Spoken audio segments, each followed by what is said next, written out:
Does anyone else like some Dune Spice Wars? Hello, hello, everybody. How we doing? Can we hear me? Is everything set up properly? I think we look good to go. Let's see here. Excellent connection. We've got some folks in the chat.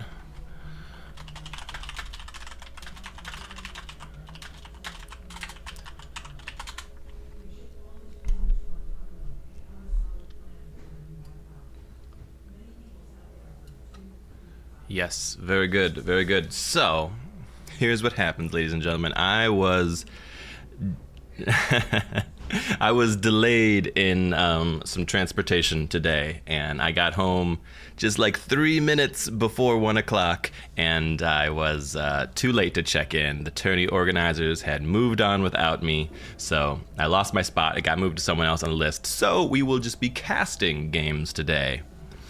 I know, Apollyon, I promised you Harkonnens today, and I was not able to deliver. I apologize, but we'll make up for it. There's a Harkonnen in this game. We'll cheer on Arakan here. He's playing some Harks. So I've jumped into, this is maybe pod 4 or something, I don't know. One of the pods of the tournament matches with Heliomanes and Arakan and Isaac and Count Jacula. I think they were just taking a minute for everyone to go use the bathroom and get ready. This is a community organized tournament, so out of Turin's Discord, a number of the more senior Spice members have been blessed with the ability to organize and run tournaments out of Turin's Discord. So when Turin's busy with other stuff and he's doing Total War content or whatever, we could still have our Spice Wars fun. So this is a Turin Discord community organized tournament, round of 16. Yeah, I've been playing some Harkonnens lately, so we'll give you some Harkonnen action before too long. No Atreides, no Carino, yeah. Experienced players in the spot, yes, for sure. Heliomanes is an old hand. Isaac I've played with before, although I'm not exactly sure of his level. Count Jacula has been around for a while. Arakan I'm not too familiar with. Yeah, the person I know most in this is Heliomanes. He's, of course, playing Vernius. He's one of the better Vernius players, for sure, in the community because he has kept hammering at it for a long time, so we'll be excited to see that. But yeah, should be good. Should be good. We got there's a lot of good players in the tournament today, actually. Let me look. Doghead's playing. I know Solid Spice. I know Psychedia. We've got Psychedilla.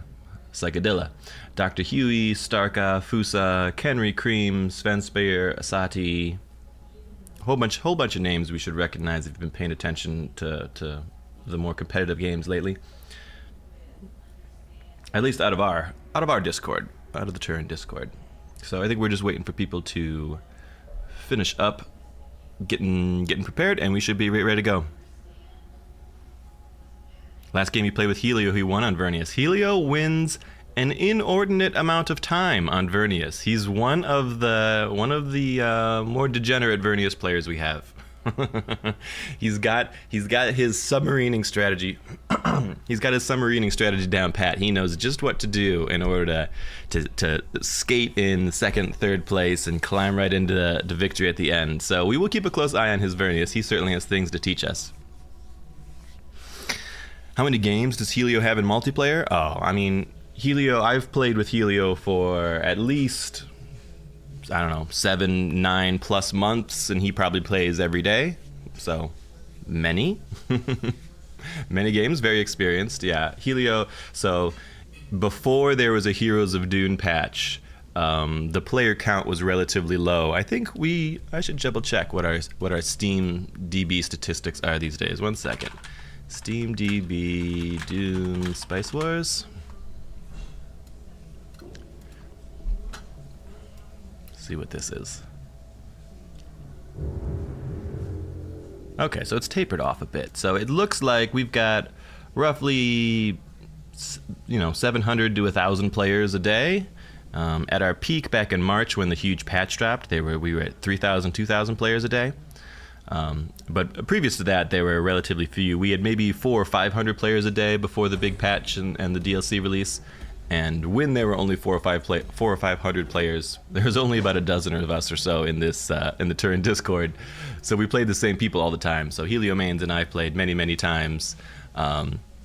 We played a lot with the Baron, Psychedilla, and Doghead, and all of those usual suspects, as it were. So yeah, super capable people. Many hundreds of hours of multiplayer Dune Spice Wars experience coming to us here. Yes, welcome, Josh. We got a live one. Welcome, everybody. Thanks for tuning in. So if you're just coming in, I am not playing today. I am simply casting games because I was late to check in, and I got no preferential treatment. Outrageous. They kicked me off and took in the next player. All right, let's test our swapping between things here. So we are on Count Jacula right now. What's the quickest way I could swipe between different people? Could jump over to Heliomanes, maybe? How's that look?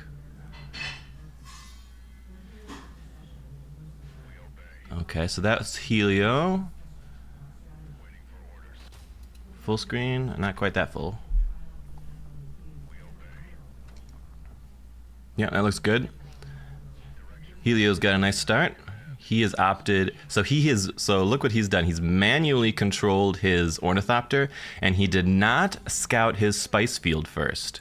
So he scouted something different than his spice field so that he could just use his first harvester to go and mine and harvest spice. He knows he doesn't want to cap that right away, so he jumped on a separate village. That's interesting play there. I like that. Because there's always the question when you're Vernius, do you bother to take your spice field? Because you can already exploit it with your harvesters without capping it.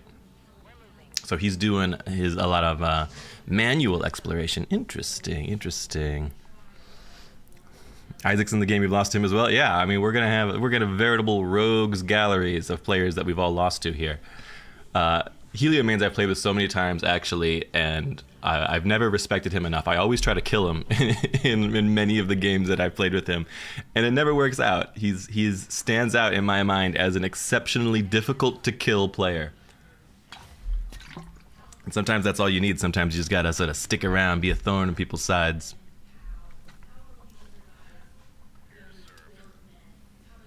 I'm just playing. No, we don't need the chat in here. Just adjusting some settings and things. Okay, so Helio's got the Haggard Suboid army working around, doing what they do. Let's take a look. Who else have we got here? Let's see. Isaac. What are you up to, Isaac? Isaac is smuggling today. He's got his, he's making a quick capture of some rare elements. He's got his spice online. Looks like he is in the very north. Nothing too noticeable around him. He's already pillaged, so yeah, he's moving quick. Getting that fast smuggler gameplay. You want to identify really rapidly what you can pillage and what you need to try to take early on. What's that? Is that a shield? Is that a volcano or Mount Idaho? I can't quite tell what that special region is underneath him, but some sort of special there. He's doing his pillaging thing. He's wandering around. Let's check out Archon over here. It's got the Harkonnen economy cooking. Where is this guy? This guy looks like he is to the east to me. So, he's got his spice up early. He's grabbing his Plascrete. I've been playing a bunch of Harkonnens lately, and I gotta tell you, in all of the Harkonnen play that I've done, I have felt absolutely Plascrete constrained for whatever reason. You just never have enough as the Harkonnens. You really have lots to do. Lots to do to try to secure the economy stuff, because you can go so hard. Does anyone else like Sard in the chat? Yes, we do. Welcome, Sard. Thank you for joining us, buddy. We are casting a good old game here. We got a pretty large Harkonnen army right off the bat. Day 12, we're up to 4 units here. He's not messing around. He's got things he wants to do. That looks like the shield wall special region south of him. Not a huge benefit. I think it maybe lowers upkeep on buildings or something. Not one of the better specials, but everyone likes specials no matter what. We do have at least 2 sets of rare elements right by the Baron. He's not going to hate that at all. That's a nice start. Let's pop back around. We can jump hither and yon, see all sorts of things. Yeah. Heliomanes is getting his analytical machines out and about. He is also a lot of heavy pillaging. He's got a well of riches by him. That's a nice one. And then what looks like a decent Imperial research station. Those are always really nice to have for Vernius. Thanks, Jonathan. I appreciate that. Looking good. We're in the early stages. So he's opted for an early railgun drone to help out the Suboids, add a little extra DPS, something to deal with if there's armor. The mass Suboid armies are lots of fun, but they are a high attack speed, low power soldier, so they struggle mightily with anyone that's got a larger armor value, which is mostly the raiders and things that come in, or sort of militia right before you kill them. Their armor jumps up a bit too. So he's invested in an early drone to help out with that, make sure help mitigate that. Otherwise, your Suboids can sort of bang against stuff forever. He is looking around, trying to plan his expansion. He got a little bit hosed, maybe, on his... Yeah, so his purple line doesn't look good. That southern expanse, the desert is too close. Maybe he can expand through the desert? Yeah, okay, so he could expand through the desert to keep going south, because he can't keep going along that line, because that one region between the desert and between the edge of the map is adjacent to 2 of his node spots, so he won't be able to go there, unfortunately, unless he reworks a whole bunch of things. But he could go grab that rare elements in the back with that western line, that western node, and then cut straight through the desert to grab that southern spice field. That's what I imagine he will do. Always a little tricky with Vernius, trying to figure out where to put those nodes in.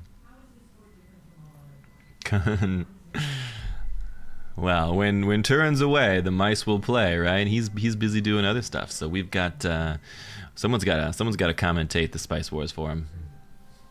It's so good. I love some Spice Wars. I've been bouncing around, been trying some other games and playing some other stuff lately, and other things are fun, but stuff's been falling off pretty quickly for me. Some Homeworld 3 hasn't really stuck with me. I loved the V Rising stuff, but I actually killed Dracula the other day, so I've got nobody left to fight there. Is there a gray filter? Sometimes we do get a bit of a gray filter if I'm mousing over things. Let me see if we could fix that. It's just unfortunately something I get when I'm trying to do Discord. Trying to stream over people's Discord. Is that any better? I'll try not to mouse over stuff. So he's looking around, seeing what he can see. Let's pop back over to the Harkonnens. They have found their second spice down there. They did grab the shield wall very quickly, which makes sense because it's not just the shield wall; it's the shield wall plus a rare element. So it's a nice pickup. Looks like second spice number 2. Looks like a southern the Desolation down there. I wonder if there is a desert adjacent to that. So the Desolation is the special region that is like the super bad deep desert that just kills anyone that walks through it. So it doesn't matter if it's just sort of snuggled against the back of the map. No one cares about it. But if it is between the back of the map and another deep desert, suddenly it's this interesting bottleneck where you can't really attack this person from the southern flank, which can change games around quite a bit. Looks the same. How do I get that off of here?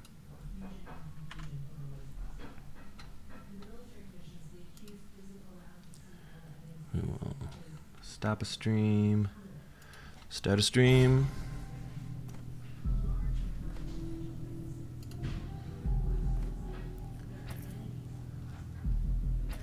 How are we doing here? So we've got Jacula over here doing his ECAS stuff.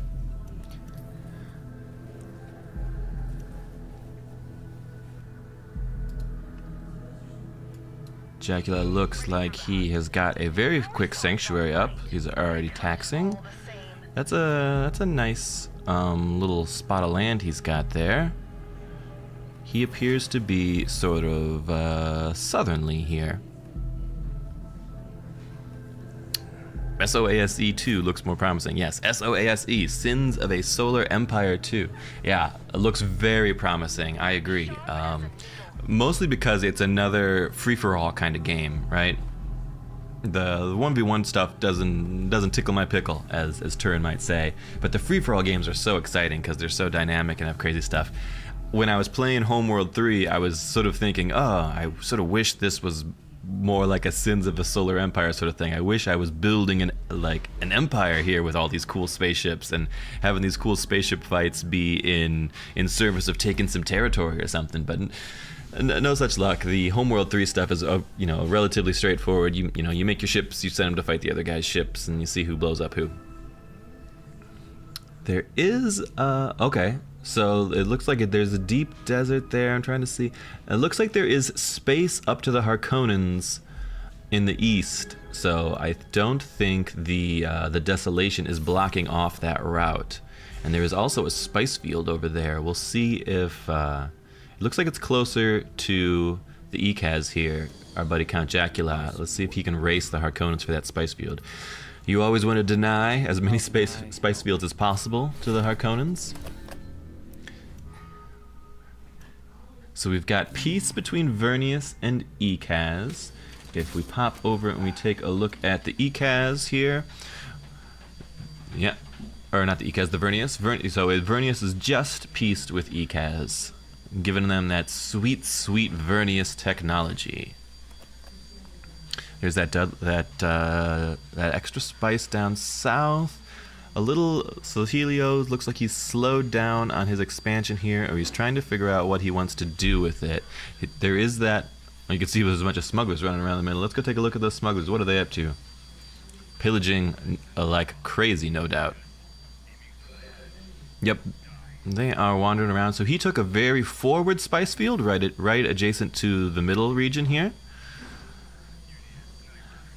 No, I did not catch the live stream on the Sins of a Solar Empire. I'll have to take a look at it. Planet's orbit and phase lane connections change. I've heard that. So the Sins of a Solar Empire that I'm sort of mentioned here that we're talking about in chat is it's this big game that's played in space, right? And one of the selling points is that things will have different orbits, so that the connections between this area is adjacent to this other area. Those things will change as the game time passes and orbits change. What cool concept. Really, really interesting to see if that plays out as cool as it sounds. But back in the Spice Wars, we've got looks like Isaac here doing his pillaging thing. He's got some good money. Let's see, I'm trying to see if there's anything that's standing out to me in the stats. Not particularly. He is just pillaging up. And I really wish there was an obvious UI view of people's chome. I gotta think it's gonna be a hard game to chome. Usually the smugglers and the Baron are able to sort of stifle each other from any successful choming. The Baron is also out and about doing his pillaging. He's got his second spice up. He probably, I was just gonna say, he probably should be selling because that's a pretty good rate. So he's got it. He's going half mast. If I were him, I would hard sell into 2.6. I think that's, at this point in time, it's probably a max spice rate. There's no need to be stockpiling if you're getting an early game 2.6. Yeah, Spice Wars reminded you of the old Sins, very similar games. Exactly. The multiplayer free-for-all gameplay is just the best. It's just the best. Being able to have these, multipolar situations where, or these standoffs between more than one or two players. When you've got 1v1 games, and I love strategy games in all their forms, but, I'm thinking the likes of, so the other stuff that I kind of keep an eye on, Age of Empires 4, I play a bit and I watch. I play a bit and I watch a bit of Company of Heroes 3, and both of them I like. But the 1v1 options of those games, it's very rarely as dramatic. Sometimes you can have dramatic moments in them, but usually it's, one person gets an advantage and they kind of lean into that advantage, and either they're able to use that to overpower their opponent, or their opponent is able to sort of counter it in some way. But it's so much more complicated when you've got this 4-man free-for-all or a larger free-for-alls, where the 1v1 almost doesn't matter, because there's two other players that can come in and influence that, either by propping up the loser or helping the winner stomp people. There's a lot of extra play, a lot of extra calculus and measuring of things that comes in, and the political element of, we've joked about it before, but a lot of the political element of Dune is, one, is making people like you so they're nicer to you, or maybe making people think that you're weaker, or trying to be as strong as possible while appearing as weak as possible, right? There's all sorts of interesting dynamics there. So we do have the long event timers on for this event, so folks have like 10 minutes to go through and chat about stuff. Typically that's not the case. People will click through relatively quickly and make their decisions. But if you really wanted to stop and politic about it, hopefully they should hold on to their votes and talk to folks. Getting a main base building up. Yes, get the administrative hall. Do it. But not opting for the 3 in the yellow. Interesting. I wonder why you wouldn't. I mean, I guess you could, if you put the admin hall in the 1 slot, it helps give you a little boost into your economy, but it will delay your triple yellow district for actually making that 10% bonus. But you'd get a bit more bonus in the development research rate. David says these guys are clearly pros. They have decimals turned on. Yes, that's how you know they're extra sweaty. I don't play with decimals myself. The amount of times I've thought to myself, oh, am I making 60 plascrete or am I making 60.2 plascrete? I just don't know. And the answer is, who gives a shit, right? It doesn't matter. It's not going to actually impact your decision making in any way. So I find that without decimals, it just gets rid of the screen clutter a bit and helps me see things at a glance a little more. Do I need to know if I have 99.5 authority and I'm making 8.5? Or do I just need to know if I've got 99 authority and I'm making 8? It's not going to change my plans at all. Helio looks like he is finally marching south to get that second spice field. Let's take a look at our smuggler. I gotta imagine he is just busy over there pillaging away. Yep, smugglers are up in the northwest, pillaging away. They are at peace with everyone. Did we get peace with everybody? Treaty that went up. Let's bounce around a little bit. Yep, ECAS are at peace with everyone. I think everybody must have gotten a full peace from the Landsrad. So it's gonna and so the ECAS did snag that eastern spice. I like that play a lot. It makes that special region. What is that? Is that I can't quite tell if it's Mount Idaho or if it's the volcano one. That's fuel cells. One of those. But Urga there. So having a sanctuary on a special region is a great thing to have. If you don't need the economic boost from whatever that special region is, it's basically like taking that region and setting it aside for the end game as a. Oh, is he actually capturing it? Or maybe he's just taxing it. Yeah. But having a special region as a sanctuary is setting it aside for the end game, saying here is 16 plus 15%. So here is like 1900 hegemony. I'm just gonna save for later, and it's up to the rest of the lobby to be looking around and seeing that there's special regions as sanctuaries in the ECAS backfield, and working them into their own sort of math of who's gonna be dangerous here. But I do like this fast eastern grab to keep that spice away from the Baron. That's a good thought. That must be the volcano in the east, because I think that is actually Mount Idaho right in front of him there too. He's got both of them. Looks like some pretty solid regions for the ECAS here. And then there's the space wreck over there. Interesting, yeah. It's 3 really great special regions for ECAS starting off.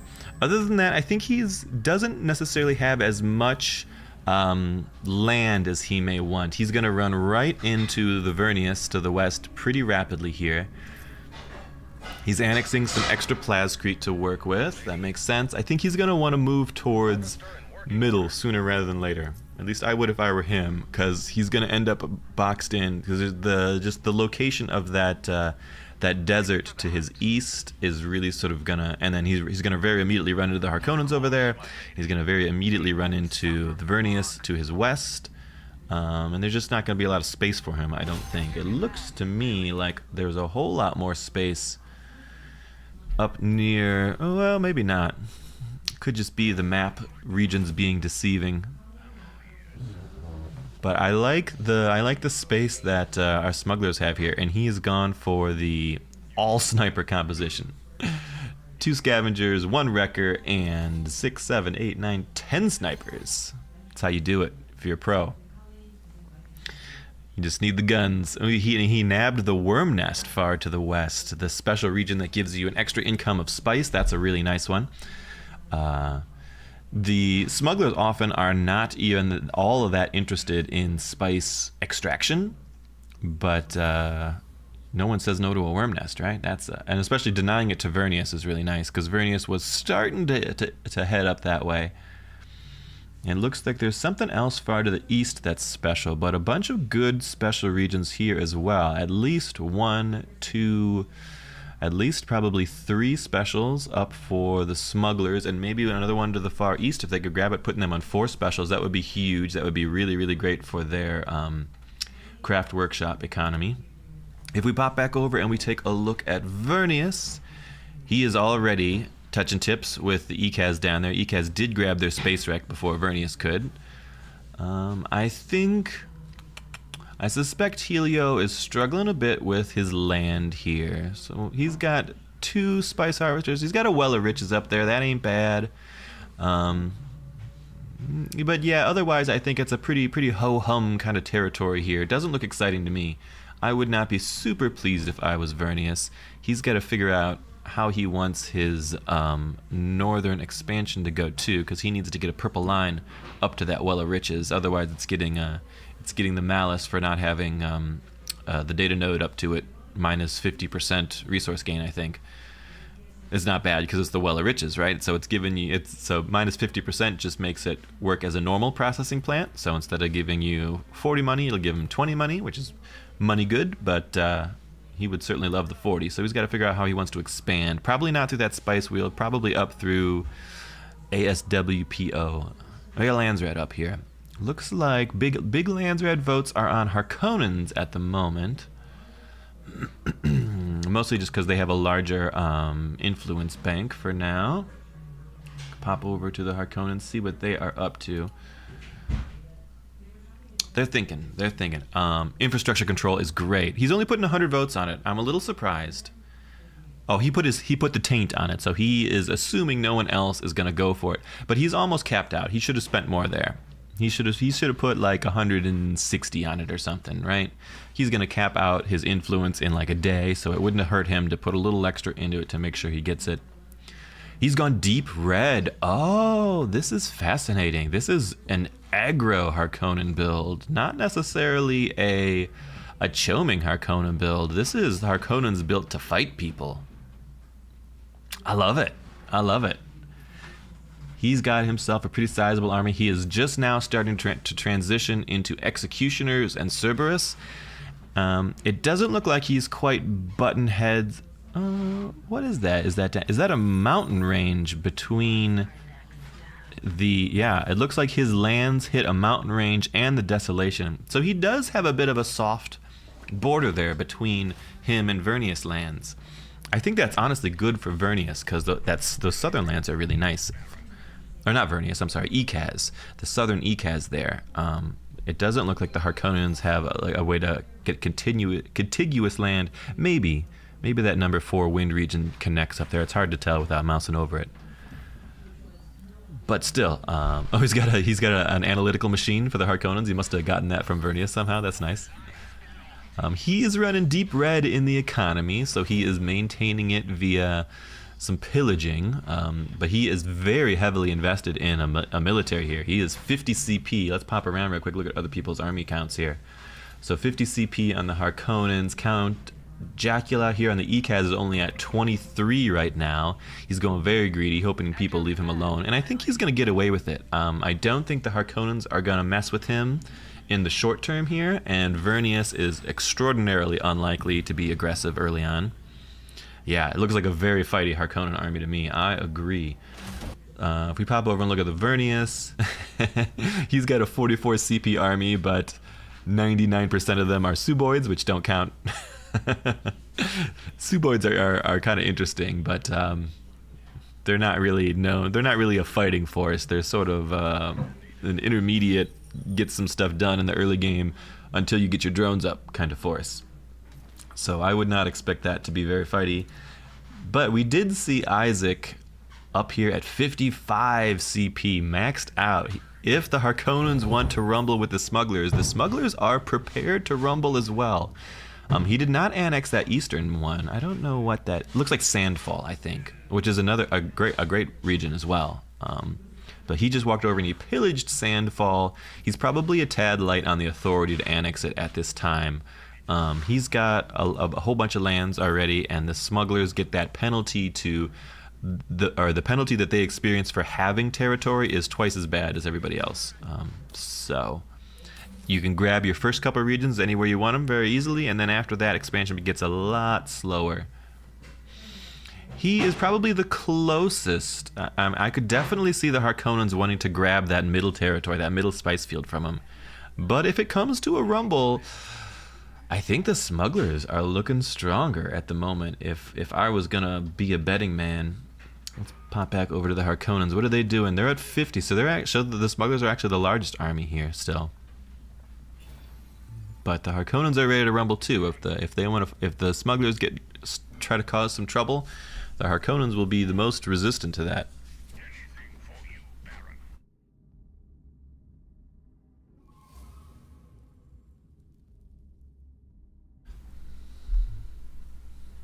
He's adjusting his stockpiles, a decent spice rate. He's making pretty good spice. I think he's only on 2 spice fields. There is the one right in front of him. I'd like to see him prioritize getting that. You definitely want at least 3 spice for Harkonnens. He is struggling on the economic aspect, right? We talked about how he went into the heavy military, and he's pillaging up a storm with it, but I think if he's not able to take it out on the map and turn that fast military into some extra territorial. Is he getting siege incentives? Really? Siege incentives and then savage cleansing. This man wants to fight someone. He wants to fight someone. I want some more expansion from him. He's sitting on 350 authority. I want that authority to be like that spice field. I want it to be maybe even the middle of the map. I want some stuff capped for him, man. Use that authority. Get out there. There's no reason to build quite so tall as the Harkonnens if you're not building it on top of an economic boom. I think if you have that fighting military, you want to get out there and grab stuff. Space Nurgat writing from Russia with love. Thank you. Welcome to the stream. We are commentating a tournament match today. This is the group stages, the round of 16. If we pop over and we look at Vernius, they've got the Suboid army is marching out. I love it. It's so funny. It looks like about 19 Suboids, 1 railgun drone, and a fight engineer. I like that a lot. It's a very interesting build. You get the fight engineer up because the fight engineer's experience levels buff up the drones around him, so you want him out as early as possible, getting some XP. And you get the railgun drone because you need something to deal with any additional armor that you might run into. And then other than that, you spam out Suboids because you don't need the manpower really for anything other than a couple militia, and the Suboids famously have the armor upgrade that makes them cost no upkeep at all. So it can be a relatively large, I don't want to say efficient. I guess large is really the only nice thing we could say about him. You can get a relatively large fighting force for no money. So that's what you rely on early on with the Vernius. If you ever want to pick on Vernius, early in the game, you pick on them with higher armor frontline fighter units who they will struggle with, because the Suboids can absolutely swarm onto lighter ranged units and tear them apart pretty well. Their DPS is fine. Question in chat: does every map always have the same special regions, or is there variance? There is variance. So the special regions are there is a list of special regions, and there are more special regions in the list than can appear on the map. I think there's probably, I'm sure there's like a set amount. Like there's probably always 12 special regions on the map or something like that. I don't actually know what that number is off the top of my head. Space Nugget says he doesn't understand me. He watches the videos with translation on. Okay, well, hopefully the translation is working. Space Nugget, you are welcome. You and all of the rest of our Russian friends. Thanks for tuning in. I appreciate you guys. Imagine being a tech faction and relying on the weakness of flesh to carry you through. Yeah, only temporarily, and I think the Suboids are maybe only partially flesh. I'm sure they've got all manner of implants and things in them. But yeah, you will get to the point in the later game where you switch out basically all of your Suboids for actual fighting drones and drones that will do the actual heavy lifting of your army. Suboids are your early game slave army, basically. Harkonnens put taint on the controlled markets, which is interesting. Typically, you would want to put that on the Harkonnens, but maybe they're aiming to put it on the smugglers. Taint would be extra bad for the smugglers because their current Landsrat standing is very low. Vernius, however, is happy to put it on the Harkonnens. He's thinking, though. Maybe now he wants to put on the smugglers because the taint. So the Harkonnen taint makes you lose Landsrat standing. The smugglers are only sitting at 210 right now. If they lost the 30 from the taint, they would drop from that medium Landsrat standing level to the low Landsrat standing, what we call being in the pits. And being in the pits, having low Landsrat standing is a number of penalties. It's a penalty to your ability to buy cheap chom shares. I think it makes them more expensive. It's a penalty to your influence income. And it does go on the smugglers. Interesting. Someone was voting it on to ECAS. More Suboids are called for. And we're picking heroes. Looks like Nuwa Senva. So that's the fight engineer hero that can heal up your drone armies. So Vernius has connected his northern territories. He is expanding eastwards. The sink, the polar sink in the middle, the village is at the very northern part of it, meaning it'll be a little more inclined to be probably a Vernius or a smuggler territory there. The places that the area in each region where a village spawns, which is completely random, can have a really big impact on how the game plays. Larger regions that you need to walk through just to get to the village can give the defenders a lot of time, can draw out a lot of supplies that you might need. It looks like Banerjee is the hero choice for the smugglers, so that's their melee guy that can summon in extra scavengers, extra frontline troops. That's interesting. Normally, I think Adrisk is a more meta pick, but Banerjee's pretty good too.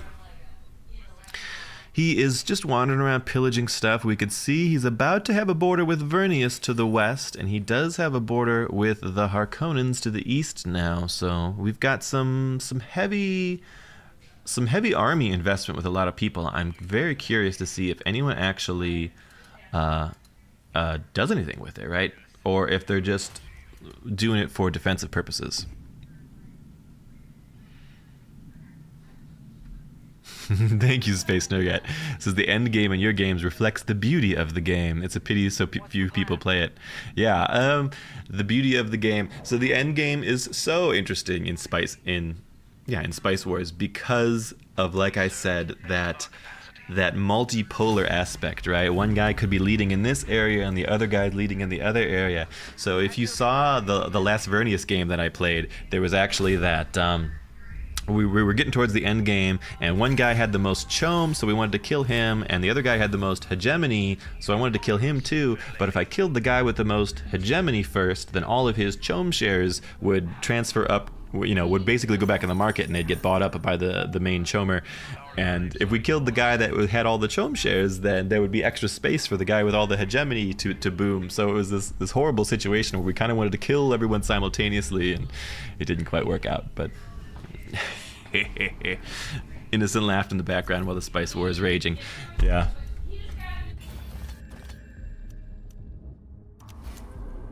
How can I assist you?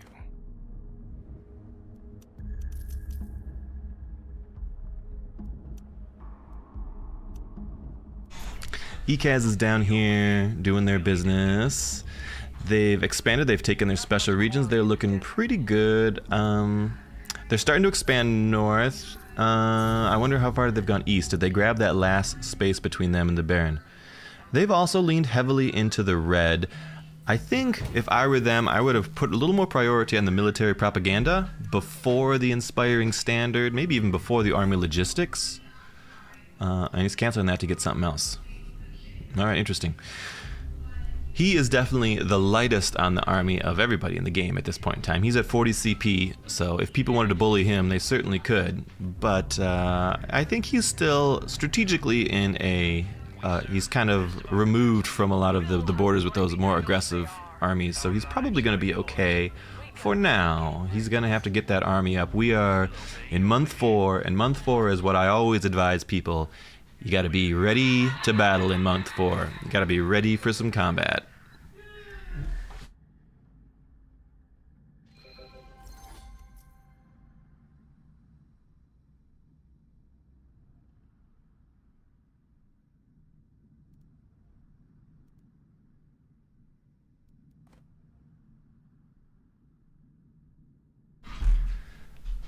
I gotta say, everyone's looking kind of poor. I'm wondering what the Cho market looks like.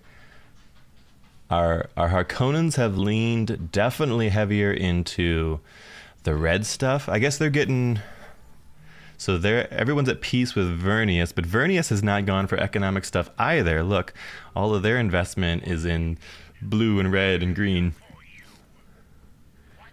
What are our smugglers up to? They appear to be the only ones who are trying to make any money. Are they even buying shares?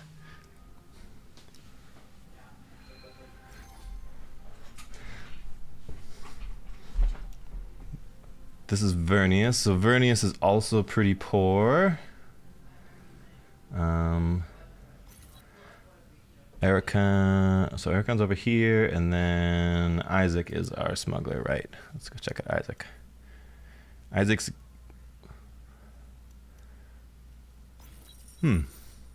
Oh, he was not deep in the red. He was getting the red tech from Vernius. He has been going deeper into the blue. I wonder if he has more of a... And he is also deep in the red. I guess the chom rate's really terrible right now, and everyone's trying to stockpile, but I wish someone would look at the little player information window that shows you everyone's hedge and everyone's chom rates. I haven't seen a lot of people buying chom. Hey Akan, no worries. Yeah, you could post links to Doghead. Doghead is apparently streaming now as well, if anyone wants to go give him a look. He's in a different pod doing his Doghead business over there. Everybody's looking poor. So I think we're all stockpiling, or they're all stockpiling right now, but we're at minus 200 for the smugglers. We bounce over and we look at the Ikez, who is minus 15, also quite poor. Very, very poor. They've got nothing. They've got nothing banked up. Minus 18. Literally everybody is in the red right now. Okay, minus 200 for him. Yeah, wow. Everybody is very, very poor. Interesting. I think, folks, I gotta say, I'm not seeing a ton of greedy play here. Everyone, and what I thought might be aggression from people building those very quick armies out, what I thought might be aggression looks a little bit more. He just had a pop-up with an achievement of had 10 armory slots upgraded on all of your units. which is very funny if that's the first time he did it. So we gotta assume maybe Archon is a bit of a newer player here if he's never bought all 10 of the armory slots before. That's okay. New players are welcome. In that case, his conservative large army build makes a little more sense to me. Did someone mention a missed tax? No, it looks like his tax is okay. He's okay. Vernius is gonna hit his tax. It'll be close, but I see his stacked tax-paying buff there. And he is putting some stink on the smugglers' military for the gear regulations, or the Harkonnens put the stink on the gear regs, and then the Vernius is agreeing to put on the smugglers. I think it looks to me like the Alabi has sort of agreed that the smugglers are the biggest threat right now because they're continually voting bad stuff on them in the Landsred, which is very funny. So boom, Vernius does hit his tax. He's going to need to remember it's a pretty decent rate. It's an okay rate. It's a 2.0. I guess it's a middle range rate right now. But I see that he has paid his tax. He will be okay there. Archon over here is, yeah, so I think the rate's better. People are finally selling into it. And especially if we bounce down to check on Isaac. Isaac is still stockpiling. Oh, he got bad stuff on him, didn't he? Why is it only 2.2? I would think it would be higher. No, it's a 2.0. It's about right, I think. He's just suffering from being in the pits. I think, has anyone bought any Chom shares at all is my question, or is this lobby just broke as a joke? Vernius, interestingly, is... so this is the smuggler watching Vernius take middle. Let's pop back to Helio. Helio is attacking the renegade base that was in the middle with his huge mass of Suboids, which is very funny. And then it was the smuggler using his scav teams on that so that he could earn when it was happening. Very, very smart play, savvy play from our smuggler friends. Looks like Vernius will manage to clean that up, which is very nice for them. They love that extra. You know, everyone likes the money from pillaging and cleaning it out, but they love that extra guild favor for sure. Now that you said the smugs are the biggest threat, you just noticed that this is probably the first lobby you've ever seen without Carino or Atreides. Yes. You see an awful lot of Carino and you see an awful lot of Atreides these days. So that is the other interest. Oh, so Vernius is actually going for the annex on the middle. Love to see that. I think the Polar Sync is very valuable for Vernius, and people tend to hate anyone else having the Polar Sync. It kind of puts a target on your back if you've got the middle. But people tend not to hate on Vernius too much, since Vernius is supplying them with technology, and you hate to lose that free tech. And Vernius is often seen as one of the weaker factions, so you don't feel as inspired to pick on them. Whereas if Ekaz had the middle, a lot of people would probably be totally happy to kick Ekaz's door in and pick on them. But back to thinking about how dangerous someone is. Carino and Atreides are both commonly considered some of the very, very top of the meta faction picks these days. Hard to have a bad time playing Carino and Atreides. That's how I would place them, right? There's certain factions where you need things to go right in order to have a good time, and there's certain factions where you're going to have a good time no matter how things go. And I think Carino and Atreides both fall into that realm pretty solidly. But because of that, you start the game sort of with everyone disliking you, right? Imagine everybody had a little reputation bar that you had to, that goes up and down on how much other people like you or dislike you.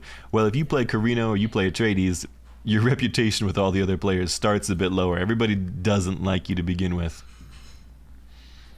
And we see infiltration cells being set up on the smugglers by Vernius here. We could have an assassination in our future.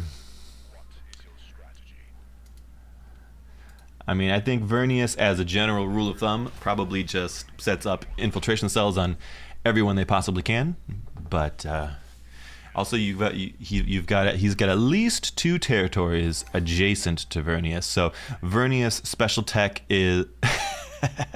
Glaxon says Vernius upside. People think you're weak. Downside, you are actually weak. Yeah, I can't argue with that. I can't argue with that matches my experience. So anyways, back to Vernius's special assassination tech makes it so that when their big purple line, their nodal network, is adjacent to your territories, they can set up infiltration cells in there for free that do not count against the limit to infiltration cells. Normally, you could only have 2 or 3 with tech infiltration cells on another player, but Vernius, everything that their purple line is adjacent can get a free infiltration cell, so you could get a whole bunch of infiltration cells on people. And of course, the players will always know that those front lines are infiltrated, but it doesn't matter. It's just one more thing that you got to try and get rid of when the assassination clock is ticking. Your reputation bar is maxed out when you get a 10 armory slot achievement live on screen. Well, the other players don't know that, right? I think we've adjusted our boy, who was it? Was it Ericon here? I think we've adjusted our boy Ericon to Dark Horse. He's grabbing that top region though. I like that. And he has sat on that fully sauced 64 CP army. It's looking pretty solid. He's got a good range of units in it. I feel like that would fight pretty well. I would have liked to see a more aggressive expansion from him, though, with that fast army. I think ECAS is probably starting to catch up, too. Let's pop over to Count Jacula on the ECAS here. Jacula still sitting on a pretty tiny army here in comparison with his neighbors. He could probably fight off Vernius, but if the smugglers or if the Harkonnens come calling, he's going to be in big trouble. He's gone very heavy on the musketeers. One night he's got Whitmore Blood, of course, which is the extremely meta ECAS pick, allowing you to have extra champions. If I had to give a list of strongest to weakest players right now, I think it is smugglers. Who is smugglers? Isaac here, I think, is doing the best at the moment. He's got is this Isaac, or did I switch? Yeah, Isaac's. He's got a close eye on Vernius over here. I think Isaac's doing the best. I think Vernius is in a strategically pretty good spot, though they are Vernius. We see Isaac now sticking agents into his counterintelligence. He is rightfully paranoid, and it did look like he was cooking head. Yes, he is cooking plus 24 hedge a day currently. He has been greedy, though. He's gone more into the yellow tech than anyone else, so I imagine he's got a little more money than everybody else. Let's see. Nobody's gone 3 blue in bases yet, so it doesn't look like any particular political play is coming out. Yeah, I think Isaac is our leader here. And I think Heliomanes is probably our second place right now, and he is well aware of Isaac being in the lead and is planning to try and assassinate him. Again, looks like they're angling to put Harkonnen stink on the smugglers again, or maybe not. He's weighing his vote total. He's not entirely sure what he wants. Yep. Stink on the smugglers, back to the Landsrad pits for them. Smugglers, however, did get bonus siege pillaging or bonus pillaging money, which is huge. Smugglers already have an inbuilt bonus to how much money they get from pillaging, neutral territories, and plus 100% makes it really, really lucrative. Let's pop back to Isaac. What kind of money is he getting from a pillage here? Let's take a look at this. Pillaging is building out. Oh, look at your pillage money. I want to see what you get. He's sitting at 2.3 right now, and if he finishes a pillage on a neutral village, it is 1.2k for pillaging a neutral village. That's quite a bit. Quite a bit. Is it just me, or did Dune inspire people to try strategy games more than any other game out there at the moment? It might just be you. Our strategy game audience is pretty tiny for the most part. But I will say Dune's been good. The movies being so great have been pretty great for the game as well. It's a good time. Man, unfortunately I will not be playing today. I am just casting. I got delayed in my transportation earlier and was not able to check in time to get into the tournament. So I am just casting the games, and we are casting this match here. This is a round of 16, and we will move on to cast the finals afterwards. So no play from me today. Sorry, boys, I'm just as disappointed as you are, but It's all right. I'm having a good time watching other folks and keeping an eye on things. We're starting to hit into that very mid-game standoff kind of territory. We still got some territory around to be grabbed. A little bit around the smugglers, a little bit around the Harkonnens. I think Vernius is probably just about expanded out. I mean, he still has neutral things. He can keep pillaging. There's probably nowhere else that he's pushing his big purple lines out to, though, unless he gets fighty with anyone else, and I would not expect that. He has a gargantuan Suboid army, and he's got his flagship up, which is nice, but no real drones at the moment. Money still looks pretty tight with him. He's doing real well on water and fuel cells, which is nice. He's doing real well on influence gain. I think he looks like he's in a good spot. He needs a little more time to cook still. The trouble is his economy is so tight at the moment. He can't afford to transition into mech play, right? You would ideally at this point in time with Vernius, you would like a whole lot more money banked. Here's the trouble: if someone wanted to pick on you, if the Harkonnens rolled in or the smugglers rolled in, the Suboid army is gonna fold pretty quick. The Suboids actually might be interesting to play against for the smugglers, because the Suboids would tear apart snipers pretty well. I could sort of imagine that going okay for Vernius, but the Harkonnens would cleave through the army like nothing. Even at this point, I'm sure the ECAS would as well. And so you like to have a big bank built up for Vernius, because every one of their drones costs you, like, what's a drone cost? I think it's somewhere between 500 to 700 Solari per drone, something like that. Stupidly expensive. I really wish it was cheaper. But if you wanted to transition into a 65 CP army of drones, you need a lot of money banked up. Like, it's just cash money. You need to be able to afford it. And I don't think Heliomanes on Vernius can right now. He is running very, very tight margins on the money here. He's in the red. He's losing money day over day. He's able to do a little bit of pillaging around his neighboring regions, but he can't support a proper army to actually fight anybody right now. So that's my concern, actually. Maybe I'm going to downgrade Vernius to not quite doing as well as I thought. If we pop over to the Harkonnens, they are selling pretty hard and making decent money, so they're able to sustain themselves at least. It looks like they've done more pillaging of the front lines rather than annexing. I would have rather seen him annex. He's sitting on 420 authority. I think he needed, especially with that big army, I think he needed to use it a little more aggressively to push some borders with his neighbors. He certainly could have bullied ECAS earlier in the game. He certainly could bully Vernius right now off the middle if he really wanted to. I think the smugglers would probably be a tough fight for him. If we pop over and we take a look at the ECAS here, they're up to a 60 CP army. They are starting to get built out. It's been a very calm, very chill game. He's putting up his military factory. Good on you, son. Military factories are always tricky because they drastically increase the cost of the upkeep for your military, but it is a strong power spike as well. Selene says he's not a strategy gamer at all, but this game is something else, always tempting to try it out. But you would need additional vacation time if you would try it. Yeah, that's true.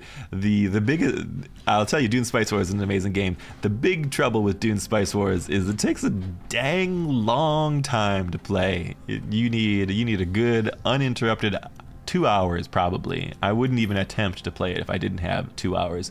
Oftentimes you can finish in 90 minutes, but I've played 2.5 hours. I think we've approached a 3-hour game at some points, but it was horrible, haggard suffering for all involved. It's a big time investiture. But I agree, there is nothing else quite like a good FFA political scheming kind of thing, and no one does that as good as Spice Wars right now, in my opinion.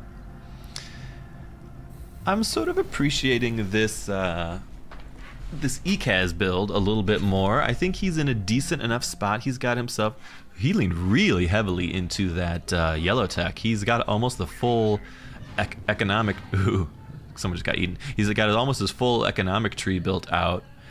He's not exactly making a lot of money. I guess the chome rate's pretty terrible right now, and he's selling into it, which is pretty suboptimal. So again, money is tough. Here's our first charter up in the end of month 5. So again, we're pretty light on the political play. Everyone's sitting on a lot of votes except for the Harkonnens. And the elected faction could get cell searches up. You know who would love that? The smugglers would love to have some cell searches. Ekaz is fighting for the Water Sellers Union. That makes a lot of sense.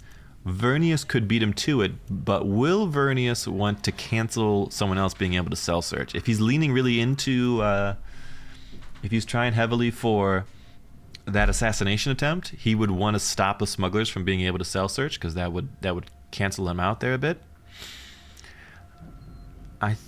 I'm interested to see what happens there. At your service. So, Landsberg Council ended. What happened? Someone look at it. Go back, Jacula. Go look at it. What happened? He is. Okay. No chome. Vernius got that. And the Ekaz can cell search. So Vernius opted for taking water cellars, which is probably a good plan for him. That will help shore up his economy. He was doing pretty well on water. Yeah, it's the only thing keeping him out of the red at the moment.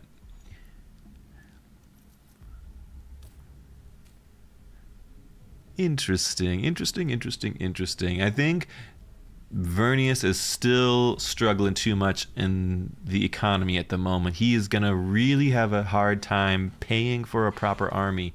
He's sort of fortifying up the middle. Having the middle, the polar sink, is a great combination with being the water seller charter. So the water seller charter pays out 2 solari per day for every bonus water you have per day. So he's sitting on 35.8 water, so it's paying him out about 70 extra solari a day, which is the only thing keeping him out of the red at the moment. How is Vernius going to make enough money to actually afford drones this game? I don't know. I don't know how he's going to do it. I would if I were him, I would load some analytical machines up onto the chome market there, because you need the money, my man. Let's pop back. Let's take a look at our other boys here. Arian over here on the Harkonnens, just chilling, building out his base. A little late on the built-out base, if I'm being honest here. I would absolutely like to see your main base built out by the end of month 5, start of month 6. You really want to prioritize main base districts. They make a big difference. He is walking towards the front line. He is thinking about fighting the smugglers. I'd love to see it. He's at peace with them. You don't want to break the treaty, or you don't want to betray him. You got to pay that authority. Oh, he doesn't have the influence actually to cancel the treaty, so he's stuck for the moment. But he's prepped up. He's got his combat drugs. He's got his hidden sleeper agents. This man wants to fight. I love to see it. I love to see it. He's thinking about fighting. Get that main base built out, though, brother. You really want something else in that 3 slot. We've gone heavy into the green, and now we're starting to go into the blue for some extra agents. He's making plus 16 a day, so he must have gone for some craft workshops. Oh my goodness, did Spice get obfuscated? Am I crazy? I thought he just clicked on a land there and his Spice silo was obfuscated. Did the Vernius turn off that economic tech? Oh my god, I bet they did. That's funny. Just to make everybody else more poor. Selene blames me for him getting interested in this game when he doesn't even play it. Damn good videos you're making. I appreciate that. Thank you, my man. I appreciate that a lot.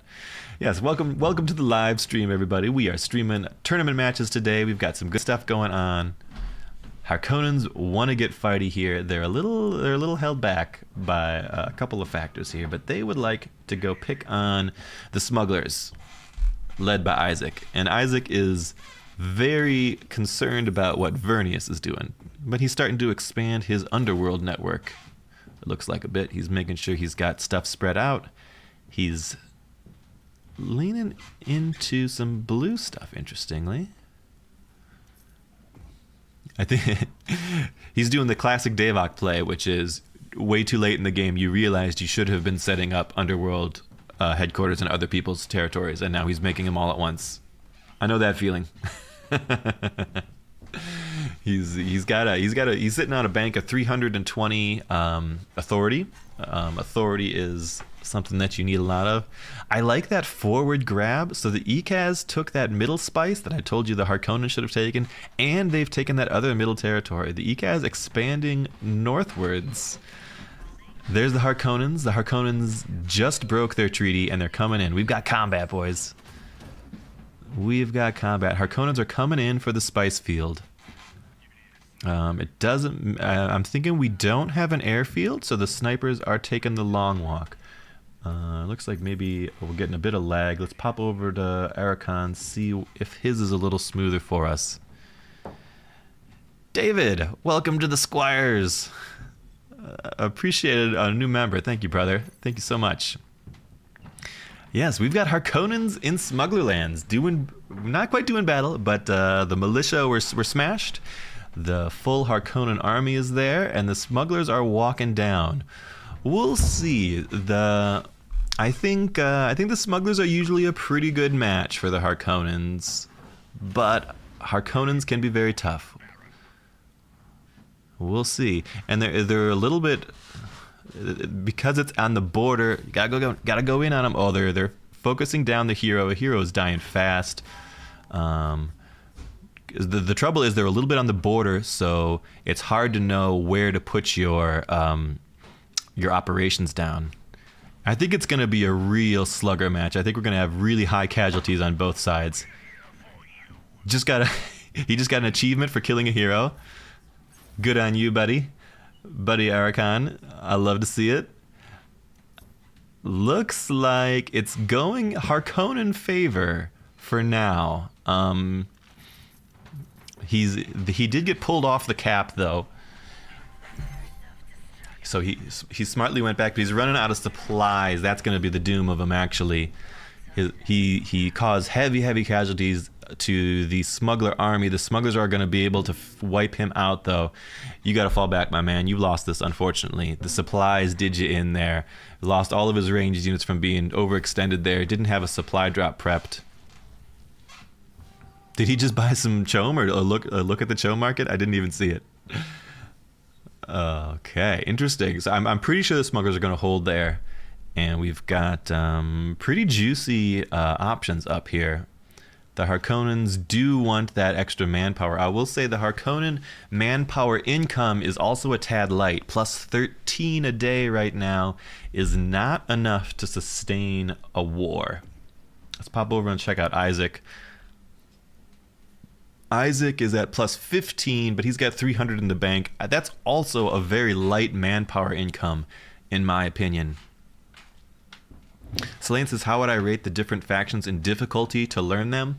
I think Carino and Atreides are both strong, both hard to have a bad time with. I think after them, I think you could do ECAS, maybe as sort of a mid difficulty. We'll say Carino and Atreides easy. I'm going to put ECAS medium. I think Harkonnens and smugglers are probably more towards a hard, because it's a lot more difficult to balance their economy and play them in a very optimal fashion. Extra agents for the smugglers, extra authority for the ECAS, interesting. And then extra manpower for the Harkonnens, that should be very useful. And then Vernius, I'm going to put as very hard. Fremen, probably also somewhere in the hard range. Yeah. So if you wanted to start out, I would advise Carino or Atreides, or maybe even ECAS. ECAS being a bit more exotic. So the smugglers have cleaned off the Harkonnens, but they lost basically their entire army. Only 4 or 5 snipers survived that whole battle there. Everyone's heroes died. And look at this, Vernius is taking the opportunity to expand on the west. That I think that was the special spice field, the worm nest up there. Vernius has sent his Suboid legions to capture the worm nest, and there is not a thing the smugglers can do about it right now. I will say that the smugglers have their capital ship up, the Wraith, which is a great AoE damage. The Wraith would be hilarious killing off Suboids, but there's just not enough manpower up yet. He's trying to rebuild his whole army, and he needs some time to do it. I think, and it's a long walk too. I think Vernius will be successful in taking that in the west. Really nice opportunistic play from Heliomanes on the Vernius. Klaxon thinks the Fremens are pretty easy. I think the Fremen are easy enough to play and have fun with, and I think they're very difficult to play and be successful with. I think the Fremen are really hard to win with right now. Atreides are great if you like solitaire. Yeah, Atreides are great all across the board these days. They're just feeling very strong. And the Harkonnens are coming back in with a second wave. Looks like heavy on the executioners and causing the smugglers to pull back south. Basically ceding the worm nest in the west over to Vernius. All right, we've got some combat. I like boys in a tournament setting that are willing to put it on the line. And I like this army comp even more. So the Harkonnens have gone all in on Cerberus, all in, and their Cerberus look like it has stealth gear, and they've gone all in on executioners. This is the ideal army comp for dealing with the likes of smugglers, right? The snipers are gonna struggle a lot with Cerberus being fast and on top of their snipers.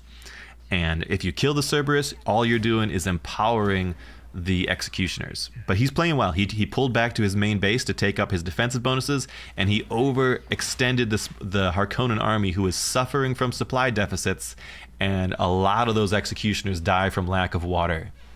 Good savvy play. The Harkonnen composition of the army there was much stronger than the smuggler army, but smart play by being able to take advantage of the water deficits, of the supply deficit, being able to take advantage of his home base to help clean up all of those Cerberus units.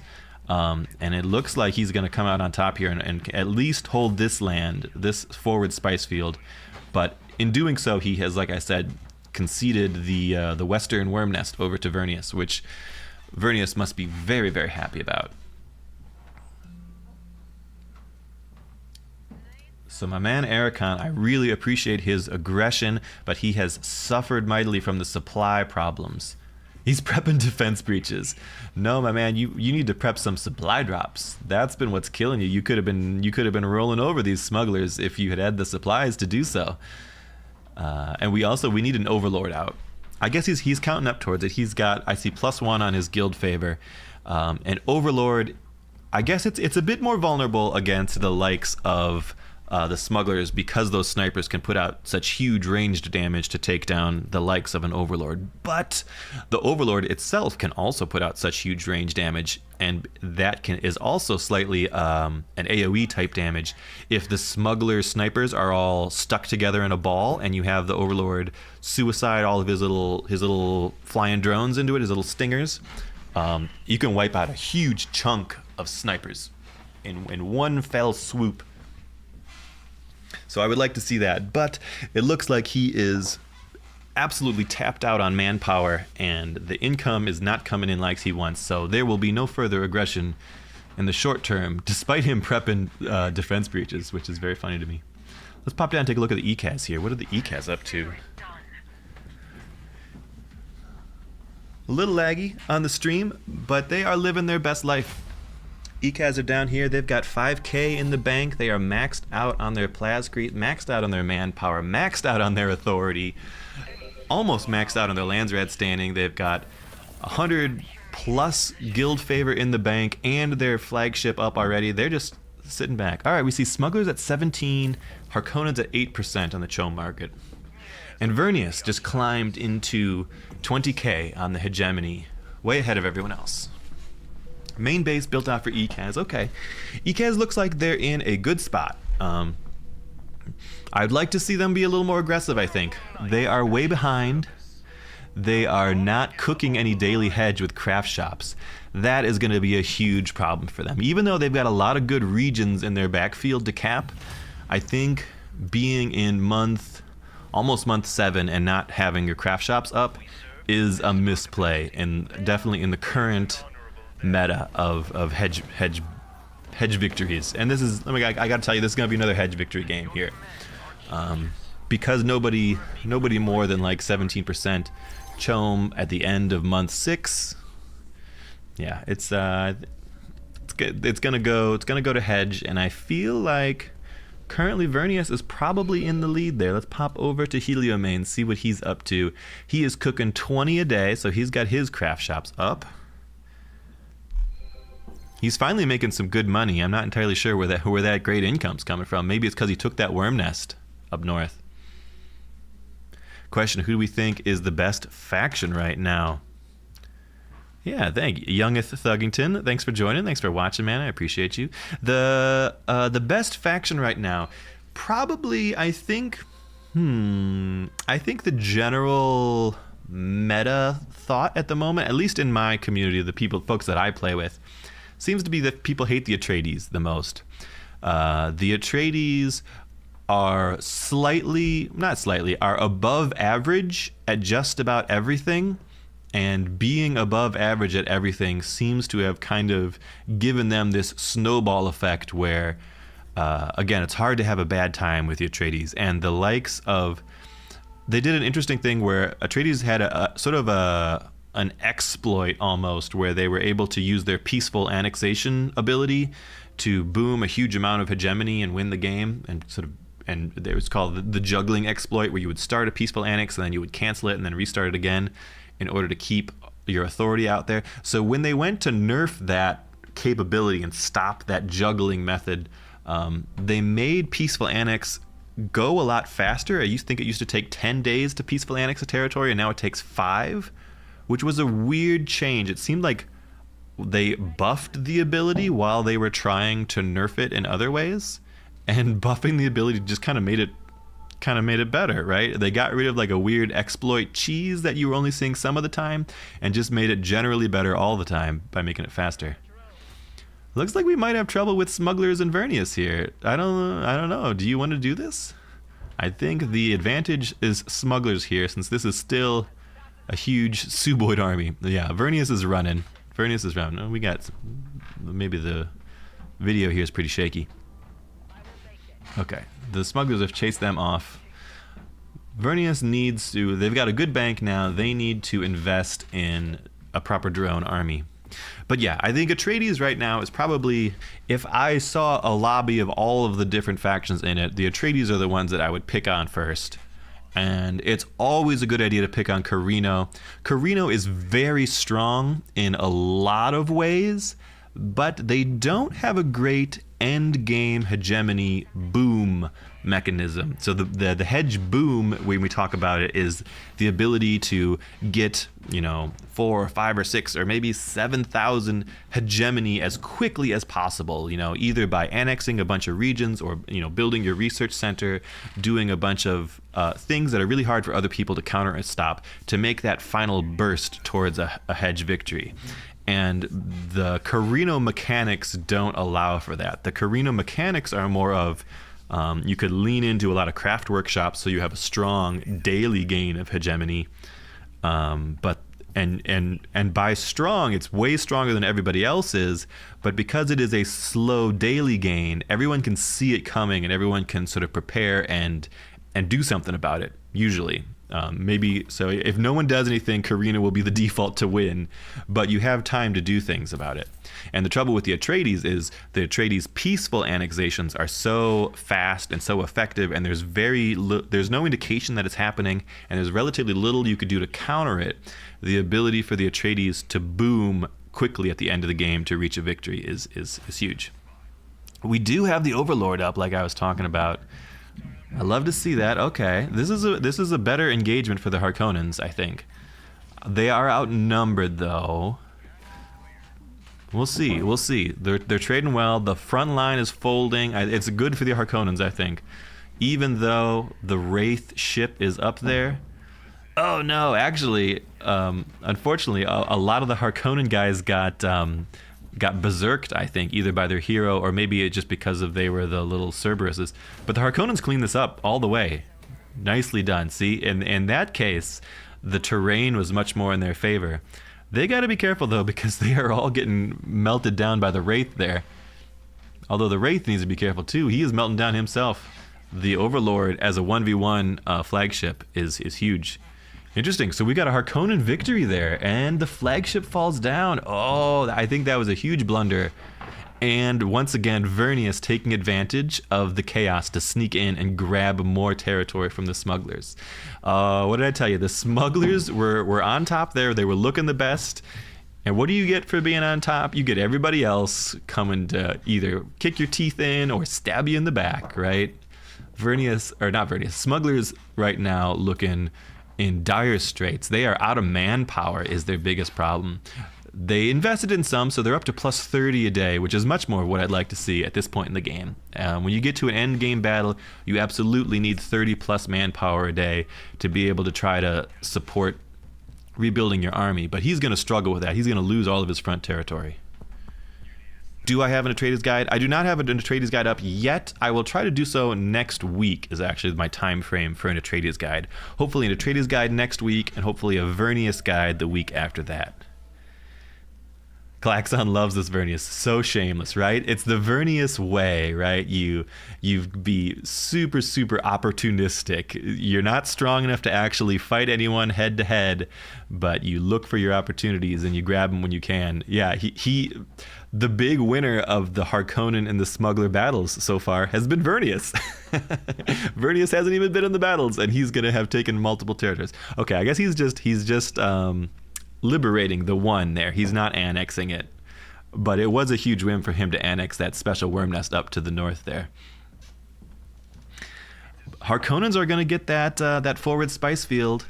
The smuggler economy is fine, I think. I would like to see him once again paying more attention. It doesn't look like there's much in the way of underworld headquarters out on the Harkonnens. And I would certainly emphasize putting underworld headquarters in Harkonnen lands. That is a huge moneymaker for smugglers.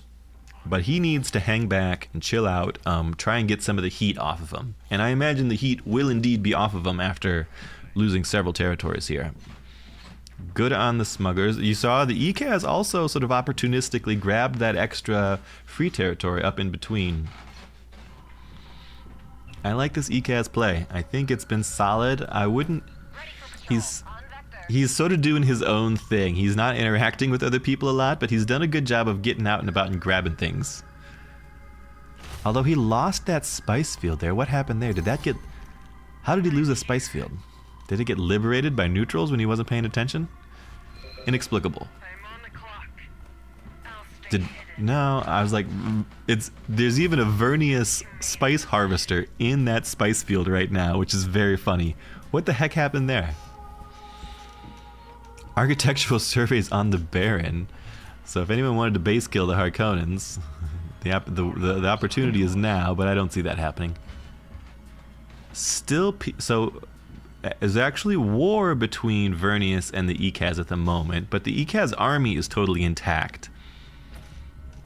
I don't know what's going on. I would, if you are not at peace with Vernius, you should be actively kicking in the door and breaking him down.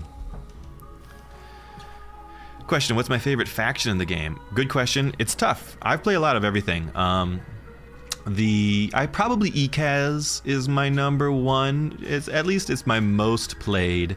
I enjoy playing ECAS a ton. I enjoy playing the Fremen a ton. And lately I've been branching out into a lot more Carino and Smugglers, but I play everybody. I'm pretty happy to play just about anyone. I'm happy to play anyone except Vernius, which I am unhappy to play, but I will still do so if you twist my arm. Is my Atreides guide based around SimCity? It is not. No, I like an aggressive Atreides. I always have. I was a big Atreides enjoyer before the current patch made them pretty good at everything. And in the previous patch, they were kind of bad at everything. And I loved playing them even in the previous patch. The peaceful annexation mechanic, I like to use that as a way to force conflict with other people by peacefully annexing the things that they want and then making them come to fight me and using my defensive benefit advantages as the Atreides. That's how I like to play them. I like to play them aggressively peaceful. The Atreides are a lot of fun. They're a great faction. We'll talk about them next week, I guess. Eye of the Council for Vernius. Extra assassins for the smugglers. I didn't see what that third one was. Vernius is good for making the entire lobby suffer. It's true. Vernius, I think they used their obfuscate on an economic tech, interestingly. So everyone's sort of suffering economy-wise. ECAS has done a good job. They have caught up. Vernius Hedge has been still for a while. They haven't really annexed anything new, and ECAS has been climbing up just below them at about 20k. But the ECAS really, really need some craft workshops online. They're sitting on at least 2 specials. They've got the Space Wreck over there. They've got Mount Idaho up there in the middle. At least 2 specials. Those specials absolutely need craft workshops in them. 100%. He's gonna have a hard time getting towards the end without his without craft workshops giving him that extra hedge. And Vernius is cooking his extra hedge. Look, if we pop over and we look at Helio here. Helio's making 20 a day, which is not a ton, but it's something. It's keeping him moving towards victory. His economy's looking very solid now. He's sitting on 5. He's maxed out on his authority as well. He's got a whole bunch of regions that he could annex. Not specials, but 3 or 4 non-specials. He's looking very good on water, very good on fuel cells. Still a very large Suboid army, so I wouldn't say he's quite in an endgame fighting strength yet. But he's starting to make that transition into drones. Give Vern EMP resistance tech. Yeah, I would my suggestion has been to give Vernius, or just remove the EMP from the game entirely is what I would do to make Vernius better. Careful over there, Arakan, my man. Don't stand in the desert. Your boys are thirsty. The Harkonnen Empire is looking pretty good too, though. But yeah, so back to Vernius. I would, back in the day, before there was a Vernius, EMP was a very niche operation that you would use if someone, for some reason, was super heavy into mechanical stuff. And that was only ever like if Carino made a big air force, or if ECAS made a huge war banner army, something like that. Then you would get the EMP operation to sort of counter those unique playstyles. But then they made Vernius, and the entire Vernius playstyle is just have a huge mechanical army. So the EMP is just this silver bullet against them that just kills them outright. And they also took away the ability to really make war banner armies. They took away the ability to really make those huge Hammer Air Force armies for Carino as well. So they took out the use cases that EMP was good for, and now the use case of EMP is that it just kills this entire faction by itself. So I think EMP as an operation is just fundamentally flawed right now. I would remove it wholesale from the game and just replace it with something else. And that alone would be a gargantuan buff toward Vernius capabilities. Looks like our Harkonnen friends are getting ready to maybe burn that siege up there. No, they're backing away. They thought about it. The trouble is, you get a ton of authority for burning down a siege, and you're already maxed out on your authority, and you don't even particularly need the money. I guess the money is pretty tight, but what are you going to do with your authority? There's nothing else to gain. Make obfuscate work on operations. Yeah, well, they need to obfuscate the EMP, right? That needs to not be in the game for them. Or an operation for Vernius to cancel an operation. Well, that's already a smuggler thing. The smugglers have an operation that cancels other operations. So you don't want to step on their toes. Just take EMP out. Nobody wants it anymore. The only thing EMP does is it stops Vernius. Any thoughts on balancing the game so Hedge isn't a dominant win? Yeah. But it's tricky. I think I would leave Hedge largely alone, and I would try to up the available tempo on other stuff. I would make it so Maybe the availability of political offices are a little easier to access. I would make it so maybe chome buying in general was a bit cheaper. I mean, everything goes.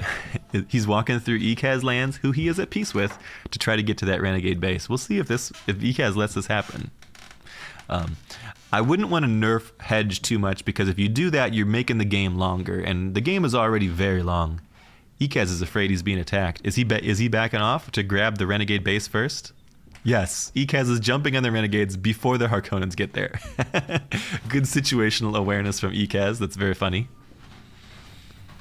Yeah, Hugo mentions when Vernius obfuscates the hedge building, the craft workshops, the game becomes extremely long. Yes, by far the longest games I have ever played of Dune Spice Wars are when Vernius is around and they obfuscate craft workshops so that nobody can get passive hedge. Okay, you got to get out of there, Harkonnens. You are out of supply. Wait, you're all dead. Oh no, my man. Oh no. What happened? What did you do? Are you fighting? It doesn't matter. You ran out, all of your army ran out of supply. Big blunder for Arakan there, unfortunately. I think he's just getting antsy and wants to start fights, but he just lost his whole army for no reason whatsoever. Oh, that one hurts. That one hurts. That's a big boon to Ekaz, actually. If I were our boy Count Jacula here on the Ekaz, having just wiped the enemy and gotten probably a ton of hedge from doing so. I guess not a ton. Why didn't he get more hedge from doing that? Maybe he doesn't have extra champions set up yet? Or maybe he does? I don't know. But like the whole Harkonnen army died at war right next to him, and he didn't really boom in hegemony there. Curious, I'm not sure exactly what happened.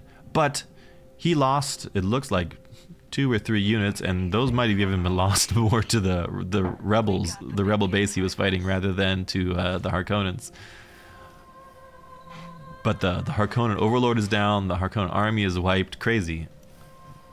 I think, what is the Baron doing? I don't know what the Baron was doing there. I think he's feeling antsy and wanted to go get in a fight and was frustrated with the Ekaz and maybe just started fighting him out of frustration. But that was certainly a blunder. That didn't need to happen.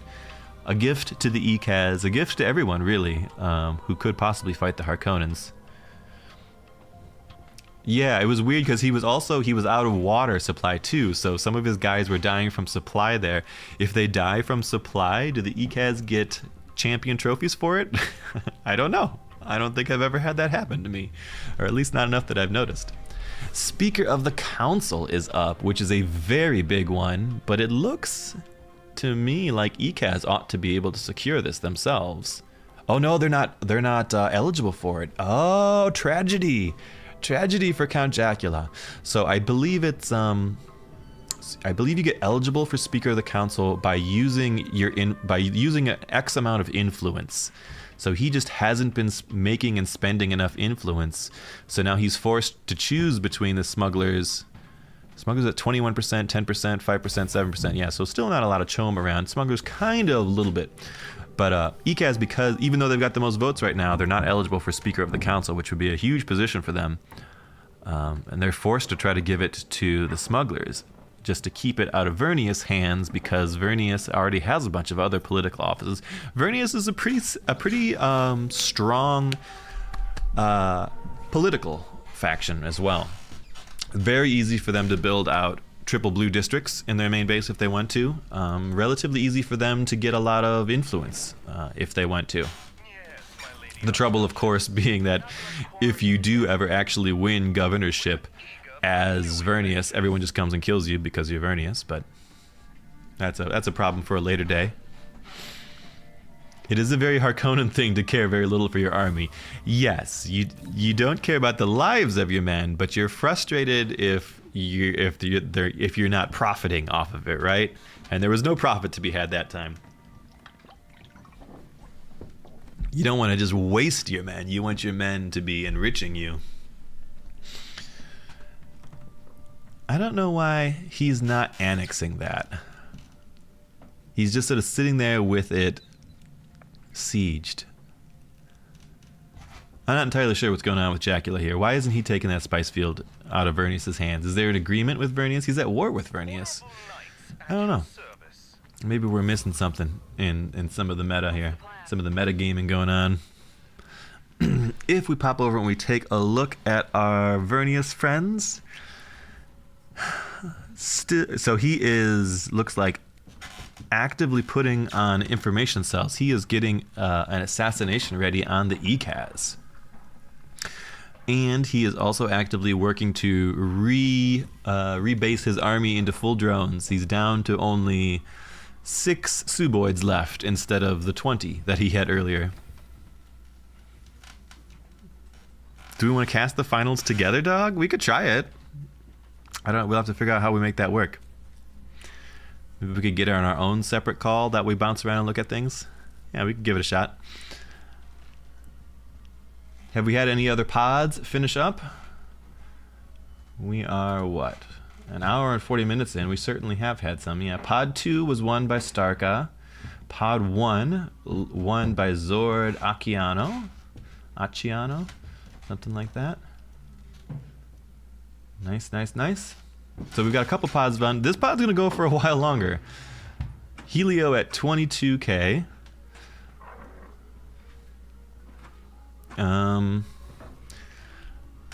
He's keeping a close eye on the ECAS. He wants to murder them for sure. And if we got to a proper murdering, it would move things along quite a bit here. Let's take a look back up at Isaac. How's he doing?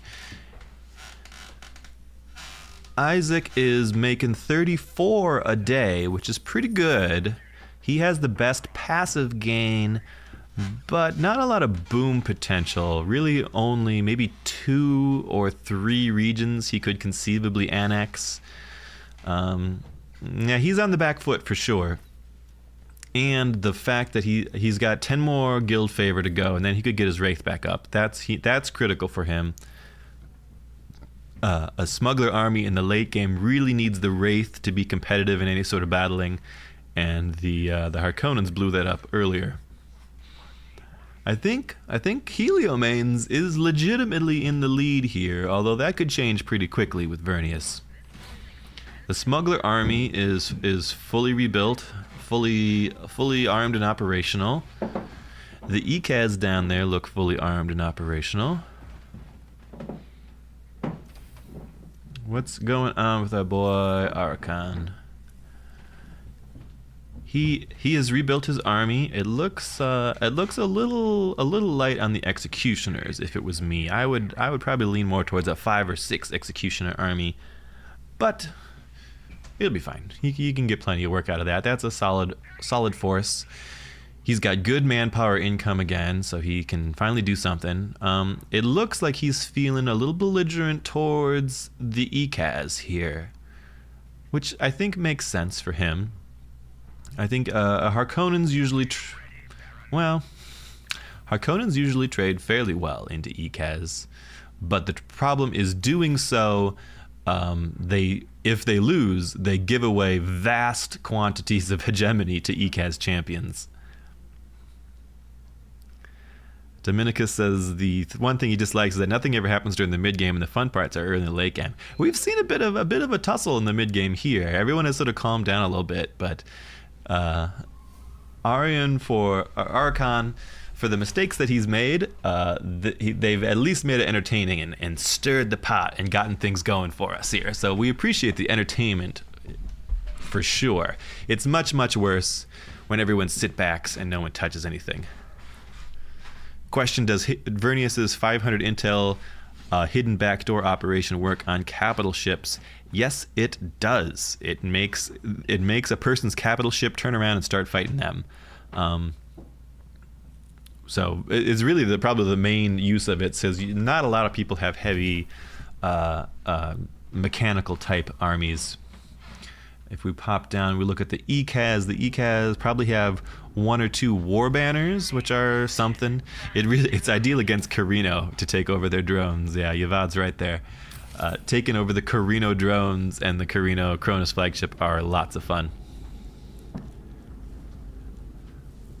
ECAS still sitting on a siege of that spice field and not actually taking the spice field.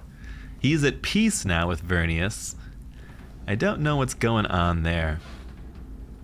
There must have been some discussion between the two of them. Yep, I'm not playing today, unfortunately. We're just commenting on the tournament matches. I was too late. I was driving around trying to get some tasks done, and I was too late on my check-in. And the cruel, wicked, awful tournament organizers started without me, and they didn't let me check in the very final minute. That's all right, no big deal. It's my fault. So we are commenting today. Looks like we've got a relatively slow stalemate here going into the end game, though. Vernius, however, at 23-7, is closing in on hedge boom kind of territory here. I don't know if they have their research center up or not. If they're at 23k and they have their research center built in their S vault, the Sadness Vault, then that means it's sort of inflated and they're not going to be able to boom properly. Oh, and they are actively assassinating ECAS right now. They have started the ECAS assassination attempt. Okay, so this is the end game plan. Vernius kills ECAS, rapidly expands into their territory, and claims a hedge victory. I like that. We'll see. We'll see. Water Sellers Union is up again for vote. Imperial Summit. Helio is talking to people, telling them that he's started to assassinate ECAS so that people will vote down the Imperial Summit. Making sure because he doesn't want the smugglers or the Harkonnens to be suspicious and try to cancel it so that they're safe. He wants them to know that it's on the ECAS. But he didn't vote to prevent it. He voted to keep his Water Sellers Union. Interesting. So he's not too invested. It might get canceled. At this point in time, it's not a big deal because it hasn't even been revealed. So ECAS don't know they're being assassinated. If it gets canceled here in this Landsrad, he can just prep it and do it again. None of the cells have been removed or anything, so it's no big deal. We shall see. Interesting. Yeah, an assassination would blow the game wide open. I think someone's at like 20% hedge, or the smugglers are, so they're still nowhere near Chome victory. I think we're leaning towards Vernius one way or another, breaking things open with assassination for us. And they do have a ton of cells up on the smugglers as well. Assassinations did all get canceled. Vernius did keep their Water Sellers. And there is a nuke ready, I think on the ECAS. One final patent.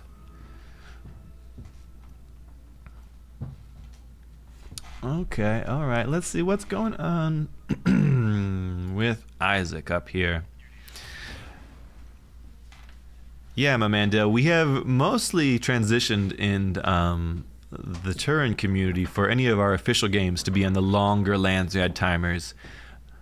You didn't hear it from me. Mum's the word. Oh, it looks like the smugglers maybe informed the ECAS about the assassination attempt. Oh, that's funny. So the cancel assassination attempt came up in the Landsrad. Vernius told the smugglers and the Harkonnens that it was on the ECAS, that they shouldn't cancel it. And then the smugglers told the ECAS that it was actually on them because they don't like Vernius.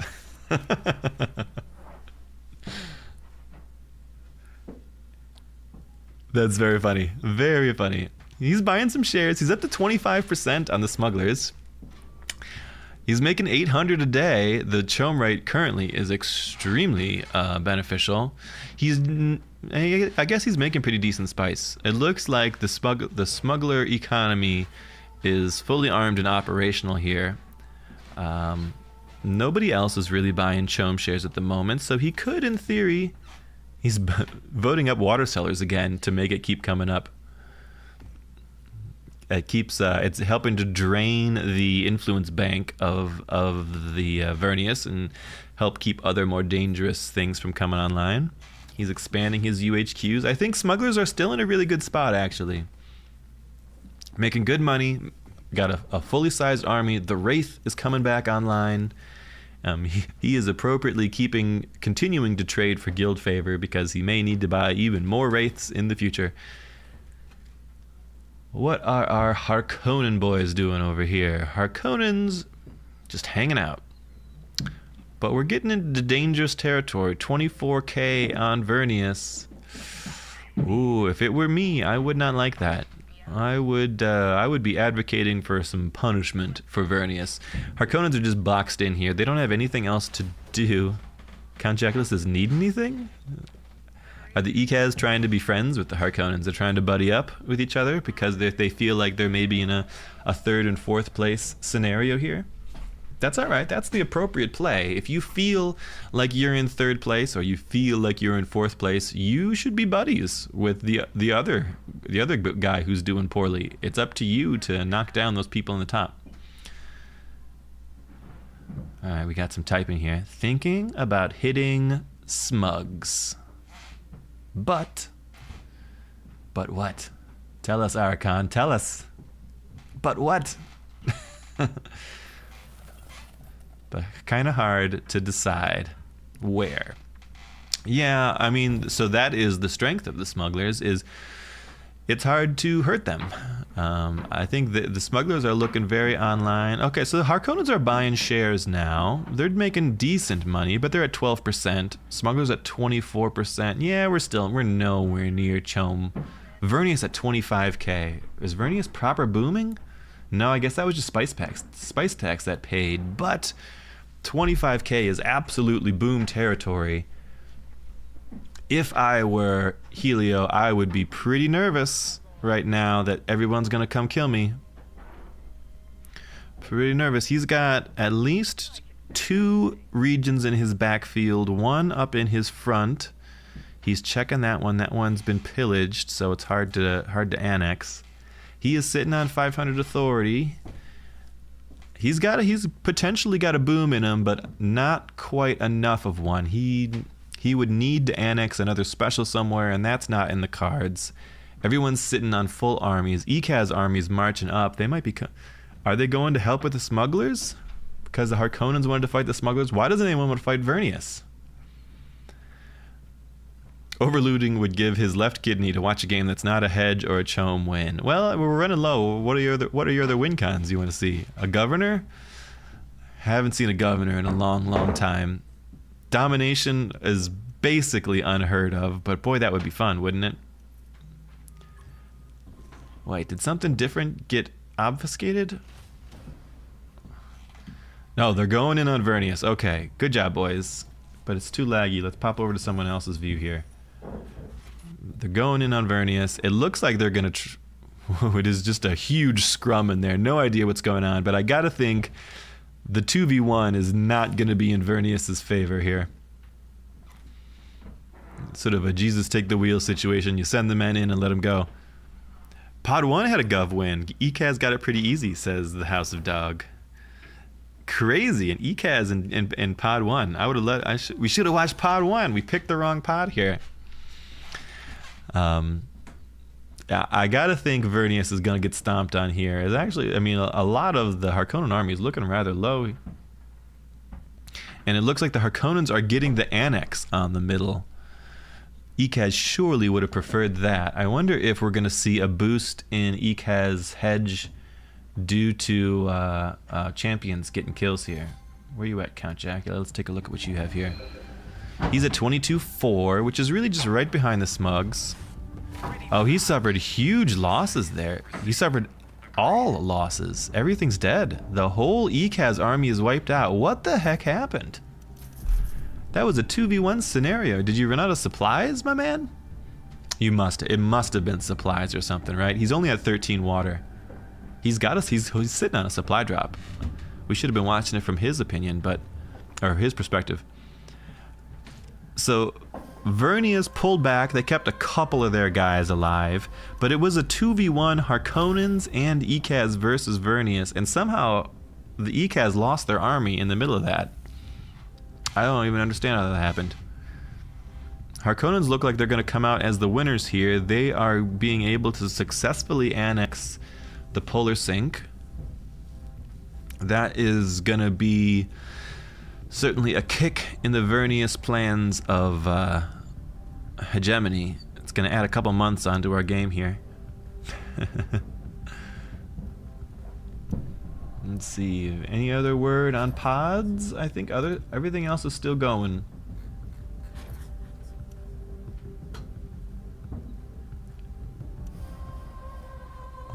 So there's at least two games still going. Dune governorship is up for vote for Vernius or for ECAS.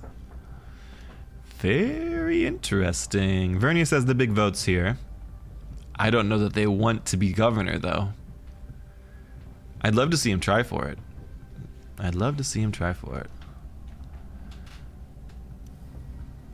So the Harkonnens kept most of Vernius, or ECAS are rebuilding from scratch. Weird. I don't know what happened. How did you get a 2v1 and you get your army wiped out?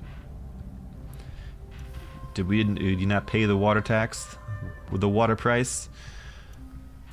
If we pop over to our Harkonnens, everybody died except the gunners for the Harkonnens. I'll say somehow the Vernius army appeared to do quite well in that battle. Harkonnens are rebuilding, but they're keeping a close eye on the Landsrad. If we take a look over at Vernius, Vernius, they kept their flagship and 4 of their railguns alive, and otherwise are rebuilding. Nobody has quite decided what to do yet on this Landsrad here. We'll see what we got. Vernius, are you trying? No, Vernius is voting all of their votes for House ECAS. Confirmed. Final option. Vernius has voted ECAS as governor of Dune. It's a bold move, Cotton. Let's see if it works out. So, an ECAS governor typically is not able to be removed because, and I don't know if he's gotten it. Let's pop back to Count Jacula here. If Count Jacula has his development for perfect politics, that means that the Dune governorship cannot be removed. He's voting for Vernius.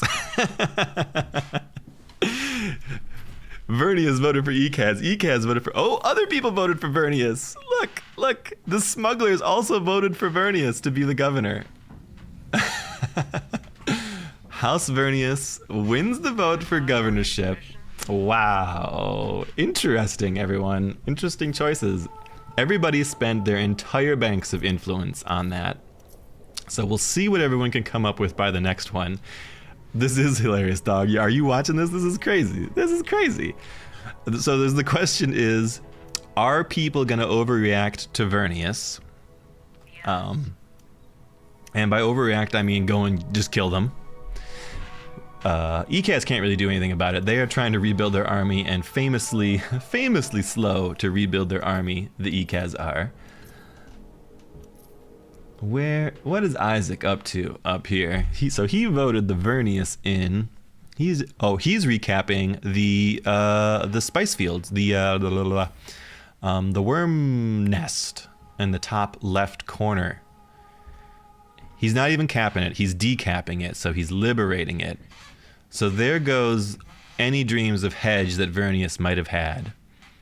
But they are the governor. So here's what happens if someone's governor. If someone's governor, the loss of rights will come up at the next council, unless someone is the speaker of the council, in which case they could obfuscate the loss of rights so that it doesn't come up, in which case it is still possible to get rid of the governor if someone were to upvote the governor charter enough so that it came up as the next charter order of business as well. Now, you can't upvote the charter against the ECAS, which is why it's so dangerous against the ECAS.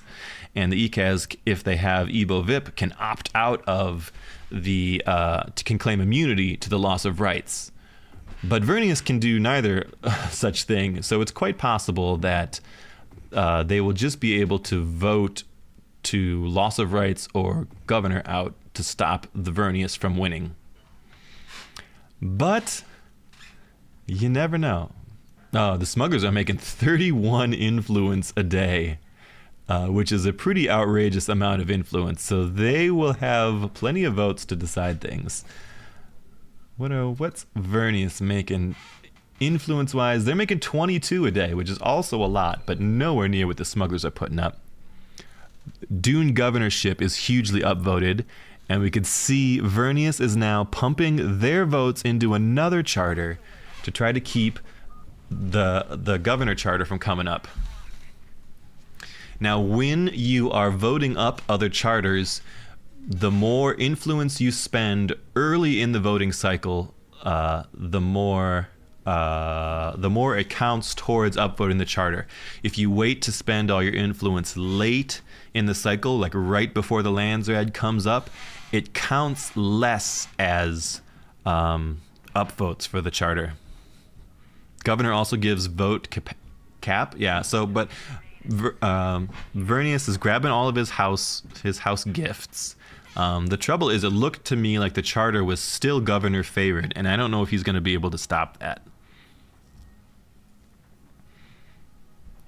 I think if the governor charter he is assassinating Ekaz again as well here. Harkonnens are moving back into the middle again. It looks like people are picking on Vernius quite a bit. Oh, what happened here? Oh, he was liberating, I thought. It looks like maybe he transitioned and just pillaged it up top. He did not liberate the worm's nest there. That's strange. Why did you do that, smugglers? So smugglers did not liberate the worm's nest, making Vernius still look a bit high up on the hedge. Vernius is assassinating the Ekaz. The Harkonnens are pushing west, now annexing that neutral territory. It looks like something. Did the tech for command points get obfuscated? Because we're at a 55 command point total, or is he just changing things in his S vault? Does anyone else have 65 command points? If we pop over, nope. Looks like I can't think of the name of the tech, but it looks like Vernius obfuscated not the economic tech that I thought maybe they did. It looks like they obfuscated the tech for extra command points, so everyone is capped out. Ooh, Wormstrike just eats like 22, and the hero of the smuggler army. That feels bad. But it looks like everyone's capped out at 55 command points. So Helio sees that the aggression's coming in on him, and he reduces the maximum army size of everyone with his obfuscate. Assassination is progressing well. 50+% on the Ekaz. We will have another Landsraad here in like 2 days to determine governorship. I'm pretty certain the charter is going to come up again, and the likes of smugglers and friends should have plenty of votes to get him out of it. Yeah, Worm Nest still firmly in Vernius' hands. Smugglers are up to 25k though. They can't possibly be booming. Why are they at 25k? What are you doing, smugglers? Did you build your research base or what? I can't tell. But 25k on the hedge for the smugglers. We will have like 1 day, another Landsraad to determine the fate of governorship. But there's a massive influence bank for the smugglers, so they'll get to determine what happens. Smugglers are down to 1 harvester that's about to be eaten. So they're not making a whole lot of spice, but they're still getting a huge income of spice by stealing it from everyone else on the map, so they're not concerned. They might get eaten by a worm again. Yes, the smugglers, I think, did get eaten by a worm. They are back down to 32 CP. Worms just going bananas on the smuggler army here. I don't know what's going on with them, but they're suffering devastating losses. Speaker of the council was the smugglers. Dune governorship is up for vote again. There's not a loss of rights up for vote. Is that weird? Shouldn't there have been a mandatory loss of rights for voting? Curious. Very curious. Okay, we've got huge vote counts on the smugglers, a lot on Vernius, but not enough to keep what they want. A little bit of medium on the in the ECAS and not much at all in the Harkonnens. So governor is gonna have to change hands here. And that's the thing, right? I think the only other person up is ECAS, so they are going to be forced to vote governorship onto ECAS. And they might not be able to get it away from the ECAS. No, because they obstructed something different. They obstructed the water regulations on the right side. It was something else. I don't know why loss of rights didn't come up. I don't understand.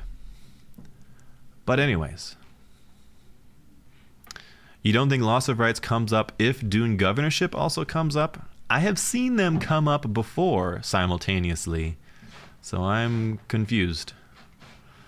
I'm confused. Could you please explain the assassination mechanic? Oh, Andre, I don't think we've got time for it. So the assassination mechanic, in a nutshell, is a lot of preparation and installing hidden assassination cells on someone, and then training assassin units and sending them to those cells. And then partway through the assassination, people will determine that they're being assassinated, and they will try to remove those cells from them. And if they're able to remove all the cells in all of their villages before enough assassins get in to complete the timer, then they'll survive. And if enough assassins do get in to complete the timer, they'll die. No, the only other person up for governorship vote at this point in time is ECAS, so they are forced to vote ECAS as governor right now. And I don't know if ECAS went into their blue. They need the tier 4 blue tech in order to have the perfected politics. All factions lose -1 authority too. That's going to make hedge booming really challenging. This is getting interesting. ECAS are our newly crowned governor, although they're about 75% assassinated at this point in time. They are working hard to scan the lands. It doesn't look like they're being contested in any way. They haven't abandoned anything. 61%. I don't know, there's still a lot of assassinating going on here. Vernius looks like... Vernius might get it. Vernius might get it, my man.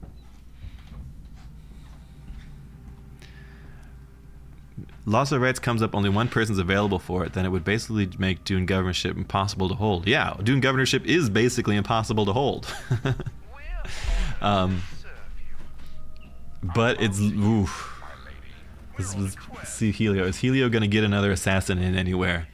I think if one more assassin gets into a cell, he is low on intel. He's trying to bargain intel from other people. He's fine. He's at 340. He's fine. Does he have an assassin anywhere? Yes, he's got that very northernmost cell. I think ECAS is dead. They're at 85%. I think that last assassin's going to get in the north. I don't know if that top one, that northernmost village of his has got a cell. It's an easy walking distance. If that guy gets in, I think it might be curtains for ECAS. No one else looks like they are pushing ECAS militarily. They're not trying to base bust him. This is an awful lot of put an awful lot of eggs in one basket here. That the Vernius is able to murder ECAS, but they really might here. It's getting quite close. Are the ECAS searching that top region yet? No, they're not. They're focusing on their southern regions. Oh no. Oh no. Helio, it's in. Oh, the ECAS are dead.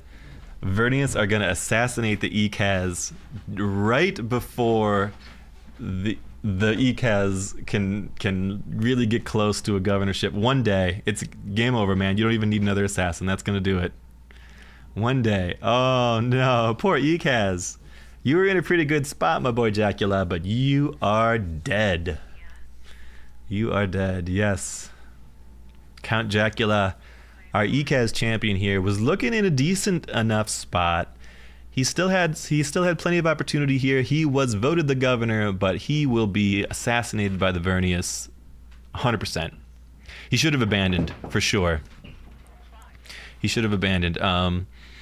So the thing to do, if you have regions that you know that you cannot search in a very time... Oh, there it is. Count Jacula has been assassinated. The ECAs are no more. The governor is no more. It's free real estate. It is often difficult to assassinate, in my opinion, but you need to understand the mechanics and know the counterplay properly. If someone is willing to abandon territory, and that is what you should do, if you have territory that you can't effectively search for infiltration cells, and now he's getting up his information levels on the smugglers. If you can't properly search territory, you need to abandon it, and sooner rather than later is what I would advocate for. All right. Ooh, well, we got a dead player now. I think we should move towards some sort of resolution here pretty quickly. Harkonnens are coming in on smugglers. Smugglers have climbed above to the top of the hegemony, but here's the problem. Smugglers got no place to go. I think it's kind of funny that the Harkonnens are fighting them. I think that's probably in Vernius's best interest. So Vernius is really just waiting out. So when someone dies, there's a bit of a timer before you can annex their lands. But once that timer is done, Vernius is going to run south and start grabbing all of that ex-ECAS territory. No, once you get all of the cells, it does not cause the assassination to fail.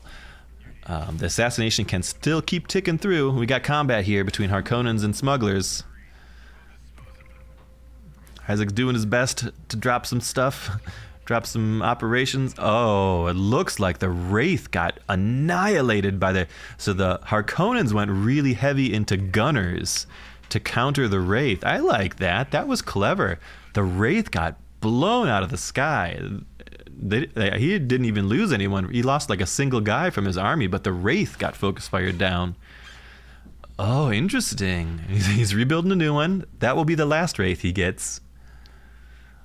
But he's forced to pull back. The Harkonnens, by taking out the Wraith, have bought themselves some time and space. He's moving his army back to heal in his local territory. All right, I like this play. This is good play, Archon. This is much better play than we had earlier. This is savvy. Although you've backed off, you haven't kept the cap on that territory. Why haven't you kept capping that territory? You won that fight, my man. Get back up there and take that special territory. What are you doing? What are you doing, Helio? He's got to be eyeballing the ECAS lands here. Helio at 500 authority, so he is... Yep, he's down here. He is grabbing ECAS specials. This looks to me like a Vernius hegemony boom win game. I think it's Vernius's to lose right now. Smugglers are slightly ahead, but there's got to be just a day, just nothing. A tenth of a day, it's gone. Now he can start annexing stuff. So he's going to take at least one special here. He's got two more back in his own territory he could recap at minimal cost. One special cap here will put him up to 27 and a half, almost 28. Yeah, does Helio have the RC up now or not? He certainly should be building it right now if he's not already. Dune governorship coming up. Doesn't matter. I think we've got game over within 30 days here, is my opinion. Unless they're able to get territory off of Vernius. What I would like to see is the smugglers call for peace with the Harkonnens in order to stop the Vernius boom here, and then maybe the Harkonnens and the smugglers march on Vernius.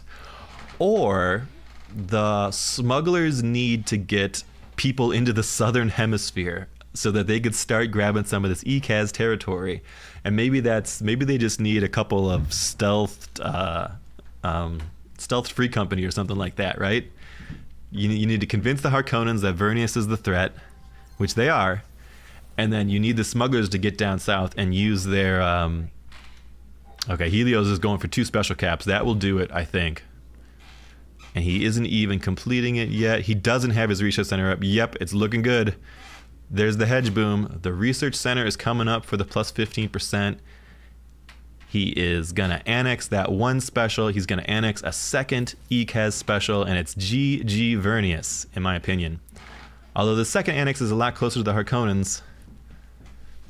Looks like the Harkonnens are falling back. I think Vernius has this. The smugglers have been boxed in too much. They don't have the ability to get to all of this free real estate. The Harkonnens themselves aren't even taking advantage of the real estate. It is just Vernius's to hold on to, and they are grabbing it. I mean, they needed to be liberating Vernius land 5-10 days ago again. It's a Vernius hedge boom for victory. Yep, I'm calling it. I've seen enough. Harkonnens are grabbing some land in their backfield, but not enough. This is a Heliomane's Vernius victory. Nothing's being liberated from him. He's got it. He's got it. Poor Jacula. His death greased the axles of Vernius victory. You hate to see it. You hate to see it. Another Vernius win. Gross. Well done, Heliomanes. There's a Vernius victory for you. Well played. It was Smugglers taking the quick lead there. Nice, let's stop watching that. Smugglers taking the quick lead there on to getting in a knife fight with the Harkonnens, and then Vernius sort of opportunistically stealing smuggler territory. Then they kind of turned on Vernius, but they didn't do it enough. I don't know why the smugglers didn't finish liberating that top worm territory. I don't know why the ECAS and the Harkonnens struggled to beat up Vernius so much. They should have taken that middle territory and then maybe another one or two from Vernius. For sure, they should have picked on him more. We do have another game. That was our group stage game, a very long one at that. So we are going to have a finals game coming up in just a couple minutes here. So hang on, everybody. Go use the restroom, top off your drinks, take a break. We are going to sort out the finals pod and get people streaming, and I will cast that one as well. See what we've got. See what we've got. Looks like Henry took that other pod. Nice. Tough one. A lot of really talented players in that one. Henry, of course, is one of our homegrown fan favorites. Always fun. Jacula forgot the supply drop. I know. I saw it, Jack, and it made me sad. I looked at it afterwards and I said, how did he lose his army? He's got a supply drop right there. Worst game I've ever played. Now, you were a contender, my man. You were all right. You just we all struggle sometimes. You should have been picking on Heliomanes probably more. Yeah, that's what I figured happened. I figured the supplies got you, because there is no universe where the combined ECAS and Harkonnen army loses that many men against Vernius. Oh yeah, let's give us. We need something else to look at while we wait here.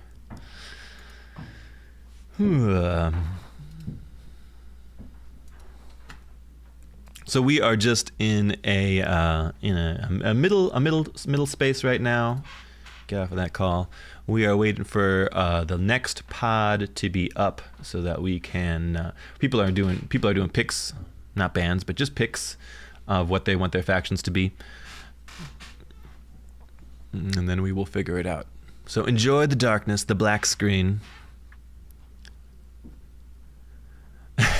You got flustered when I was going to be casting your game. There's no fluster. No need to be flustered. I'm sorry. I didn't mean to up the pressure on you. There was a wide range of play going on in that game, and there is no shame to be had for anyone. Everyone did their best there. It was a good game to watch. It was back and forth.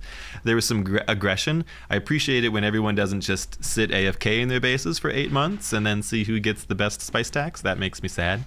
There was plenty of fighting and stuff, so all good. Yeah, we are streaming off of other people streaming in Discord today. Are we gonna try a call, dog? Give me 1 second over here. Let's figure this out.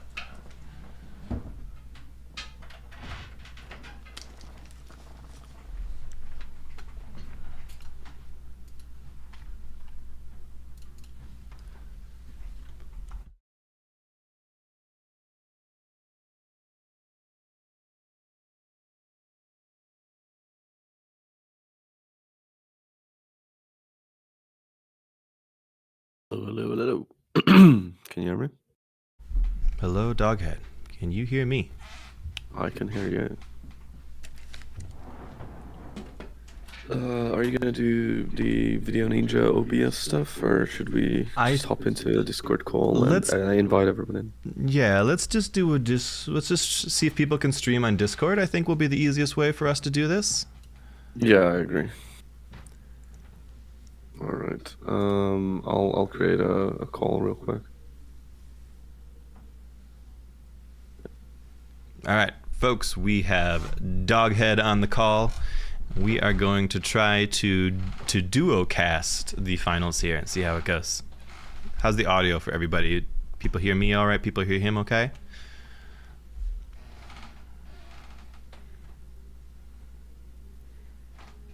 Someone asked about cheating. Is it a problem? I am not aware of any cheating in the game, actually.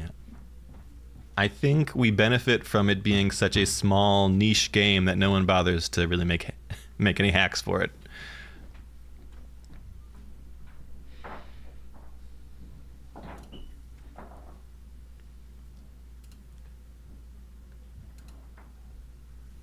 All right, we're going to try and get all the other players into the same lobby and get people streaming their points of view there, and then we'll be able to bounce between them, ideally.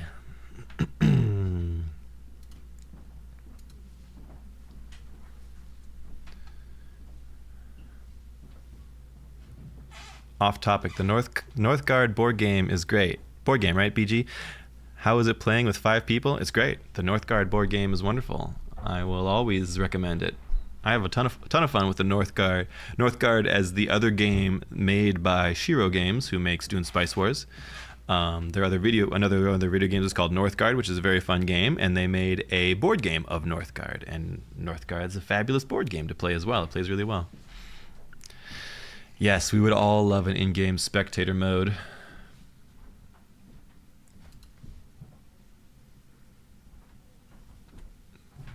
Mighty Kenry here. Let's make sure. I think we just about have some visual.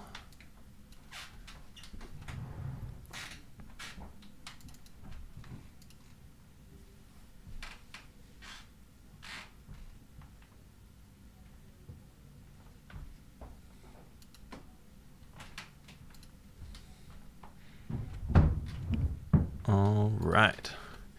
Hide some members, we maximize our screen. How's that looking, folks? Looks good. Vernius Guide. Vernius Guide maybe in 2-ish weeks or so.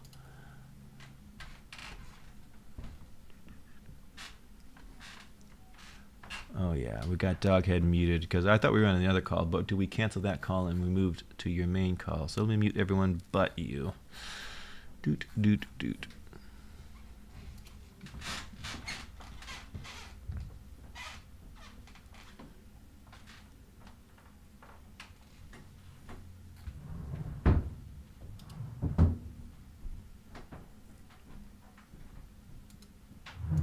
I think I'm not sure. Zord, are you US? Yep, Western.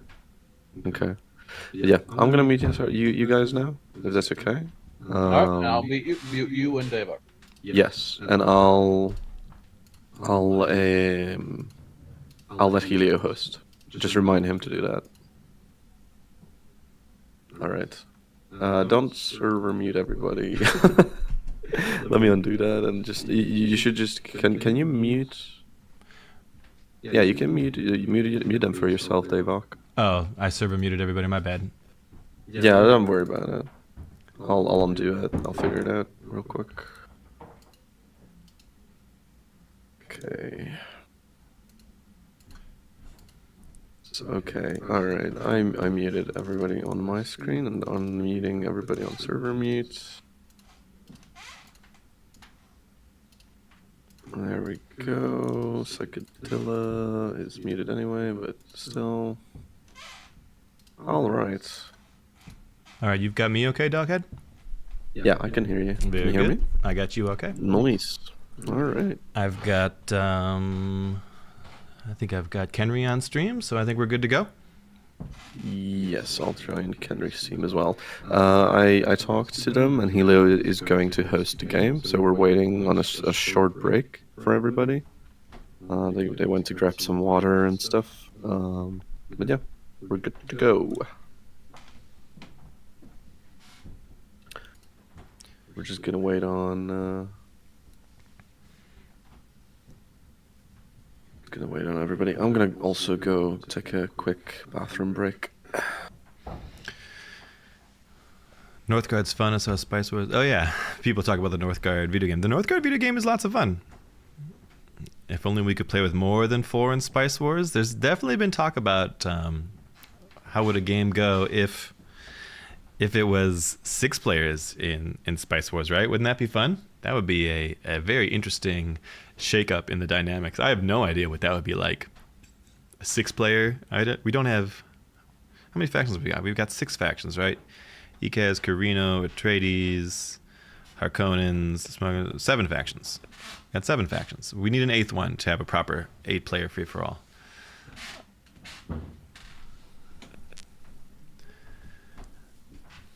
But yeah, I love the board game. I'm a big board game player myself. What have I been playing lately? Turning around, staring at my shelf of board games. Imperium has been a ton of fun. Imperium is like a little card game. There's Imperium Classic. The other one's like Imperium Fantasy or something like that. It's like a card game of empire building. That's super great. It's super great. I recommend people check that out. Imperium, the card game. It's a lot of fun. I've been playing some Eclipse 2nd edition. I have not played a lot of Twilight Imperium lately, though I have played a vast quantity of Twilight Imperium in the past. A 2v2v2? If you had 6 player, yeah, that would spice up the 2v2 scene for sure if there was a third 2v2 team. I don't play a ton of 2v2 games in Spice Wars myself because, I don't know, I feel like it's a much more adversarial game. You know, it's your team versus their team, so there's not really politics. You're just trying to, it feels more like StarCraft, right? You know, you're just trying to beat their army and take their land and get that edge and beat them out on it. There's no politicking to be had, and the politicking is one of the big fun parts of it for me. I think for a lot of players too. But if you had a 2v2v2, suddenly you've got more politicking. Although it might be miserable too, because it would just be 4v2 for whenever someone's is doing better. All right, I'm back. Okay, welcome back. Just chatting with chat, talking about board games while we wait for folks to get stuff going. Oh, nice. What kind of board games? The good ones we've been talking some Twilight Imperium, which is probably one of the most similar to Dune. Yeah, for sure.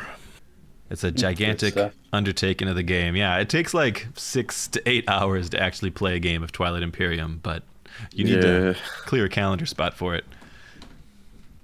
Yeah, I used to play with a group, but people got busy, turns out. Yeah, just mute all the navs. Yeah. I'm not surprised by it, but still. Anyway, who's playing who? Carino on Kenry, huh? Oof.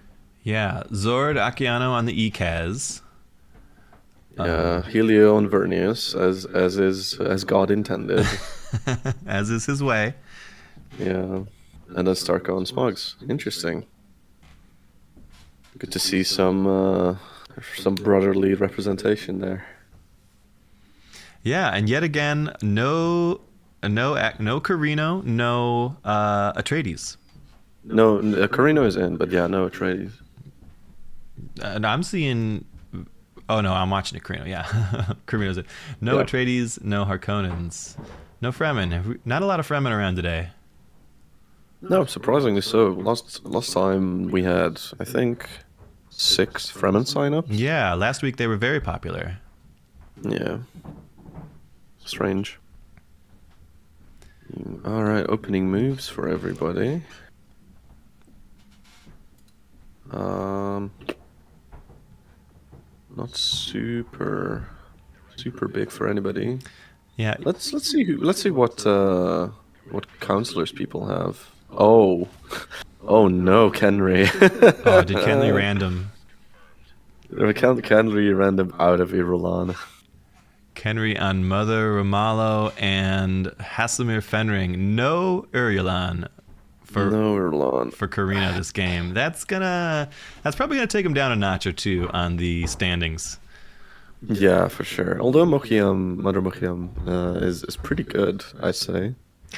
She can Mother do some Mochiam. fun things, but she's no Urilan. Yeah, for sure. I think if you go 5 blue on your first base and basically control the Landsrat completely, it can be a pretty good strategy. Unfortunately, people are gonna just stomp you if you do that. But Yeah. There's a lot of political power in this lobby too. yeah, for Vernius sure. usually can go 3 blue pretty easily if they want to. Ekaz you would sort of expect to. This is the Ekaz player that won on Governor last game, right? Yeah. And then Although to be fair, he was kind of let through basically. Like I was playing smugglers on Lashonhara, and I was like stomped down on standing, so I couldn't really do much in terms of votes. And that's how he got through, because also Harkonnen wasn't playing influence, and obviously Fremen is not good at playing influence if they don't go blue. and there's But always anyway, that's us good. there's always the late game smugglers are going to have all the influence they could want to spend Yeah. on votes. So I would be surprised to see any sort of governmental play this time around. Yeah, I'd be surprised as well. Anyway, let's move on to smugglers, since we talked about them, because they chose to go with Stakhanov and Staban instead of Lashonhara, which is, I think, Lashonhara is kind of the default now. Yeah, I would agree with that. I think Stakhanov is an interesting pick these days. Definitely fallen off since the nerfs to multicapping. Yeah. What is really good? Oh wow, okay. I just noticed that everything is in Russian. Oh yeah. Yeah. All right. But yeah, it's the big thing you can do with Stakhanov and Staban, and I think this lobby is ripe for it. Is just rush Chom. Yeah. Because you can very easily keep chain pillaging your neutral regions. I think in this lobby you normally would expect Carino to also be maybe contest the Chome market, but that's going to be a lot more difficult without Urilan. Yeah, exactly. So if they do decide to go for that early Chome win, I think smugglers have a pretty good chance here. We'll see though. But I like their chances if they go for that. It looks like we've got Vernius in the far east with Heliomanes. I think Yeah. the Carino is to the far west for Kenry. Starka Yeah, for sure. on the smugglers is, I can't tell, is this south or north? Looks like north. It's north. Yeah. Yeah. So that means Ikaz is on the south again. What is Ikaz doing? Let's look at Ikaz. Mesa and Ibo. That's pretty standard, I think, these days, isn't it? I'm not an Ikaz player. Ebo for sure. Mesa's a little unusual. I've seen plenty of people like Mesa, but would not have been my first pick. I think Yeah. it slows down your early economy, which is already a weakness for Ikaz. But she does Oh, allow yeah. some extra potential for shenanigans, I think. Yeah, especially with like mass abandoning, and if you pair her with Ilessa, I think she has a lot of potential. I would love to see an Alessa game. I have not seen one in a long time. Yeah, I think the last Ilessa game I played was me playing Ilessa, so Yeah, likewise. yeah, it's unfortunate. Yeah, I like the Mesa pick. I think it's a good flex, and also if you're gonna maybe rush, maybe get into a hedge rush. I will say this is a very forward ECAS base, though. Foliage is just one region off of the polar sink here. Yeah, that's unfortunate, especially if you're gonna go for like a governor thing, which I think he's trying to set up for, but not. I don't think this lobby is gonna allow that. Although he does not know what the counselors of Carino are. Yeah, hopefully Kenry doesn't tell anyone. Yeah, I mean I doubt it. Yeah, interesting stuff on the picks. Actually, Vernius, what is Vernius's counselors? I see it's the what's her name? Damn, I'm blanking. I think the guy there is Bolig, isn't he? I think so. He's the influence guy. That's all. That much I know. Is that And Tessia, then maybe? Something like that. Tessia, that's the Yeah. one. Yes, thank you. Tessia is allows Vernius to convert research into intel, Yeah, which is I think quite- the quite standard good. pick, if you want any chance of assassinating someone. Yeah, for 100%. Especially because you are so slow to create your human agents, and pushing the requirements down by one level also means you don't need 5 agents. You only need 2. Yeah. So So someone's that's pretty asking, good. what do you get from Mesa these days on the ECAS? I'll let you answer that. You're the ECAS professional. here. Sure. So let's pop over. So we've got Zord Akiano on the ECAS. So Mesa allows you to withdraw from territory, to abandon territory, and get the full refund for it. So one thing you can do is you can abandon territory if people are going to take it and get that refund off, so people don't take it from you. You can also use her to take territory, build extra masterpieces in that territory, either to fill it up with masterpieces that are going to be junk for other people, so if other people take that territory later in the game, the masterpieces keep them from building anything useful in it, or just the fact of being able to get more masterpieces out on the board for you can benefit a number of different ECAs, both the totals of their resources, as well as, we mentioned the hero Alessa. If you didn't go for Whitmore Blood, Alessa supercharges your army based on the amount of masterpieces you have around her. Super strong if it works out properly, but not the typical play, for sure. Yeah, people usually tend to go for win more. I think it's. I think the meta might be shifting a bit away from with more though. Like people are realizing that it basically puts a massive target on you, so it's not necessarily worth it. Yeah, We'll see. I would agree with that. Mesa also good if you are afraid of being assassinated. You can sort of safely abandon regions to get the authority back for them, and then recap them with that same authority. Yeah, 100%. Also, the good doctor just tagged me and wants to ask if he can join in on the commentating fun. Can we let the doctor? He's yeah. Let me unmute him. Yeah, I unmuted him as well. Hey Doc, can you hear us? Hey, what's up, guys? Yeah, I realized I was muted. Yeah, there you go. Now we can hear Thank you. Everybody, this Appreciate is Dr. Hugh or Dr. Huey. It's Dr. Hugh, and I get a lot of Huey, and that's because of, UA. Yeah, exactly. Yeah. Dr. Hugh predates my Dune Spice Words, so. Dr. Hugh, one of the navigators in the Discord, helping to organize these tournaments and things, along with Doghead and Heliumanes. Yeah, unfortunately, Helomates cannot join us since he's playing in the finals. They kicked him around a little bit, but nowhere near enough in his game. Yeah. That was a bit of a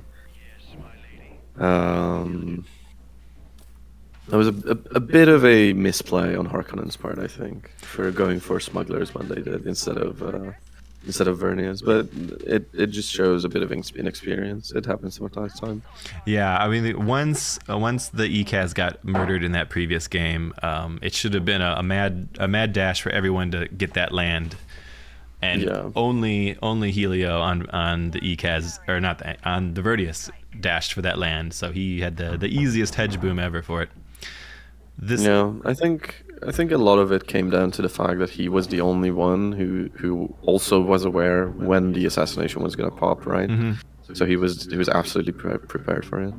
This is the grand finals of our tournament match today. We had a round of 16. We've taken those 4 champions and we've stuck them in the Thunderdome here. Yes. So our champion from the Docs pod, Starka here, actually pulled off a Chome win on Smuggler Ooh. when I was 600 away from a hedge win. Nice. Oh, wow. Nice. And yep, and there was a period of Sorry, go ahead. there's a period of about 3 minutes where I fixed my eco and could have hard sold and bought like 40 shares, and it would have stopped the dub, but I just missed it entirely. So very well played on his part to stockpile like at 39 like that. Yeah, if we go over to Starka's POV, or if you go over to Starka's POV, you can see he also chose Stakhanov and Staban. So I think he's going for the Chome win again, which in this lobby is going to be smooth sailing for him. Yeah, it's going to be a poor lobby for sure. And we were just complaining about every win being a hedge win these days, and one of these pods was a government, and one of these pods was a Chome. So that's nice to see. Yeah, I tend to agree. People tend to ignore it these days because everybody rushes hedge. But if nobody is going for that gov win or nobody is going for that Chome win, then you have such a good, easy road to taking that. Yeah, if the players are asleep against the threat of an early governor, it can certainly be quite potent. And Zord and I practiced last night kind of playing alternative win cons with our main factions, and so we'll see how that goes for him here. Yeah, sorry. Unfortunately, I think the governor win is going to be a much harder because Kenry managed to roll into Reverend Mother Gaius Mochium. And Gaius is incredibly good. I think one of the most potent things that she can do as a counselor is that she can take those Landsrad buffs for like Research All and turn them into individual ones, and then get the double voting power on herself, which is very, very powerful. Yeah, also, little known fact, when you push for influence on charters, that also gets doubled. I would say that there's a lot more latent political power in these factions than there is in economic power. So if someone is pushing governor and someone is pushing Chome, the governor is going to be a lot more easier to stifle than the Chome will be. It would have to be like a 4-month gov rush, which is very risky. It's incredibly risky, and I don't think he's setting up for it. Let's look at his BOV, maybe. Probably not. I would imagine in this situation, Zord is preparing for probably hedge and to contest Chome. Be my guess.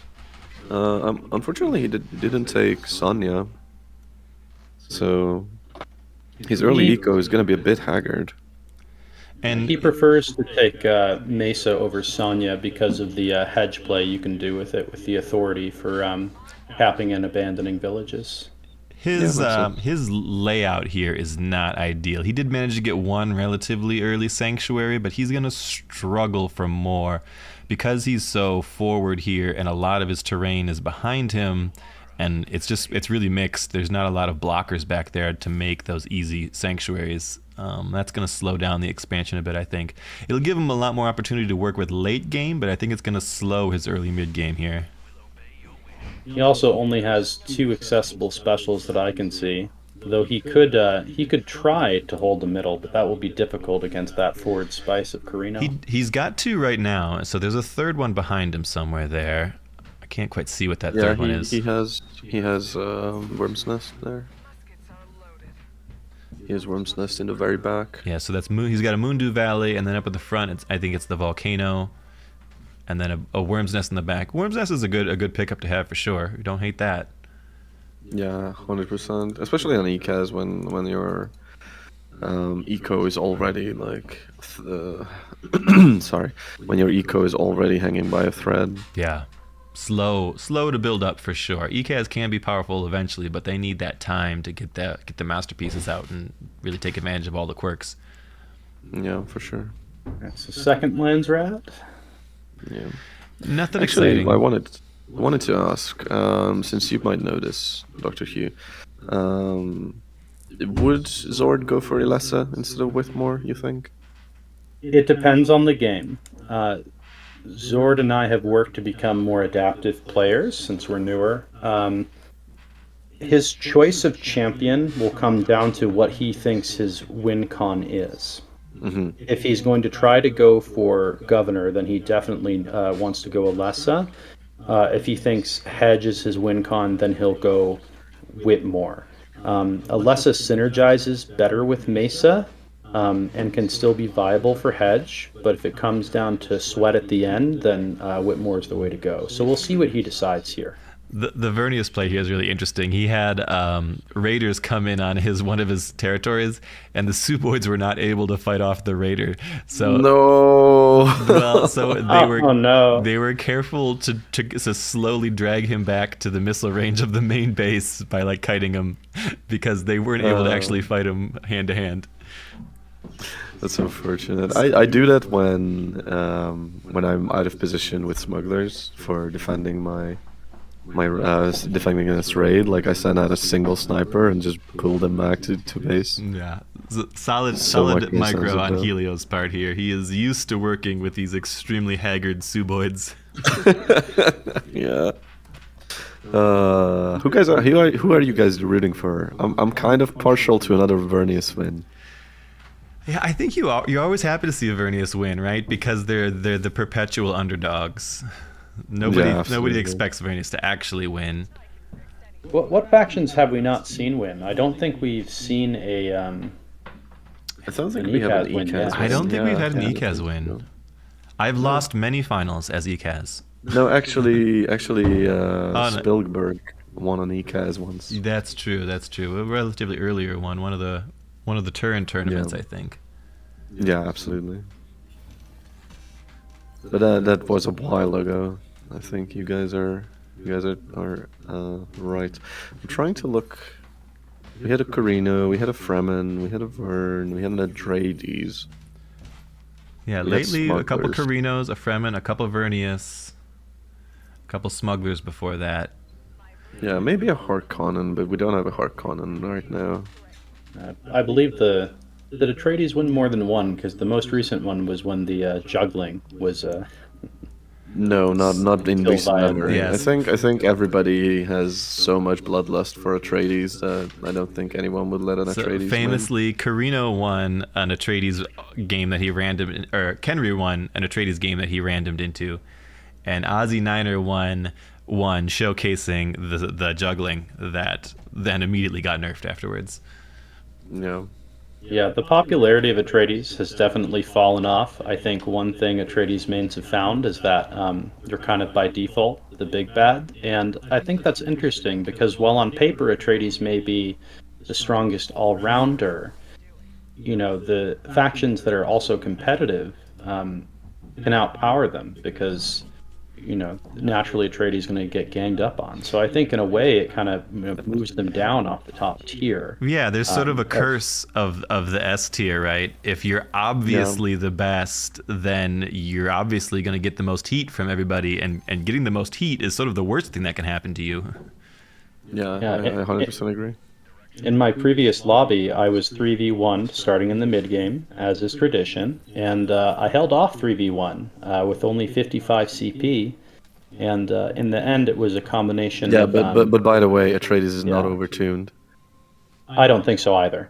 I mean, come on, you can 3v1 with 555 CP. I think that's way overtuned. Well, I had border defenses, so it's not like it's entirely overtuned. Yeah, I think fair. border defenses is overtuned. Yeah, definitely border defense. Someone's is asking about how ridiculous. common domination victories are. Have you guys seen any domination victories in any games that you've played recently? I think the last one was maybe when Caffuccino was still playing, so that was middle of April. That wasn't recent. Yeah, I would say I see a domination victory in maybe 2% of games, maybe less. Yeah, famously, Vahutol won a Harkonnen, as Harkonnen a Yeah, tournament against with you the and me. domination victory. Exactly. where I helped him kill you, which was Yes. my undoing. I recall it. Yeah. I think about that game every day. Yes. Oh man, I was screaming at my screen when I watched it back, like, oh, why did you cancel Research Center? No. Now this is interesting. While Carino may not have Irulan, does have a close by. Well, he did have a close by Acid Lakes. He has White Rift all the way in the back, nice and safe. He has access to Shield Wall and, of course, Fair the to Polar say- Sink as well as Volcano. Fair to So say we'll that the see- Carinos got some really fabulous terrain to work with here, and don't have the counselor to make it work Carino style for him. Yeah, it's unfortunate. I mean, even if you don't double up on craft shops, it's still pretty damn good. Like having White Rift and maybe 4 specials, that's pretty damn good. Yeah, I mean, he got, and it's all really nice, centrally located, relatively close to his base too. Just Actually- the locations of the villages and things. Yeah, now that I'm looking at his game right now, I think the main issue he's gonna have is putting down his second base, because he's I think very a much not. defensive drop, like where his rare metals are, just to the north. Maybe. That spice field could also work. It defends guess. White Rift, puts pressure on the Acid Lake, so that Acid Lakes is infamously difficult to take. Yeah, to attack into it. But it was a very smart take by Starka for sure. There's an interesting district build on Carino as well. They went Emperor's Monument and then 2 red in their starting place. They haven't filled out their 3 spot at all. Interesting. Maybe they'll go for 3 blue. I think that's what they're planning. They just don't want to show their hand yet. From what I've heard from Carino players, that it's that double red with Monument that you use for an early aggressive base drop. So we'll see what Kenry does here. Ooh, that does sound quite nasty. It does hurt that economy though. I guess he's Especially doing without okay. Irulan. He's got some income coming in, especially without Irulan. Yeah. As soon as he makes anything that's not a conscript, though, he's going to go into the red here. Yeah. He's He's got a lot also of Fremen only warriors to on fill out his 20. ranks. Yeah, but 27 CP is nothing. Like if he built up fully, I don't know. Interesting though. Like if this is like an early aggressive drop, I don't know. He doesn't have the map vision for it either. I'm a little surprised that there hasn't been some harassment coming down from Starka already on that northern spice field of Kenry's as well. I don't think he wants to. I think he'll just very comfortably put down his spice trafficking station and just enjoy the spice flowing in from the Carino coffers.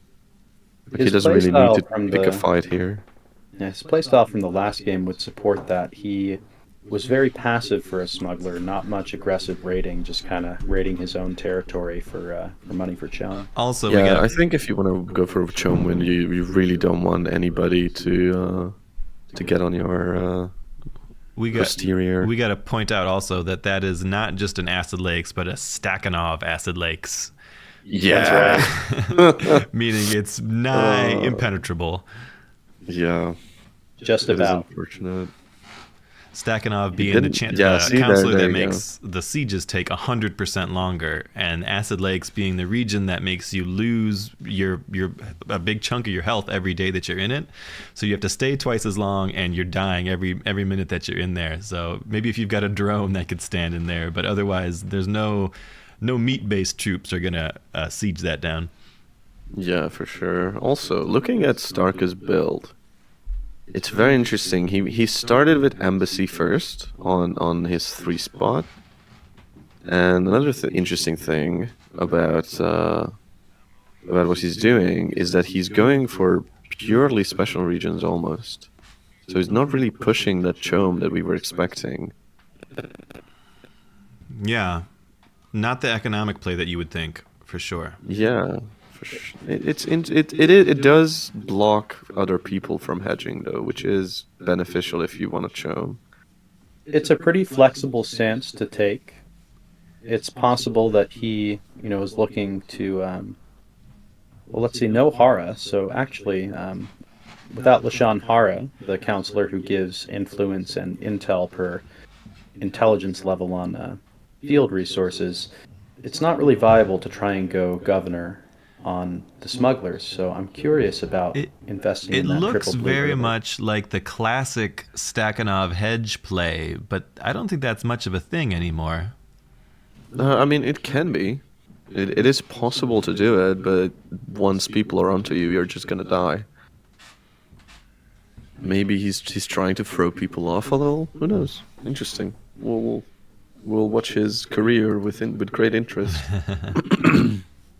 How's Vernius doing over here? He has a massive stack of Suboids up. I love to see 40 CP of Suboids. As is tradition. 2 railguns and all Suboids. Very. Yeah. Also, ooh, that's an aggressive take on that spice field. Quite interesting. So that's definitely a Chone play. If there's going to be one. Yeah. Although not making use of the 20% boost from Stakhanov is a bit questionable for me, but we'll see what he does. Anyway, back to Vernius. So the asphalt is also pretty centrally located here, just one region out of the polar sink. That's maybe a vulnerability for Vernius, just as it is for the ECAS here, like foliage. Yeah, I think the most defensible positions belong to Carino and like his position is not as good either, but then you look at the smuggler's position and that's really comfortable to defend Yeah. if it ever comes down to it. And also no Atreides, so you don't have to worry about the peaceful annex coming down on your neighboring regions. Research agreement, huh? With ECAS.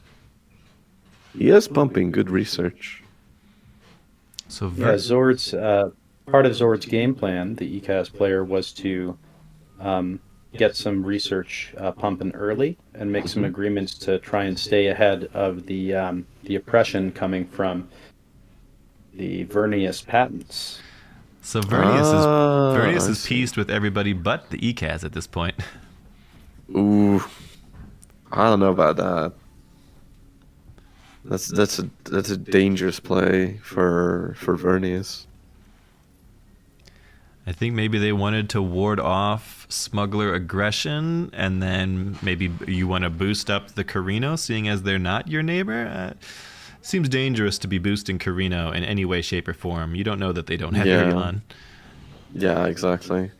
I mean, maybe he figured it out and offered later, but even then, making your like, I understand the logic behind the strategy of making making the player who's on the opposite side of the map strong, so that the others are hitting down on them. But if you're Not too boosting, strong. yeah, not too It's strong. a But if very you're fine boosting line. one of your neighbors as well, I don't know. It's a very fine line, yeah, as you said, Dave. We have a question from chat here. There is no spectator mode, and that is correct. There is Yeah. no spectator mode. Yes. No question mark, just sad face emojis. Sadly, no. We are forced to search for alternative means to spectate. In this case, we are having the players stream on Discord, and we are able to bounce between their points of view, but we don't have any control to actually, mouse over and click on things ourselves. Yeah, unfortunately, we can't check things when we want to, which would make things a lot more comfortable. But maybe Cheryl will listen to us crying for days. The developers of this game famously added observer mode eventually to Northgard, so I think we will get it eventually. Oh, there's some hope there. Yeah. I hope you're right. Oh, yeah, Peace Walker hope mentions you're that if you do get information level on anyone, you could see their counselors. So, I mean, you have to look for it though, and I don't know that I would even consciously be thinking about checking other players. I mean, if Rotating you play one with a spy around. if you play with a Rotating one random spy neighbor. around early game. Go ahead. No, sorry. Oh, yeah, if you have a random in your lobby, I tend to get information level 1 on them, just so I know what I'm up against. It's very useful in the early game once you have your core spies for what you need, expansion and such, to rotate one spy in between factions so that you can see what counselors everyone has. Yeah, that's not a bad idea either. But I think for the like if the game is not as of the the meta of the game is not as solved as it is right now, I think it has a lot more potential.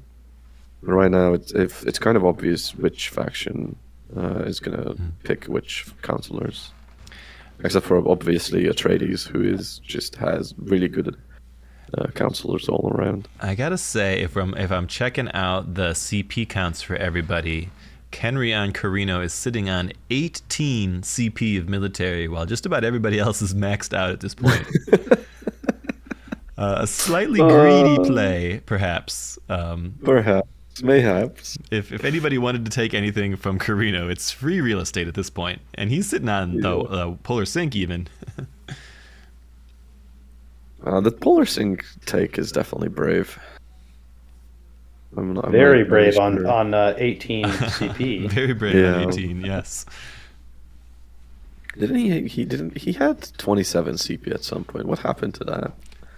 Did he get wormed? I did not see. He's at war with the ECAS technically, but I didn't see any trouble there. Interesting, nonetheless. Still no hero pick yet from Zord on the ECAS, sitting at 10.2 and has been for some time. Still probably considering the win con. Yeah, I saw Helio already picked, or was picking at least. Nuva, the drone mother. Yeah, he picked Nuva. She's pretty good. I think she's the default pick for Vernius right now. Allows for a lot of good defensive play. Being able to heal up that drone army is definitely very strong. And also it stacks with fight engineers, so that's even better. Not when you have a full suboid army, obviously, but hopefully he'll manage to get out of that. Starka claiming he's peaceful. It's true. Gear Reg's going down on the smugglers. Yeah, I mean he did that forward cap on that spice field of Vernius's was a brave move, especially Certainly because very aggressive. yeah, especially because smugglers are really bad against the subway swarm. Yeah, we were sort of theory crafting about that. It's about the only thing that the Suboids could possibly do is maybe punish a mass sniper army. Yep, pretty much. So, But they're very good for that. So I'll say everyone is letting Kenry get away from this. No one's looking at him belligerently. ECAS are in their back territory taking stuff. Smugglers are doing their pillaging things. Nobody's counting the 18 CP of the Carino army at this point. Yeah. ECAS desperately trying to hang on to any semblance of an economy. As expected, honestly. Yeah, we thought it would be a bit light early on. Yeah, but I think they just took they didn't just take it, but they took Worm's Nest, and now they're taking that rare mineral field. Helio Selling off a bit of Joan to stay afloat are the ECAS. Helio has his eyes all the way down on the spacing wreck, which is very close to ECAS territory, but he is sending the Suboid swarms are headed south. They're going to try and push that purple line as far southwest as they can, I think.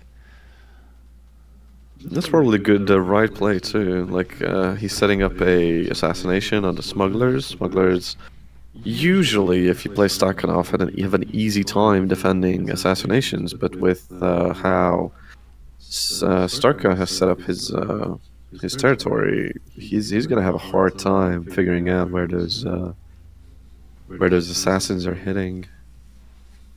Okay. Trying to see, do we see any monitoring stations built yet for Starka?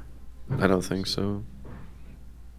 And I wouldn't do it, so I don't think anybody's doing it. and I Well- love my monitoring stations.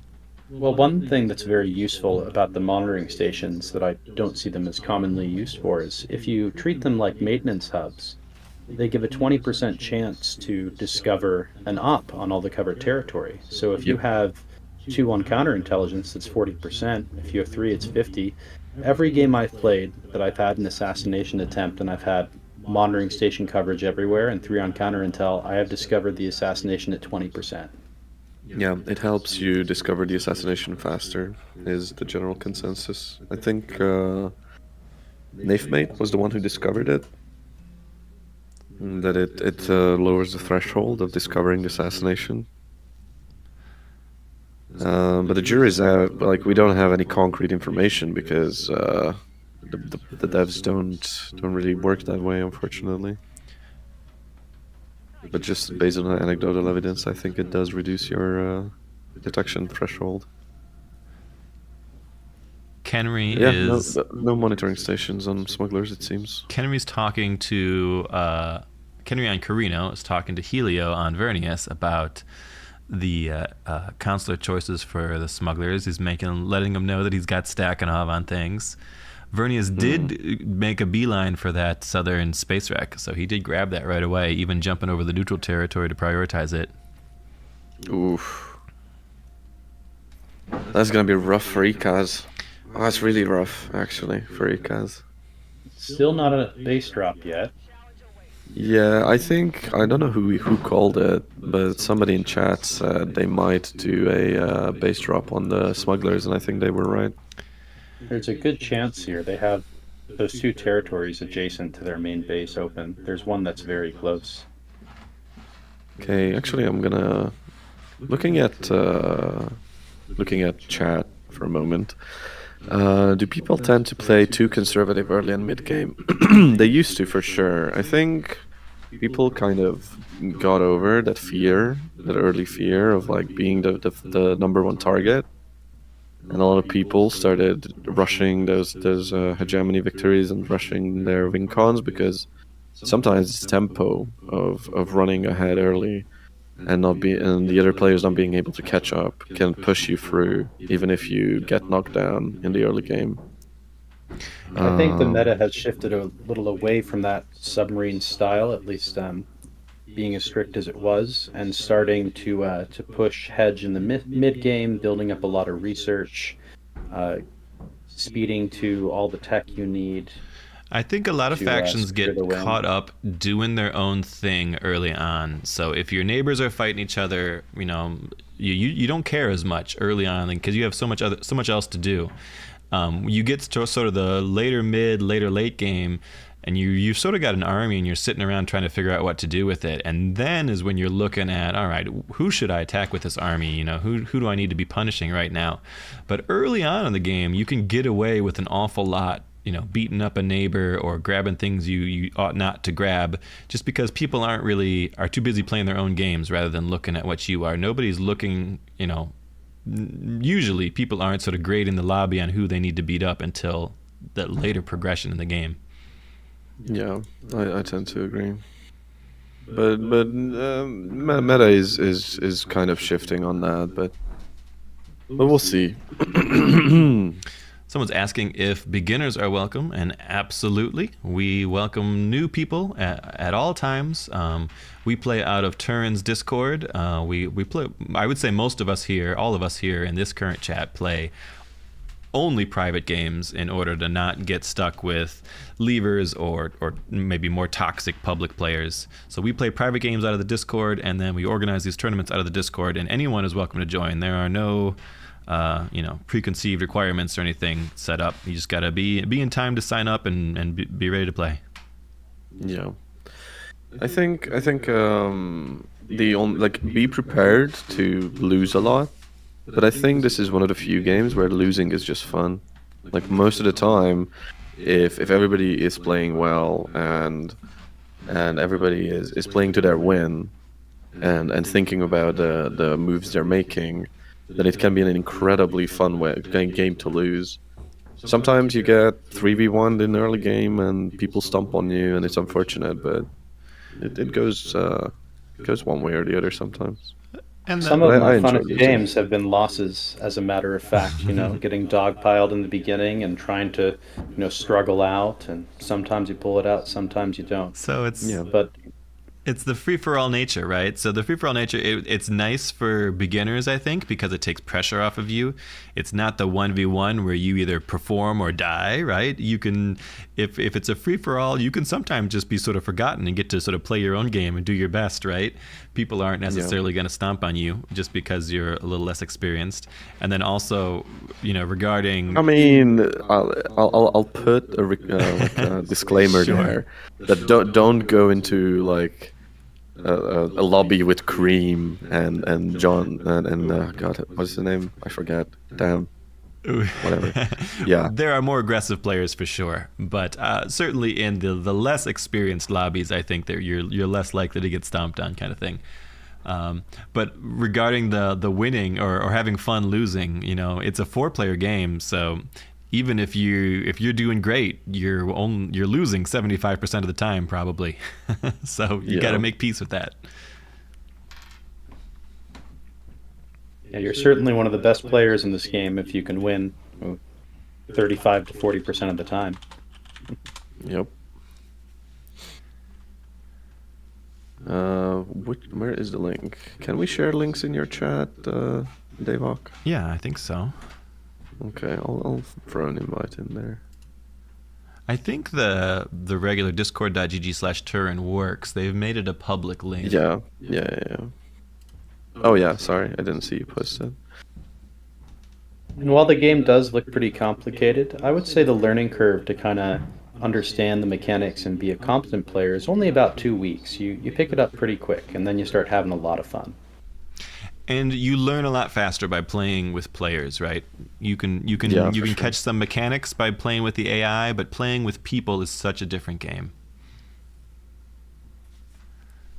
Yeah, Remas. That happens sometimes. In those situations, you gotta find your own fun. I usually just choose a player to Rat King and help them win, because at that point there's not much else you can do. And even that can be fun. Like I sometimes have a lot of fun, like coming back from an absolute trashing. Yeah, I think there's people often, you can also think that you're doing a lot worse than you actually are too, and underestimate how badly the leaders can get killed as well. It's easy to look like someone is in an insurmountable lead and then they're assassinated and suddenly everything's wide open again. Things can change very quickly. There's very few scenarios where things are just finished and you're just moving on to completion, right? It's always like anything could change in those last couple of minutes. Yeah. We also got another question. Quick question. How often do you... actually, Isaiah said he loved his game. I also love this game. I hope a lot of people love this game because it's worthy of praise. I wish more people played it. But yeah, quick question. How often do you guys get into a game with a win con planned versus adjusting your plans when you see the map? That is a good question. I think it depends a bit on the faction, because some factions have a wider array of win cons that they could conceivably follow. Smugglers can kind of pivot and do whatever they want. If you're Fremen, you're probably pretty locked into trying towards Hedge, but maybe you could try something a little wild. I would say it's faction-based, but certainly the map plays a bigger role in the game than most people give it credit for, I think. I would bet that if you could see the whole map at a start of a game and you did like a little bit of analysis, who are these special regions closer to, you could probably do a decent job of picking who's going to be the strongest player based on the map layout itself. It makes a really, really big difference in things. Yeah, I think I don't... Like, I usually have a pre-planned win con. Especially if you're playing something like Smugglers, you have to have your counselor picked, depending on what win con you want to go for. And then look at the map and decide who I'm going to early aggress on, who I'm going to be pointing fingers at in politics, in politicking. in the game. Like I think it usually comes down to a bit of both, like a bit of column A, a bit of column B. But usually I go into a game having a pre-planned game plan. And sometimes, a plan doesn't survive first contact with the enemy, so, Yeah, I oftentimes if I'm picking a faction or looking at a lobby, I'm probably trying to think of what a primary win con looks like there. And the sad state is that these days, I think hedge is 70+% of the plans, if you're being realistic with things. But I think there's a lot of space to try other things. It's just that the likes of Chome, the likes of politics are much easier to shut down. So if someone sees you and is able to counter you, they can usually do so, and you don't have a lot of counter play. Yeah, true enough.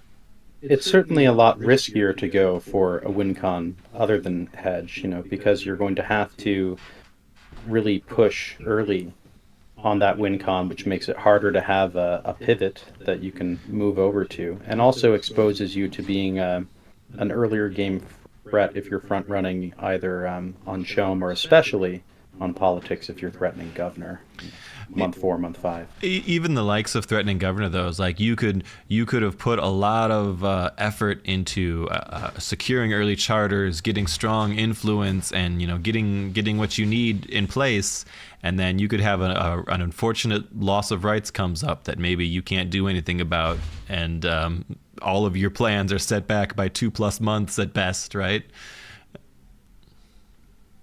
It's certainly one of the biggest gambles to try and go for governor early. I think if you want to threaten governor, you want to put minimal investment into it so that it stays open as a possibility, but doesn't stop you from pursuing other win conditions.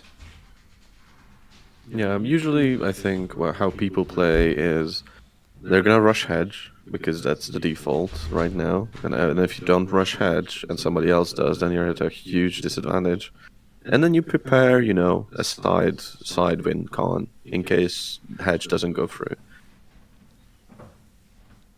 Unless you're me and you forget.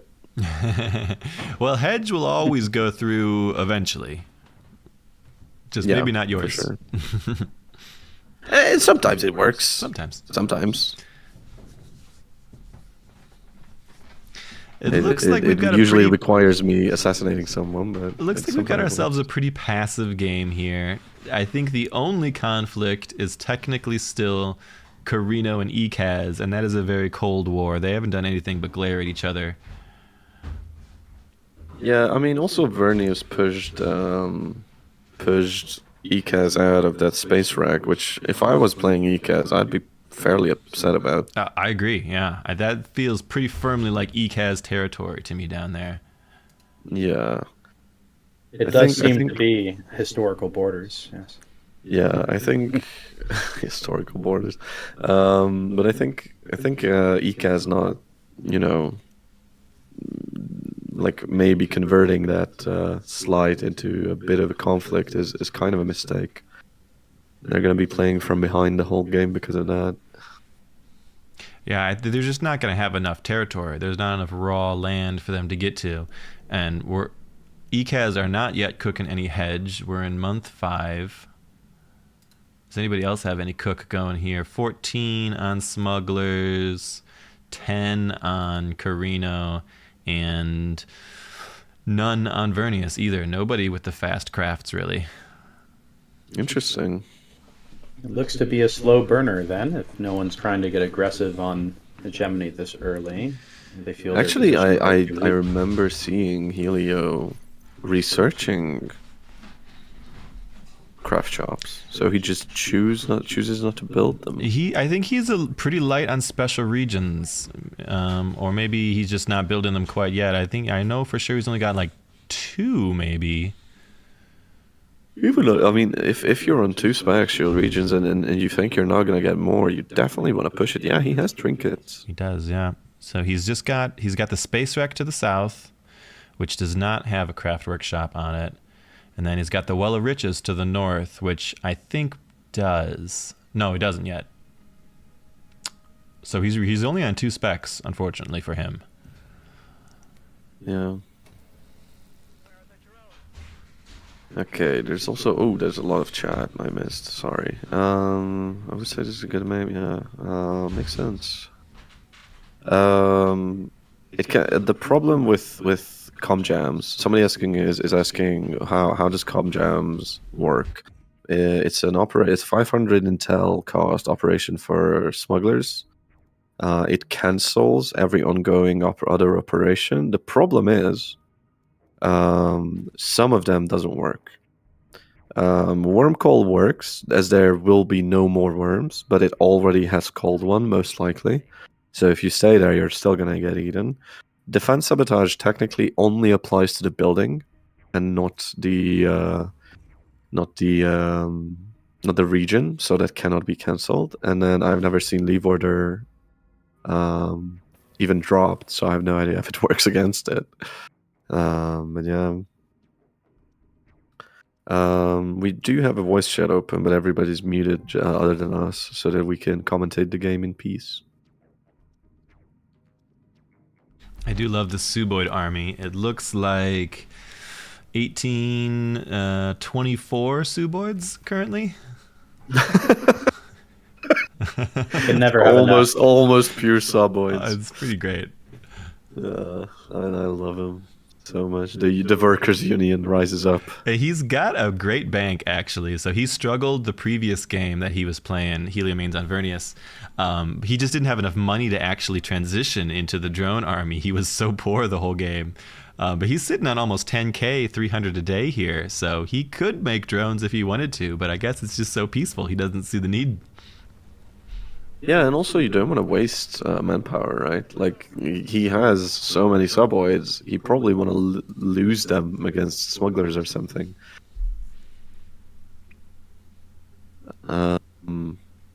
It is a bit sad that this game is so passive, but that's usually tends to be how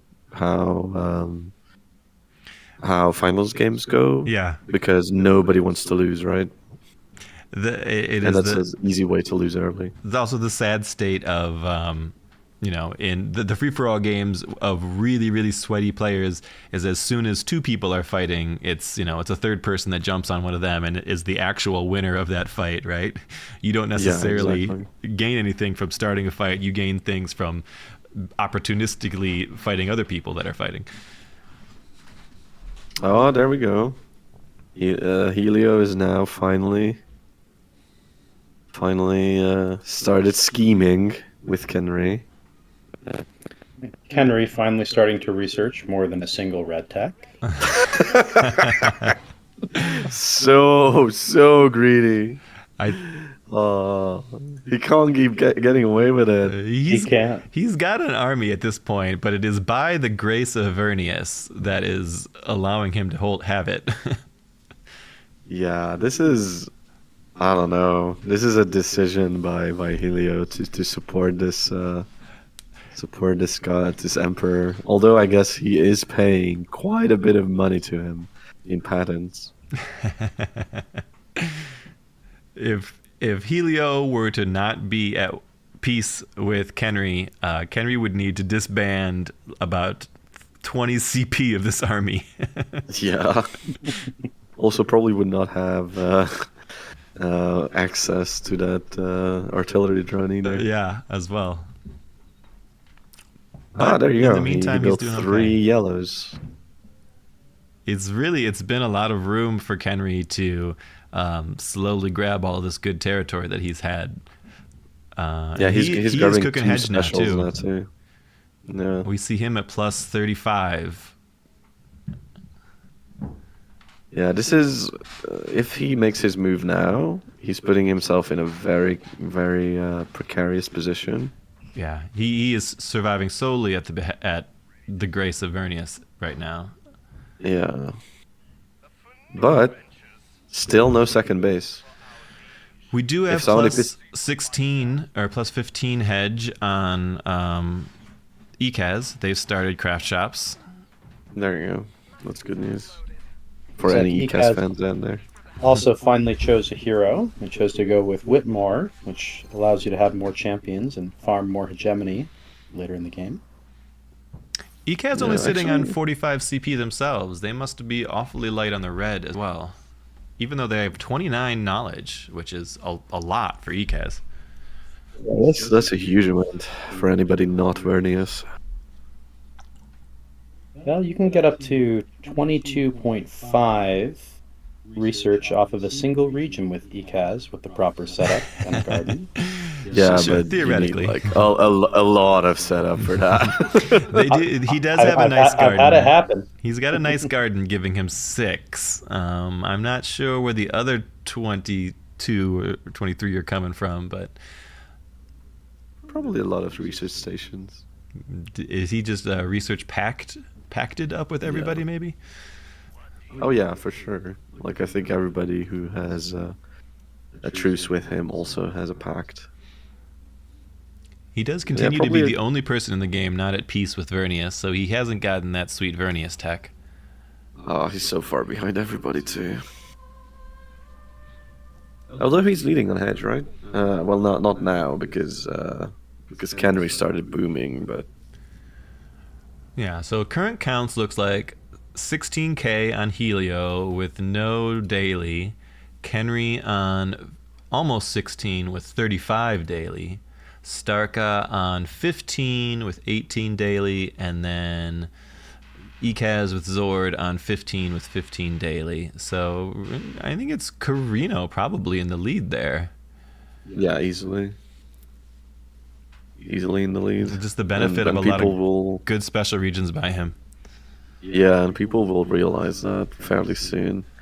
Also, picking the wide muzzle for flamers is a choice in the armory. He's anticipating Against some any knife faction fights. but Fremen, it certainly is a choice. Yeah. You it's- know. So that is the Although- armory upgrade for the incinerators that makes them do more of a 180 degree burn rather than a 90 degree AoE burn. But it shortens the range quite a bit, so it's usually not used against anyone that isn't extremely melee heavy in their armies, because you can't really hit anything other than melee with it. Yeah, unless you want to like walk up in the face of a sniper army, Always easy to do. which always so easy. Oh, Kenry, you scheming bastard! He's putting down infiltration cells on Vernius. Oh no! Uh-oh. I would love to Oh, see a Vernius no. assassinated. It would serve them right. If that goes through, and, All those and he, filthy, filthy patents. yeah, and if he lets smugglers get eliminated before going in on the assassination of Vernius, and somehow it goes through, he's basically won the game. So it sort of looks like our Carino and Vernius are scheming against the smugglers here. People are kind of discounting the ECAS. And then maybe we've got Carino sort of scheming against Vernius as a backup plan as well. Yeah, I think. Ah man, Carino's heavily favored here, unfortunately.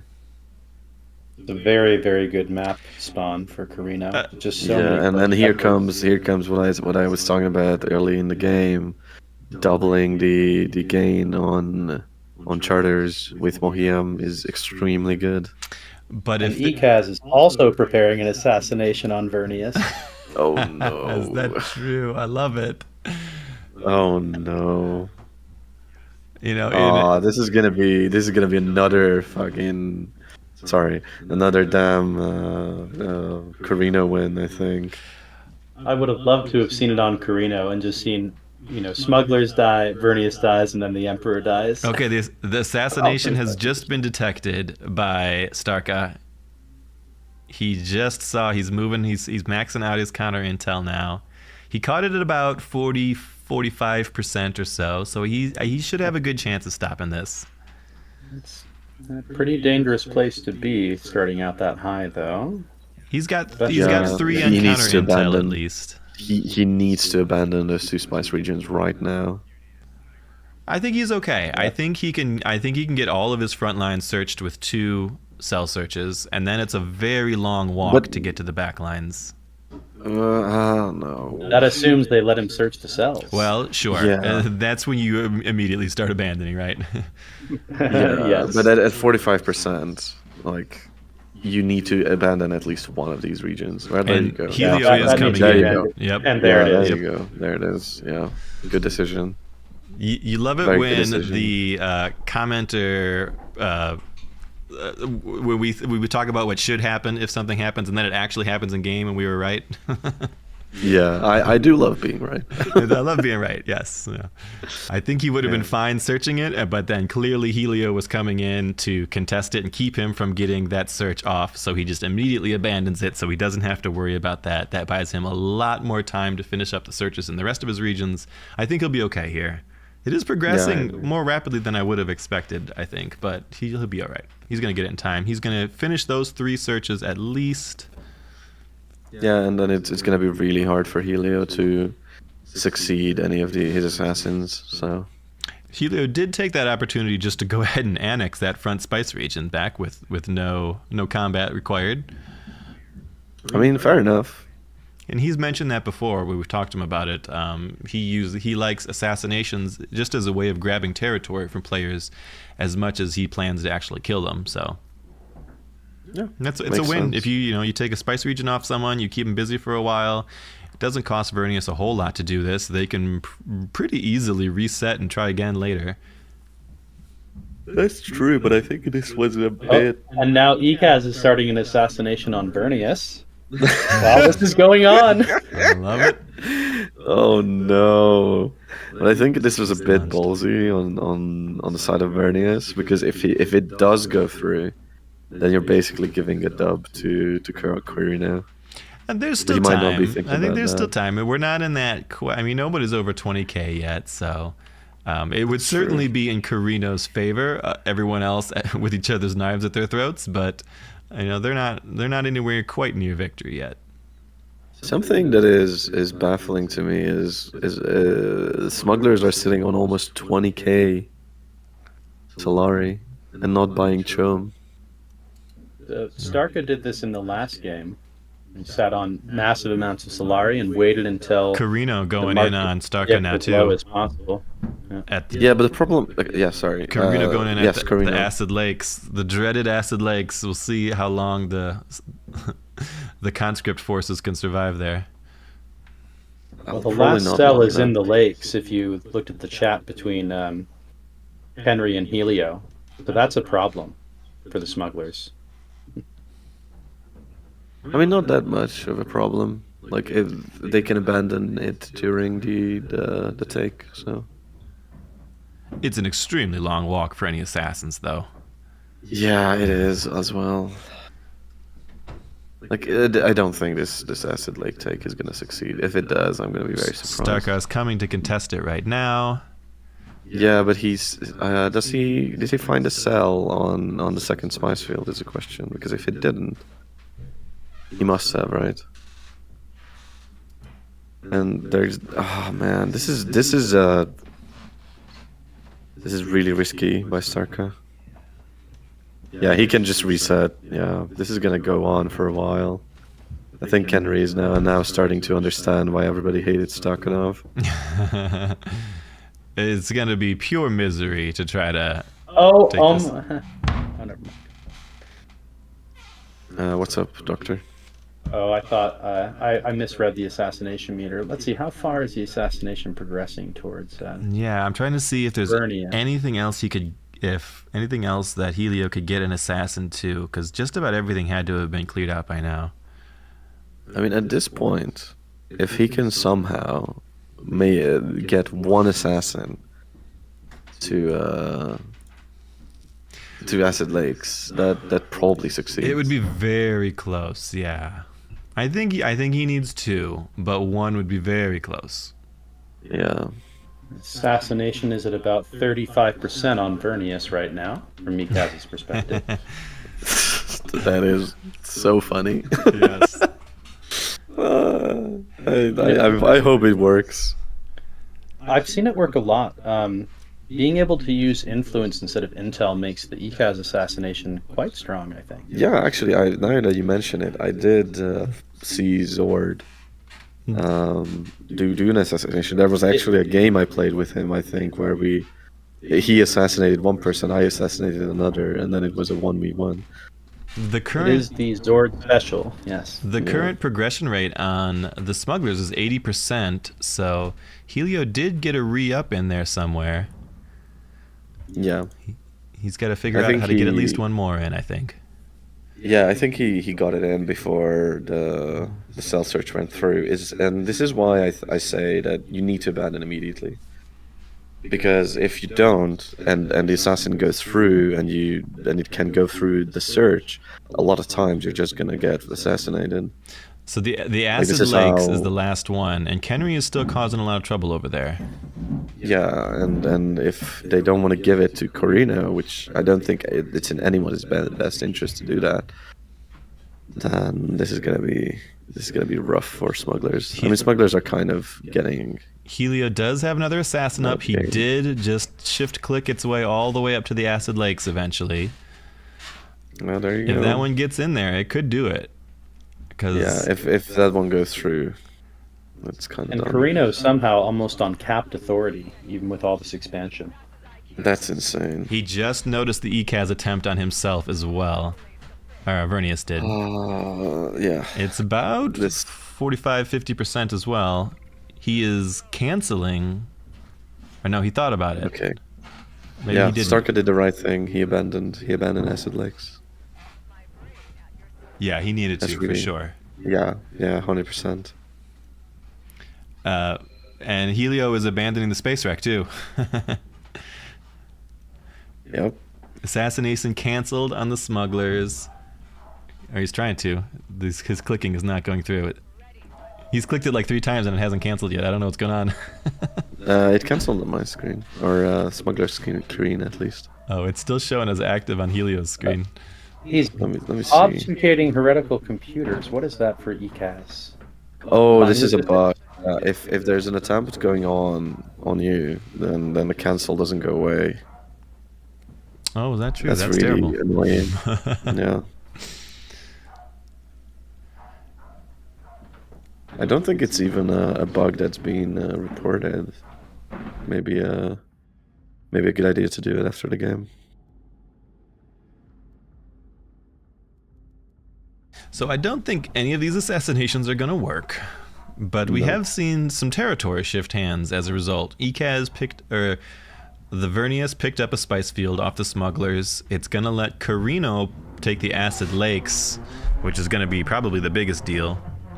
Yeah. And Ika's finally taking the space wreck. Is also pretty good. I would expect after this all kind of shuffles out for the lobby to start 3v1ing Carino pretty quickly. Especially if they take Acid Lake. Yeah, they might need to rehost for the bug to go away. Yeah. Kenry just said let's save and restart. Oh, that's a shame. Okay, we'll see what the players want to do then. Yeah. Yeah, it's not going away on Helio's screen. But yeah, this is basically setting up Kenry to just walk into that win, I think. With both Acid Lakes and Shield Wall at his fingertips, he is very, very well positioned for the win. Yeah, it's also, the usual Carino army shenanigans. Not ideal. Not the least bit ideal. Certainly, the territory shift, I think, is Carino's the winner there, and it also keeps all the attention between Ikaz and Vernius, and between Vernius and smugglers. No one's watching Carino on Kenry as much as they ought to be. Yeah.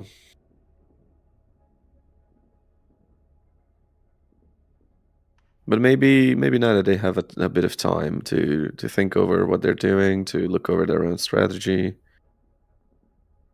Kenry is looking at his own counselors. making sure he understands how they work. It's entirely possible that he may have never played these counselors before. Entirely possible, yeah. He's a Zoom Garan enjoyer in general, I think, and then probably Urulon. Yeah, for sure. Revenge of the Tree. Zoomgaron World Police is certainly very fun. Yeah, it is a remake because of a bug. Vladislav. Yeah, Vernius's assassination attempt got bugged and couldn't be canceled, which would have meant it would continue to drain his resources while he can't cancel it. Yeah, but it wasn't draining his resources. Is the thing. Like, is it just a visual bug? Visual bug. Oh. Yeah, it is. Well, we probably didn't need to restart for a visual bug, but that's fine. Yeah. I mean, they still probably don't understand how it works. So it's better to restart and have everybody comfortable. Secure Surf said, feel like you should at least get something for removing someone from the game. I mean, you're removing someone from the game. What else do you want? You're getting all that territory. You're freeing up all those film shares. It's pretty satisfaction good deal. is the only guaranteed thing that you get. Otherwise, it's could be good for you. Could be more good for other people. Yeah, you gotta make a strategic decision. Well, Do you remove an opponent so that you have a better chance of winning on something, or? I've tried to mention this a couple times before in the guides and things that I make, that, you know, just because you can kill someone doesn't mean you should, because it's unless you have a really concrete plan for how you personally are going to benefit from this player being eliminated, there's a lot of opportunity for other players to take advantage of things too that is much harder for you to gauge, right? Yeah, 100%. Unless it fits very well into your own win condition, you know, into the mid to late game, then generally taking out a player can backfire pretty hard because you invest a lot of resources. Yeah, I famously had a game against the person who went on to be the champion of that tournament, Wrecking Paul, where I assassinated 2 people in our pod, and then he went on to win on Hedge because I couldn't keep up with Corino on Hedge. So there you go. You gotta choose your targets carefully. Although I didn't really have a choice, I had to kill from him. But yeah. Oh, this is interesting. Zord is offering a guarantee of safety for just about all of Helio's Solari Bank. It was that's just declined. BM. That is so BM. Come on. I love it. You never see a guarantee of safety traded with anybody. I really appreciate the attempt there. Yeah, I was playing a game with Cream where I was going to assassinate him through Emperor's Eyes, and then I gave him a guarantee eventually because someone else was going to win if I don't. ECA's marching east. They've taken the space rack. They're marching further east to continue taking that neutral spice field that Vernius was just keeping empty there so that they could harvest it. But now ECAs are laying claim to it. Historical borders. Historical borders.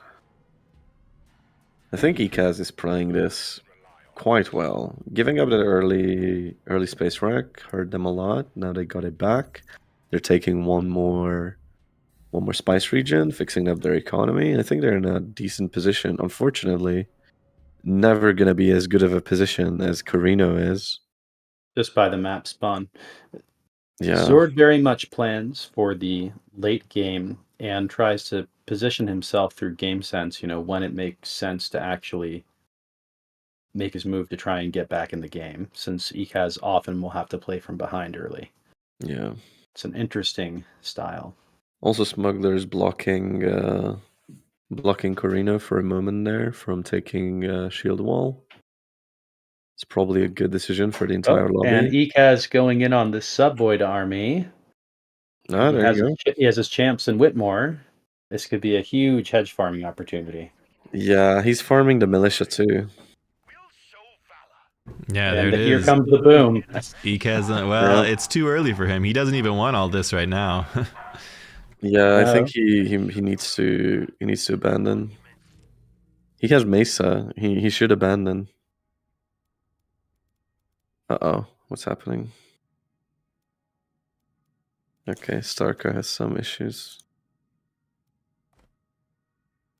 Little bit of lag. Starka playing from the EU, Yeah, Eastern EU.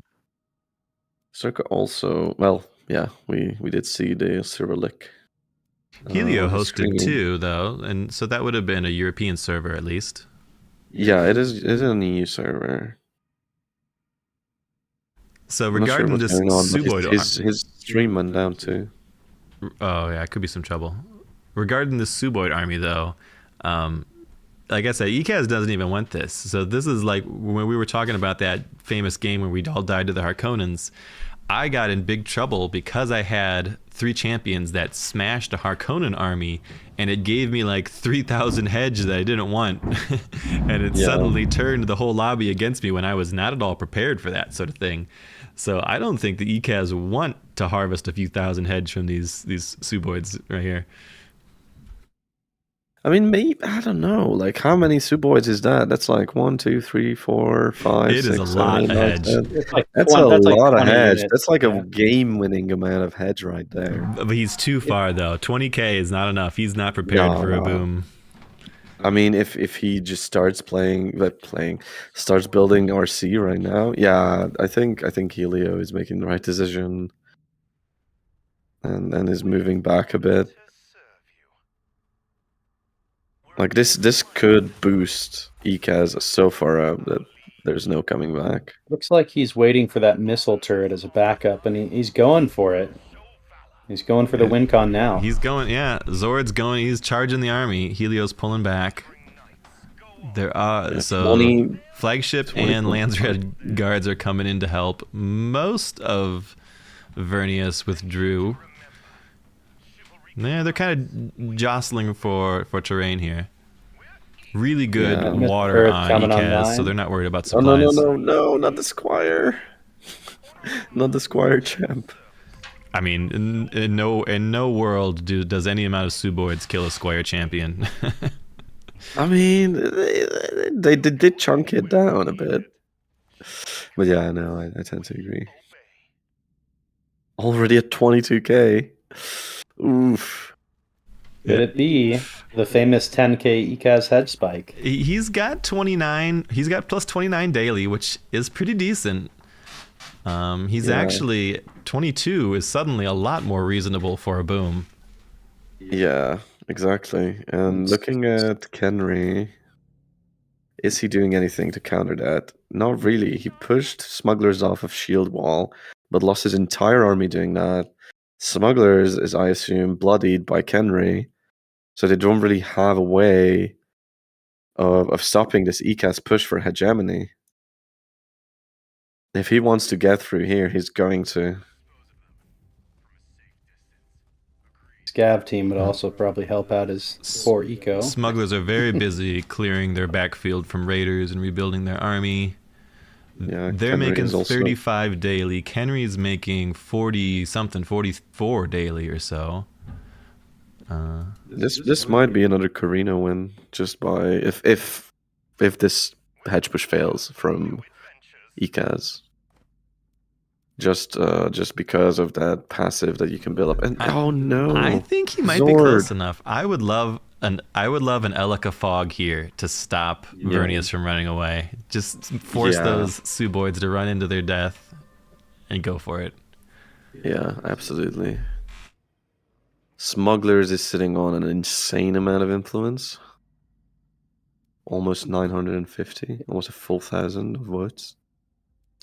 Late game Gov push surprise without Lashonhara. Could be. It's not entirely out of the cards, but I don't think it's. If it happens without speaker, I don't think it has a lot of legs. Definitely want immunity from those gear regs. Yeah. ECAS. What are they waiting for? Oh, they might not realize they're the one being waited on. Star is asking if Whitmore uses his ability, does it get rid of the hedge stacks? And I believe it does on Whitmore himself, but the other champions would still hold their hedge. So typically you do not see Whitmore use his ability. You would rather he just hold on to those stacks. Yeah, the only reason why you would use it is if you're protecting your base as a last stand with Whitmore. Well, if the railgun units went down and there was no armor piece piercing, Whitmore could essentially solo that whole subvoid stack. This They'd all is be true. doing 1 damage to him. That's true. Yeah. But I mean, Although that's only 100 hedge per subvoid. That's a low amount for a Whitmore comp.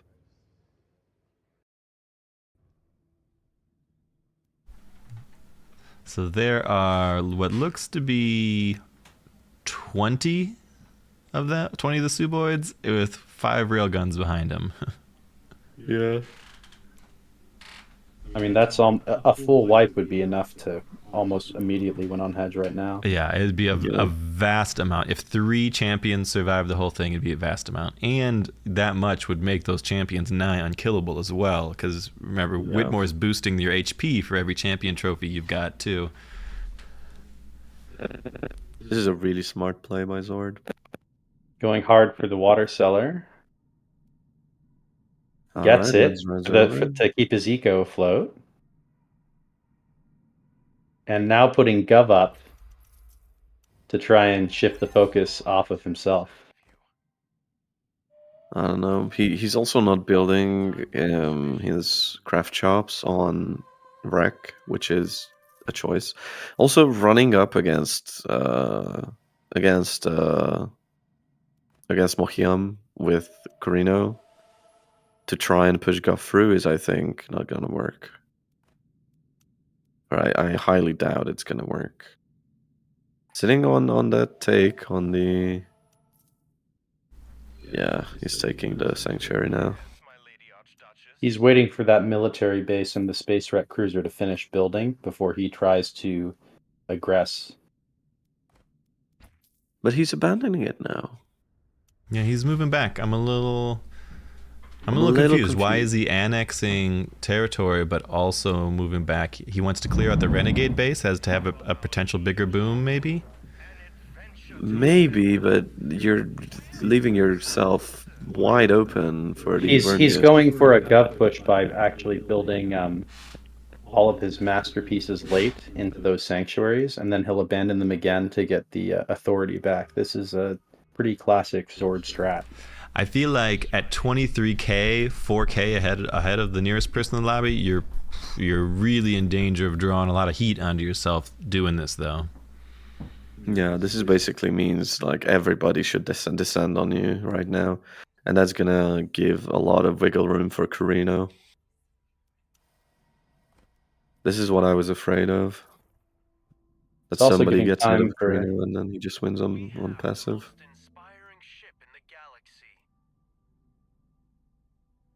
Also with that military base sneakily built in the space wreck cruiser now. If they do decide to jump in there, then it's going to be a pretty tough fight for Vernius. Epic Quest and Scav team coming up. Yeah, there you go.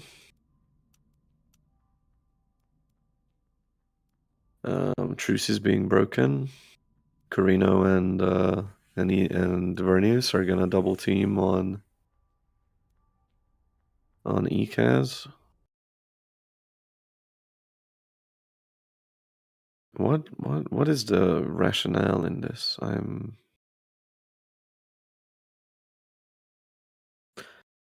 Yeah, I don't know. Yeah. Maybe I'm not And big brain here enough to comes the- understand. Starka is sitting at home, pillaging, still rebuilding his army. He's As one almost should. maxed out again. Yeah, I think Stark is doing the right thing. He's like taking his time, being quiet a bit. We do have Just Vernius sitting back. pushing in on ECAS territory now. What did Vernius obfuscate? Did anybody see? I don't know. Unfortunate, because it wasn't 10 CP, which is the usual. I think he might have blogged perfected ECAS units. I That's- saw him obfuscate spying logistics, actually. Earlier in the game. Okay, that's pretty standard too. But he's not really assassinating anybody. Ekaz is letting Vernius get away with this, it looks like. Probably smart, getting lower on hegemony. Maybe But he'll I take would this. have liked a ballsy push here for her hedge win. Yeah, I think there's space for it. Oof. Stuck by a worm there now too. Someone thumpered him. Probably Corina. I don't know. I don't think abandoning that region was necessarily the right play there. Because he still has a lot of hedge on those champions, and that's not going to go away unless he deletes them. Yeah, I would have liked to see Vernius full throttle into the I would like to see Ekaz full into Vernius and just try and win it with the champions. I think you win that fight, and if your champions all survive, you can just push through militia maybe to win on victory.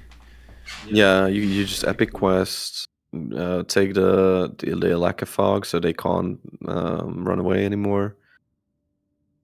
And abandoning it for the authority, so you can expand in another direction. I mean, sure, but oh, okay. He took the sanctuary so that he can fill it up with them with masterpieces. Mm-hmm.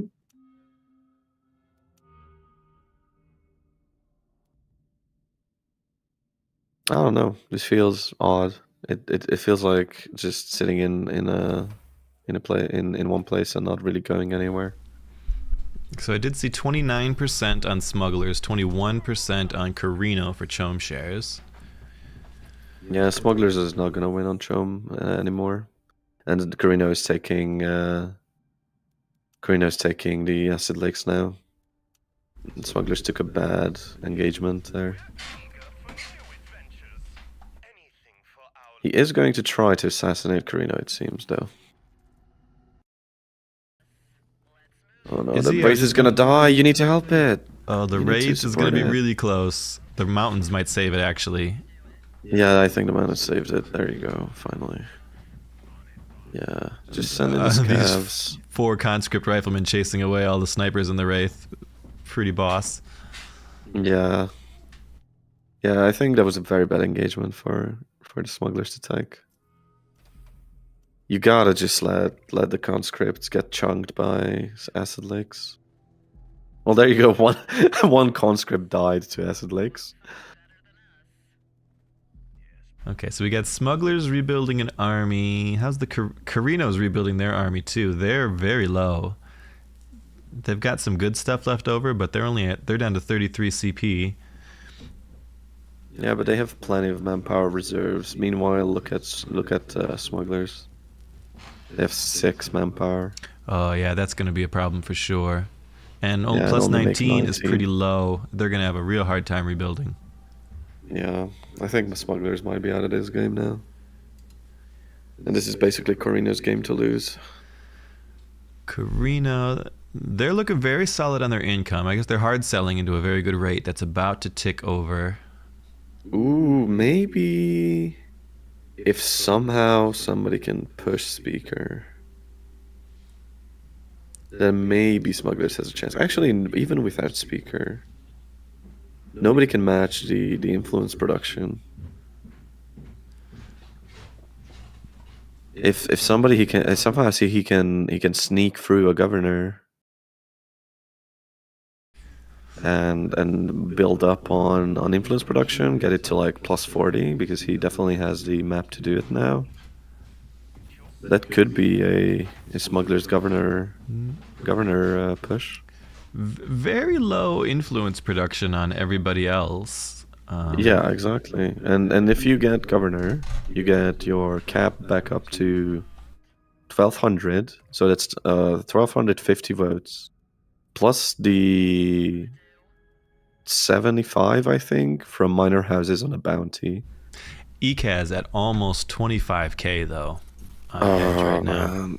Yeah, I don't know. Like, I think the hedge is gonna go through before the play can be made. They're my favorite right now. They've still got 2 sanctuaries they could cap.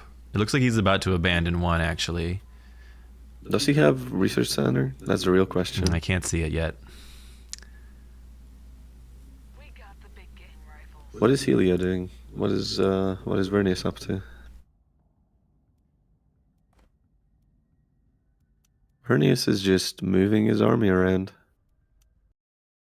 Yeah, it sort of felt like after that, all that assassin play kind of got stifled. Oh, he's prepping an assassination on ECAS right now, actually. Oh, that's unfortunate for Ikaz. This is why I said I think pushing that champion win would have been better there. Yeah, This is really like I think he missed his window there, and he's gonna start catching Carino heat some plus bullets. Vernius heat at the same time.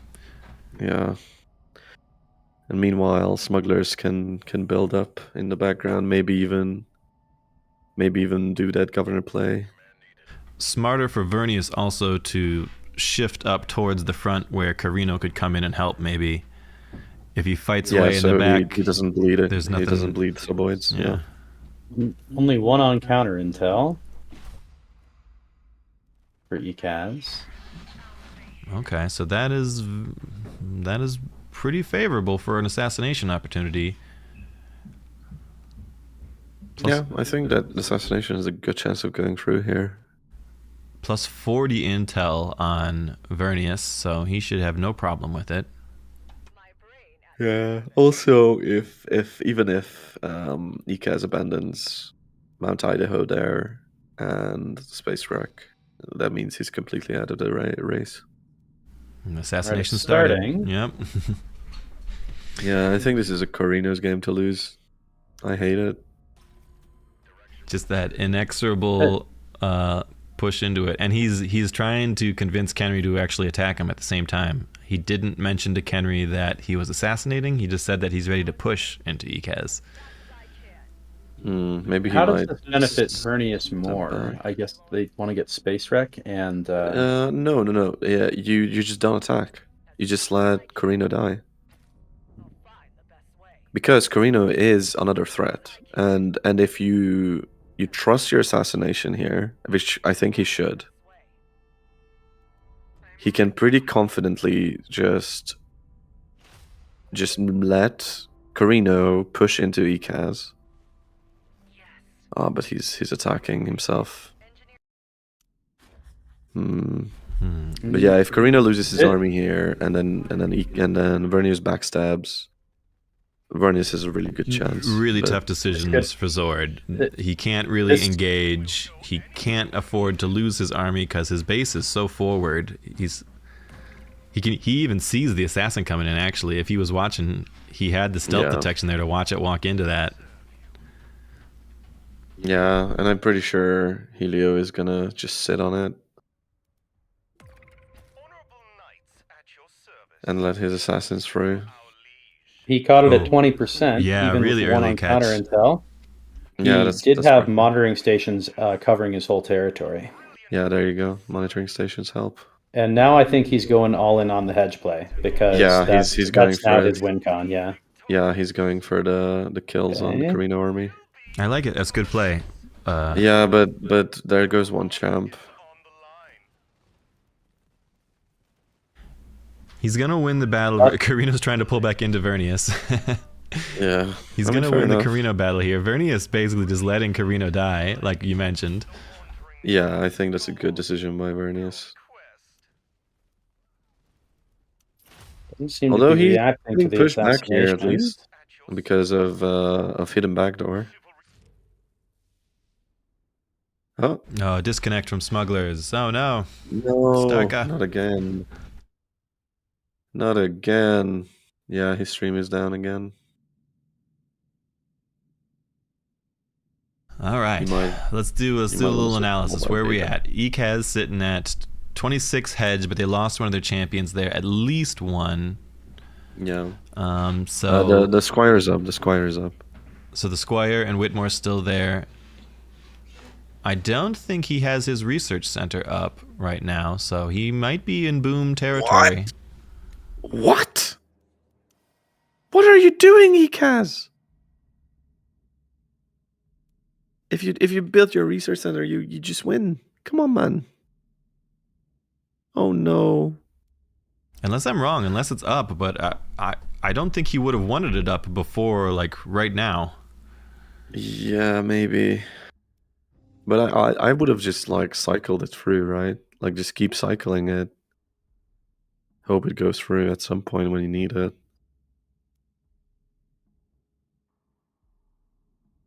Yeah, okay, so he gets on 25.7. Yeah, and there goes Starka.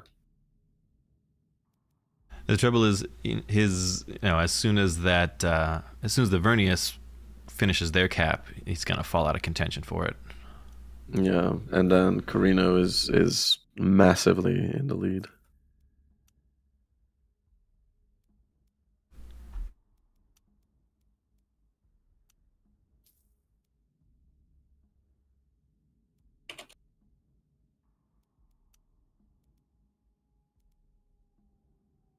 Okay, folks checking in on Starka to see if he's around. Yeah, he might need to switch over to mobile data or something. Unless, well, he is, living, I assume, in a territory which is currently at war, one way or the other, even if it's the aggressor.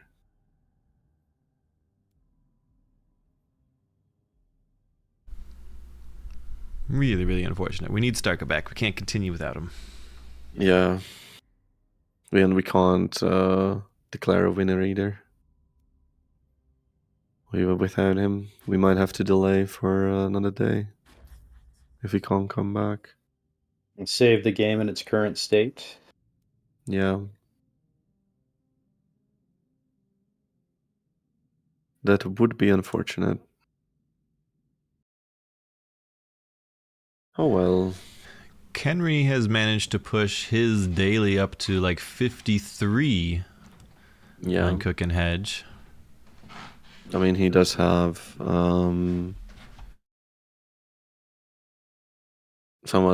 Sorry, he does have a White Rift, so that is helping a lot. He's chatting with Also- Helio, trying to figure out their best game plan here. They are cautiously discussing how dangerous it is to feed him any more Hedge, though. Yeah. I believe they're considering a missile strike, but having Helio send intel over to Kendry, he's running that assassination. I don't know if he has it yet. How's that assassination going, actually? It's at about 45%. All right.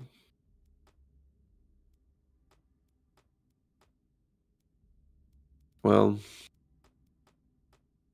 we will have to make a decision, and I'm partial to if Starka doesn't come back until hour 20 to save the game and play it later. Yeah, I don't think it's reasonable to play it out with a drop. I think it makes I sense to agree. save it if we don't get him back, but we could still give him, I don't know, 10 more minutes at least.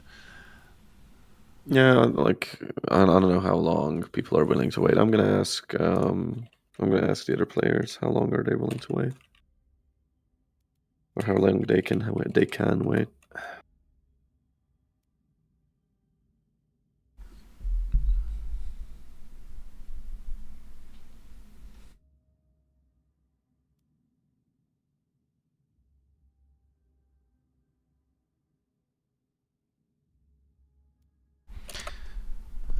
So for all the folks, we are waiting on a pause. We had a disconnect. We haven't heard back from them, unfortunately. So we are waiting to see whether they're going to be able to reconnect. What the players are willing to accept for a delay in the game. Can we just wait till it starts up in a little bit, or if we do have a disconnect and we're not able to get them back in the short term here, we will save the game and reconvene at a future date, unfortunately, which would be a real shame because we're right in the final hour here. Things are progressing very rapidly towards some sort of conclusion, but not fair to play it out if someone's disconnected and can't really get to the end.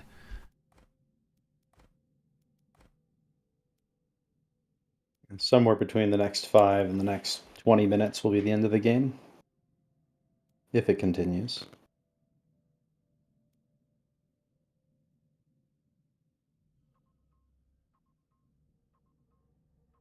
Okay, Helios said he's okay waiting 20 minutes.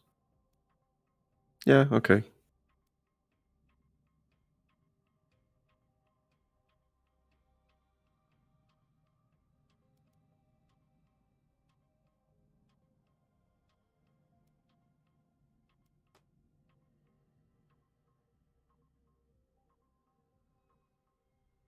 Psychedelic is saying that they should play it out, but I don't think so. I don't yeah, think that would be fair to anyone. yeah, I disagree as well.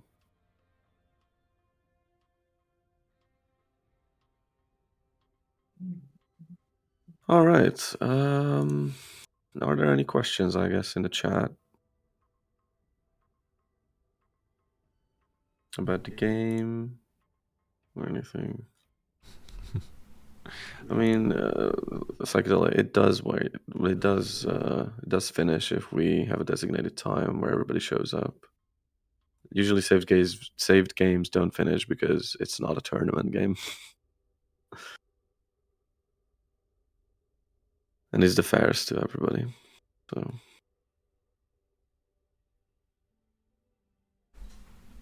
I'm going to step away for a minute while I'm sure Starka is restarting.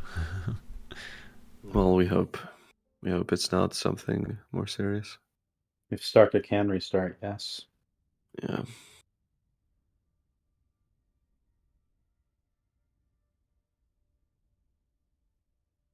All right. How are you doing, Doctor? How was your game? We did talk No, about it briefly, but it was an interesting game. I tried up a new build that threatens lands right a little earlier, and the idea behind the build is that with minimal investment, if the players are asleep, you can get Governor by with good RNG month 4 or bad RNG month 5. And I didn't have good RNG. So when you don't have good RNG, what it turns into, because you don't overinvest, you can rapidly pivot to rapid expansion with Gemini because you have good influence income. So I very quickly secured, I believe it was 4 special regions. And when I saw the lobby was pretty much everyone was making passive hedge, I decided I needed to get my trinkets out and I started rushing. And there was a 3v1 probably for about half an hour against me. I was able to defend with border defenses. And what ended up happening in like the last 3 minutes of the game, I had overextended my economy because I was pushing my research to have everything I needed. I was up to about 50. And then I started to hit the red. So I rebuilt my whole territory. And at the same time, smugglers were sitting at 39% with a massive bank that I did not see. And ECAS sold off shares. I could have hard sold and bought Chom to deny the Chom win, but missed it because I was taking away a 5th special from ECAS, which they couldn't stop me from doing because I had Jessica, and they can't betray yeah, they truces. can't attack you. Yeah, so I thought that the win was guaranteed because I was at like 29k hedge, and if I would have just slid the spice slider all the way down and hit auto buy, it would have been. But yeah, situational awareness is definitely something I need to have a little more of, and also I just tend to sleep on Chom as being a win con because I think it's the weakest. But you sell shares and they're on a huge bank, and it was GG and very well played by Starka on the smugglers for submarining that, in the fourth quarter there. So Yeah, makes sense. Starka All right, has reconnected. There we go. hey, there we go. There we are, right. Patience has been rewarded. Indeed. Pretty fast too, actually. Huzzah! All right, gonna inform the players. But yeah, that does sound like a good game though by or a good play by Starka. I was very confused by him stacking up on Solari earlier because having 20k is not a lot, and then he was only at like 25% or something. I don't think that was the wise move because as the Baron loves to say, um, it was it is a tempo for sure. Yeah, surprising to not at least push straight to 30% and plus a little buffer. Can you? Oh wait, can Starka even play?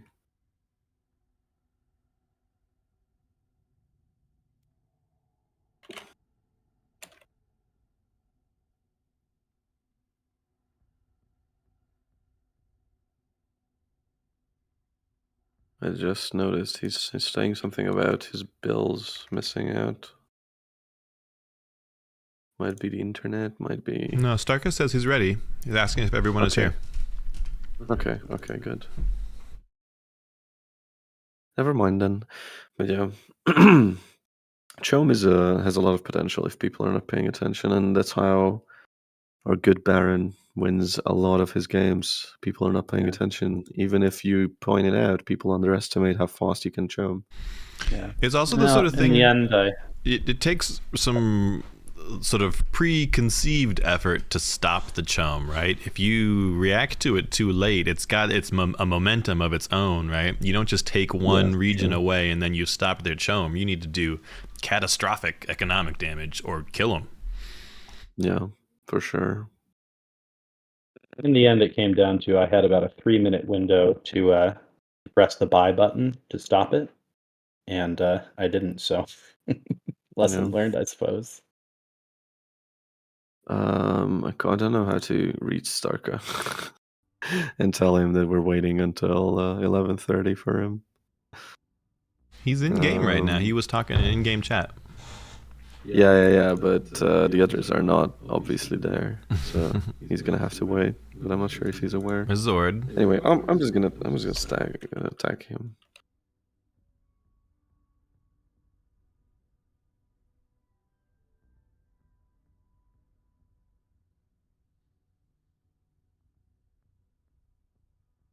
I mean, folks should know that just because we say we're going to wait for 20 minutes doesn't mean you could walk away for 20 minutes.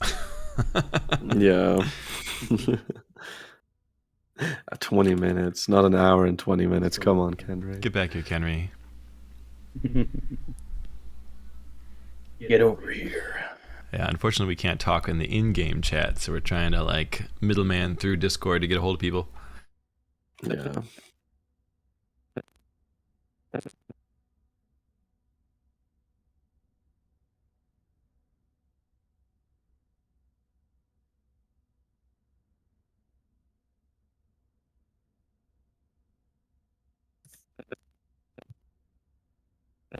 It's a long stream. It is a long stream today. We had our very first game that we cast was very long for the Vernius victory, and this one probably wouldn't have been long except we've had some delays in it. We're only on month 8 here, which is probably on the shorter end of a game, and we are moving pretty quickly towards some big developments here. Indeed. As the meta has become more aggressive, the games have been getting shorter on average. Unless Vernius is around.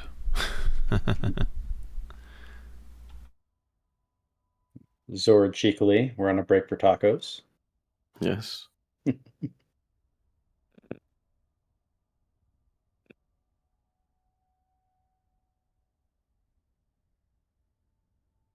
All right. People are still taking their break, which is fine. We can talk about my game. My game was awful.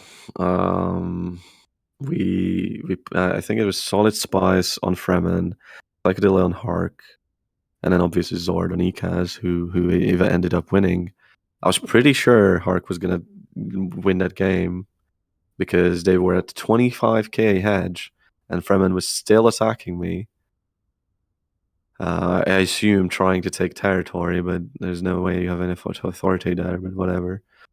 And then Zord came in with a steel chair, had like 900 influence, managed to push a Guff through, and then Harkonnen was not capable of pushing enough hedge.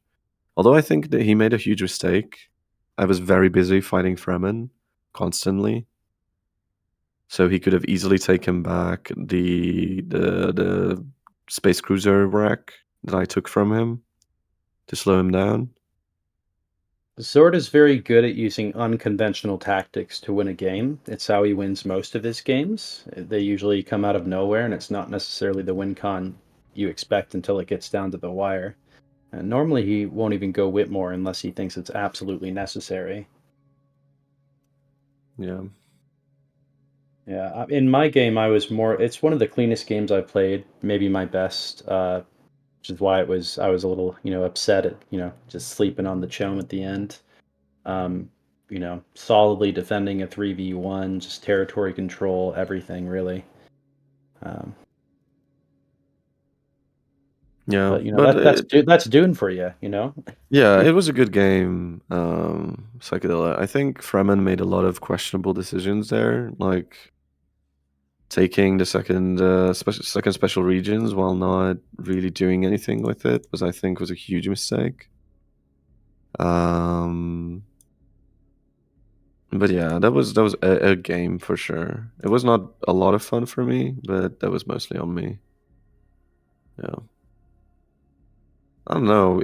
I did like write him in chat like, this is gonna lose you the game. Don't do it, and he kept doing it.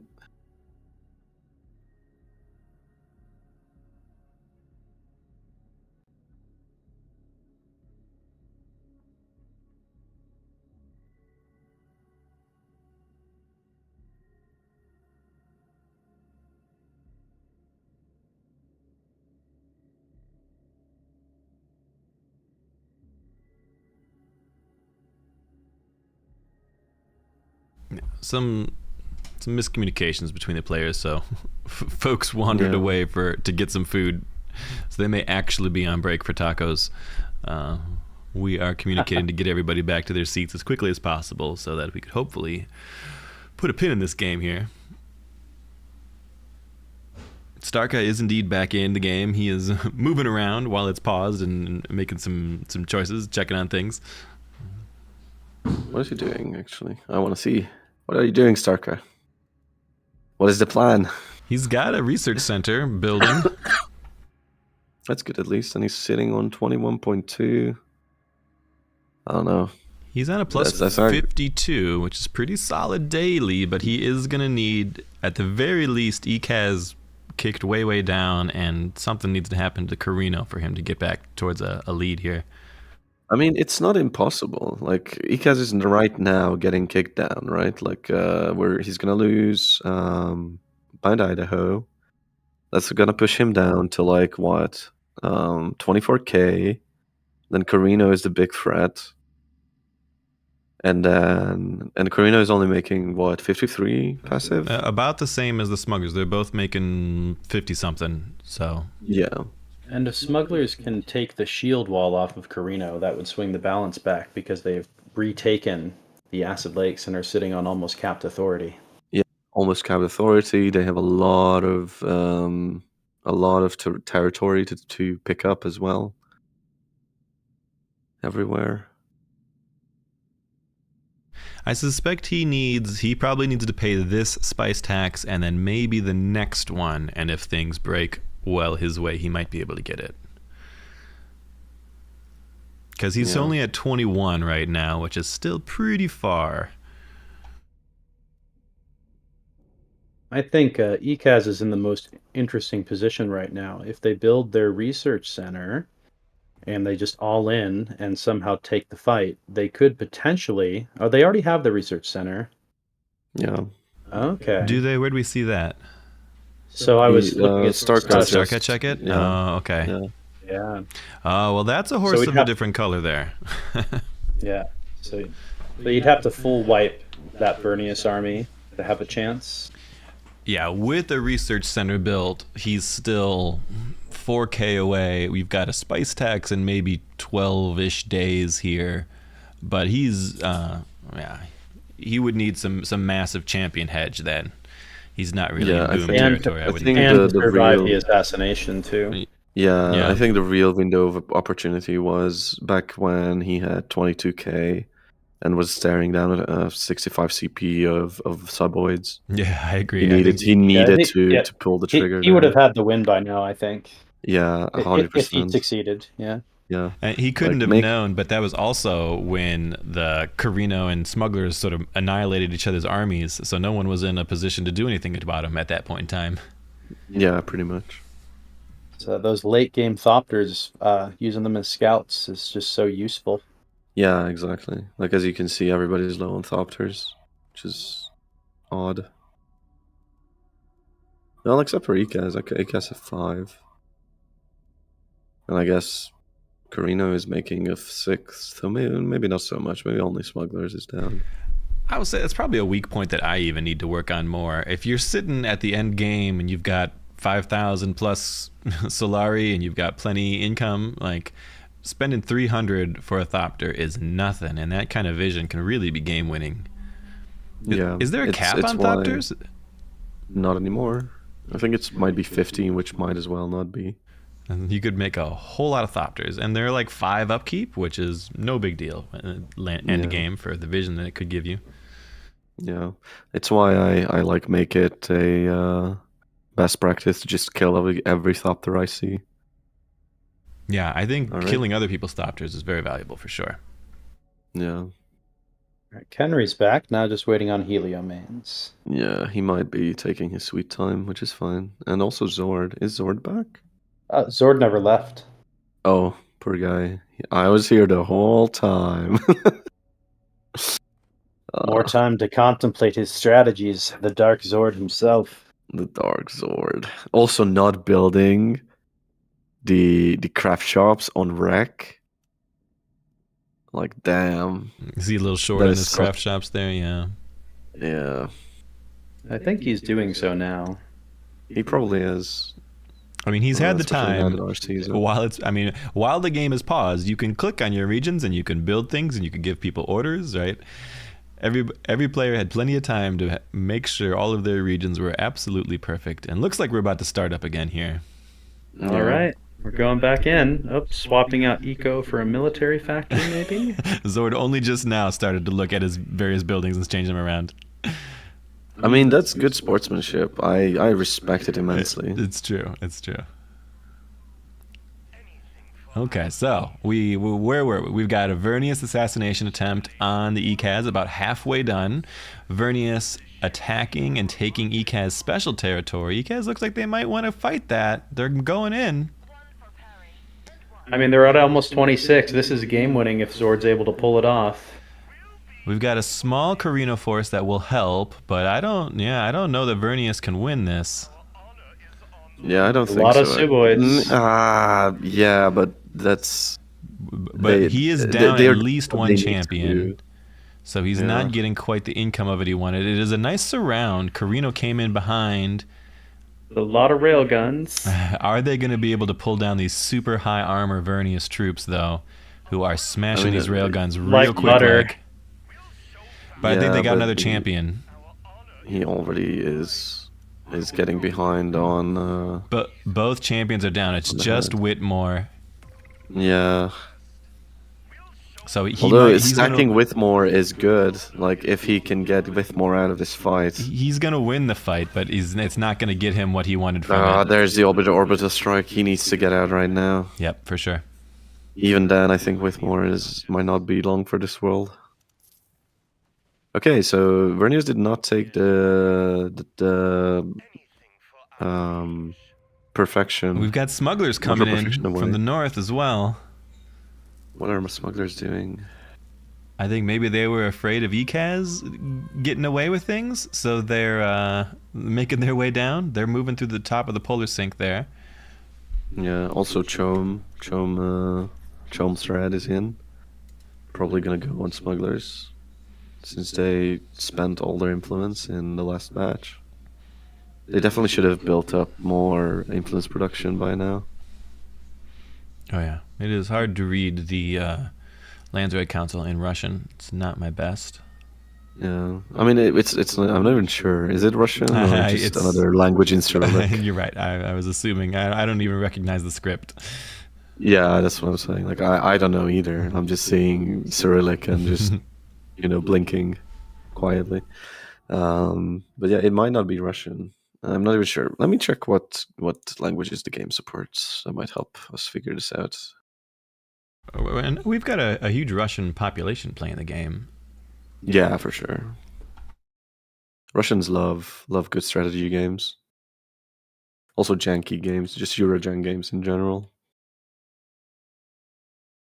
Or I guess every Slavic person I know loves them. So yeah, it is Russian.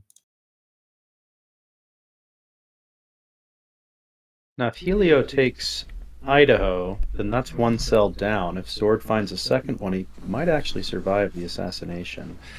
I would love to see Helio like almost take it, but then like cancel it at the last second so that he could keep putting assassins in it.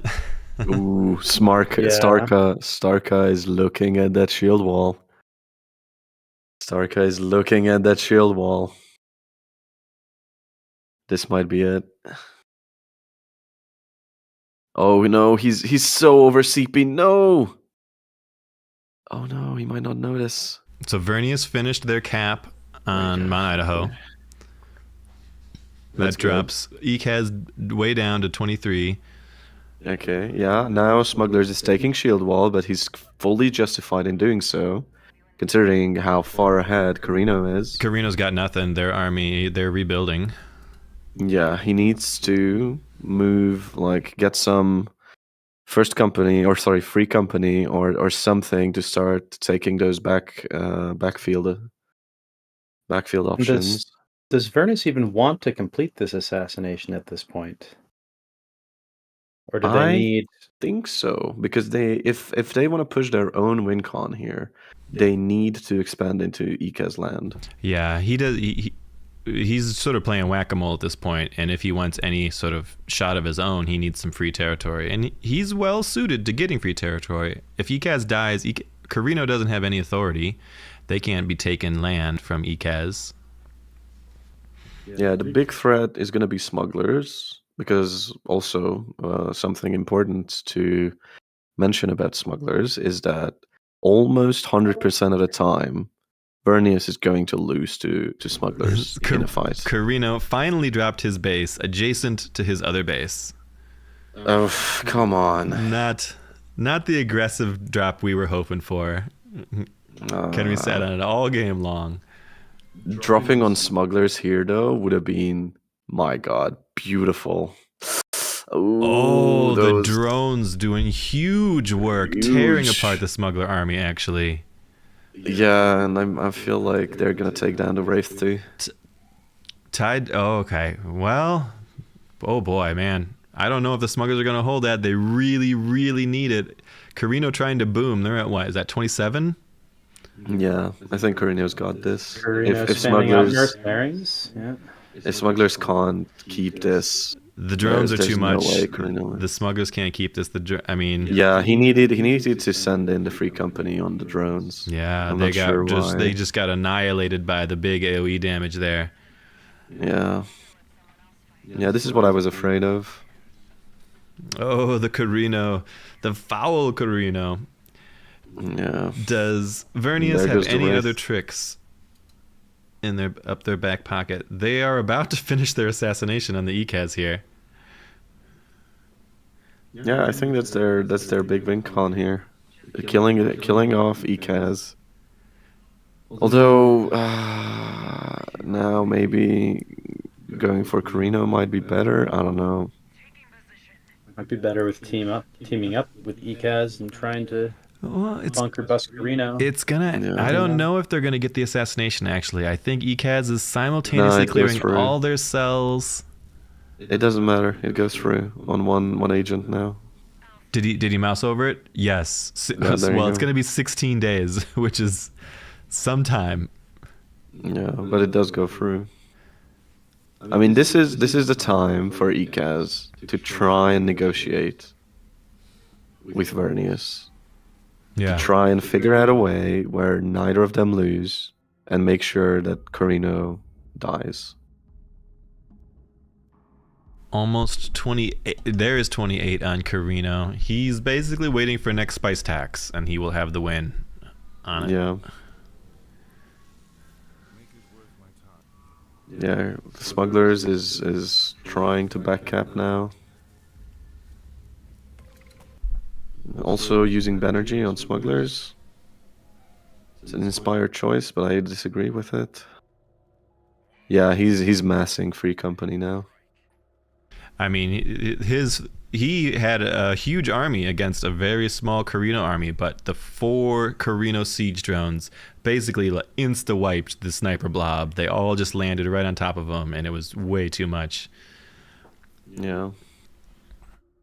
Yeah, he needs to be rebuilding the Wraith as well. It might not finish in time by his calculations, but it doesn't matter. He has to hope for that last push. They're okay. They've got 15-ish days, maybe a little less, but they do need to do something about it, because that's 15 days of plus 50 a day hedge for Carino, so they will easily have it if they don't get decapped at the spice tax by this time the spice tax hits. Yep. And maybe Starka is not aware of this. I've seen players be surprised by the spice tax hedge, so it's entirely possible.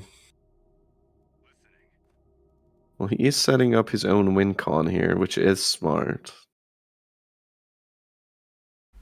But I don't know. Kenry trying to push Carino in attempting on the acid lakes, the acid lakes again. Or at least that they're blowing up the craft workshops in it. Funny enough. Yeah. They're just he's gone all in the siege drones. He's up to 5 siege drones, and he's laying siege to the acid lakes. Yeah, but if all those drones are down there. Okay, we got 8 days Ekaz left pushing on in on Burnies. Carino 2, and Smugglers pushing in on Carino at the same time. This is exactly what they need to be doing. Yeah. Stark is blowing up on Chom, just like last game. Does he have enough to secure the No, win? he doesn't have enough. Yeah. He definitely doesn't have Okay, enough. he is broke, but he did hit 44%, which is pretty good. Yeah, it's a potential. It's there. Also, smart move. Immediately starting the decap instead of waiting for a potential authority cap there. Ekaz annexing a special in the south. Looks like Kenry is prepping to go fight the Ekaz off in the south first. Yeah, that's probably the smart choice. Ikaz is the harder opponent to beat here, with the Wraith down. And their only hope is for Kenry to actually go after them, and then if they can cap the special and wipe the army, they might be able to beat the assassination. They have 6 days left. Yeah, at this point he needed to negotiate some kind of peace with Helio. Yeah. Yeah, I think we figure Zord's a dead man walking here. He's at least doing it. The trouble is, the 6 days left is not enough to decap that territory, I don't think. Maybe it'd be very close. He's already about halfway Yeah, done. he's got a little bit on it. He might make it just in time. It's 6 days, so So he's gonna get it in 5. He dies in 6. yeah. I think he needs to tell Helio, look, I'm gonna move off of this if you don't stop your assassination. Move on." Yeah, that would be ideal. I'm capping this, but I'm not gonna if you kill me. Yeah. This is why we have slow rentrad, so that people can figure this out. Yeah.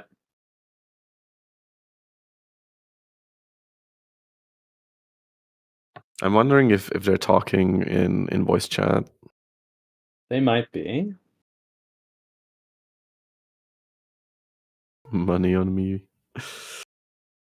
Dune governorship, but that's probably not gonna matter. Nope. Maybe the shortest There it reign in is. Gov history. Yep. He is already mostly assassinated, but he is also the governor. How is the fight with Carino going? And they're still setting up. They're not really committing yet. Okay, then I think Smugglers is gonna succeed at their decap. All right, Carino and It's, Ekaz um, going in, all in. Looks like Carino's getting the best of it. Yeah, but Ikaz is doing the right thing, killing off those siege tanks, and if the siege tanks go down, then the smugglers can clean up. Siege tanks are okay, but the rest of the Carino went down, and they are still backcapping the territory. I think Kenry's in trouble here. A lot of Ekaz are left alive. Yep, Ekaz Yeah, looking he good. needs to stop that back cap though, like right now.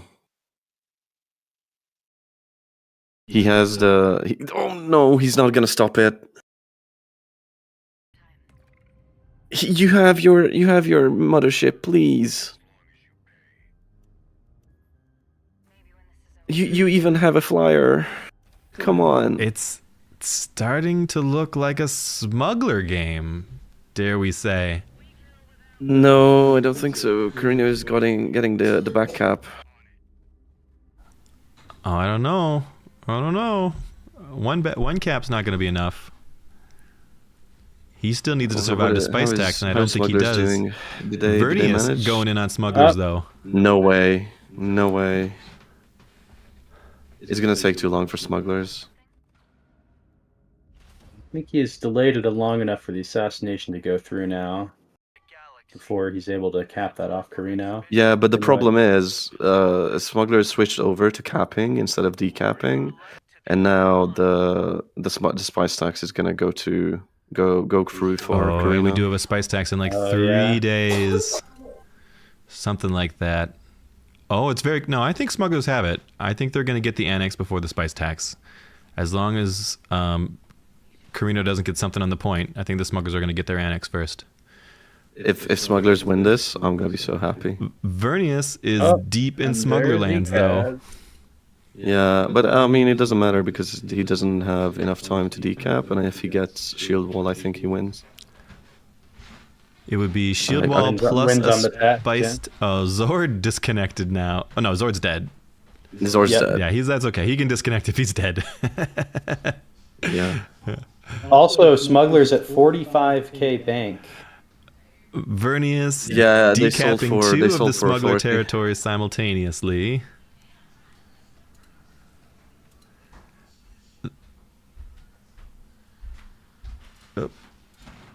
Where we at? Starka. Have we seen a smuggler win before? Yeah, we have. We have. I mean, I'm sitting right Is here. spi- Come on. Yeah. Is spice tax of gonna course, do of it? course. Like 2 days to It spice will. tax. Is that going to be a smuggler win? I think it is. I don't think the decaps go in time. I don't think the decaps happen in time. Yep, he's got a research center up, so spice tax is going to pay out more than 1,000, which will be enough for him. Yeah, it's 1,500, and he has 28.9. Yeah, he's got this. And I think it's a smuggler victory against all odds. is. Starka comes back for it. I love it. I love it. Yeah. What a game. What a game. Very well done. Well played by everybody. Incredible. Incredible. Feels great after the last couple finals haven't been this close, but this is a really sweaty game. Look at this. Absolutely. Incredible. Undisputed hegemony of the smugglers. Well played. Starka is our victor for today. GG Starka. That was beautifully played. It really was. Yeah, really nicely done. Apart from our disconnect and our lag issues and our bugs, the play of the game was wonderful. It was really fun to watch. This is incredible to watch. I was very happy. All right, I'm gonna announce it. All right, all good. I'm gonna All drop off right. the call, boys. Thank you very much for the co-commentary. I appreciate it. Same here. It was very fun. Absolutely. Before you go, may I shout out my channel? Please do. Yes. If you want to hear more of me, which you might not want to, which is fair, there is a channel called The House of Dog on YouTube where I upload my games, and I appreciate if you give me a subscription and maybe watch some videos, and I swear I'm gonna upload more soon, and also probably gonna play some Manor Lords or CK3 or whatever. We'll figure it out. But yeah, that was me. Thank you, Doghead. Thank you, Dr. Hugh. And we'll see Thank you guys you. around. All right, that's it, chat. We have our champion for today, Starka on the Smugglers, in an excellent game. We might end up going back and doing a little bit of editing to the live stream or something, or maybe adding some marks so people can jump through some of those slower parts. But slower parts notwithstanding, that was a great finals. Really good play. Could have been anyone's game. ECAS were about to take it, and then Karina was about to take it, and then the Smugglers from behind with the steel chair. You love to see it. Really good play, really fun. Thanks for watching, guys. I appreciate you, everybody in chat. Good game. Good chatting with you today. Thanks for hanging out. And hopefully we provided some entertainment on this beautiful Sunday for everybody. I appreciate you all, and we'll get you some more content soon. I think next week I'm looking at an Atreides game, or an Atreides guide. Probably plenty more regular games, and maybe some more Vernius games to practice with. Some Haggard Vernius suffering. We'll see. Thanks for tuning in, everyone. We'll see you next time.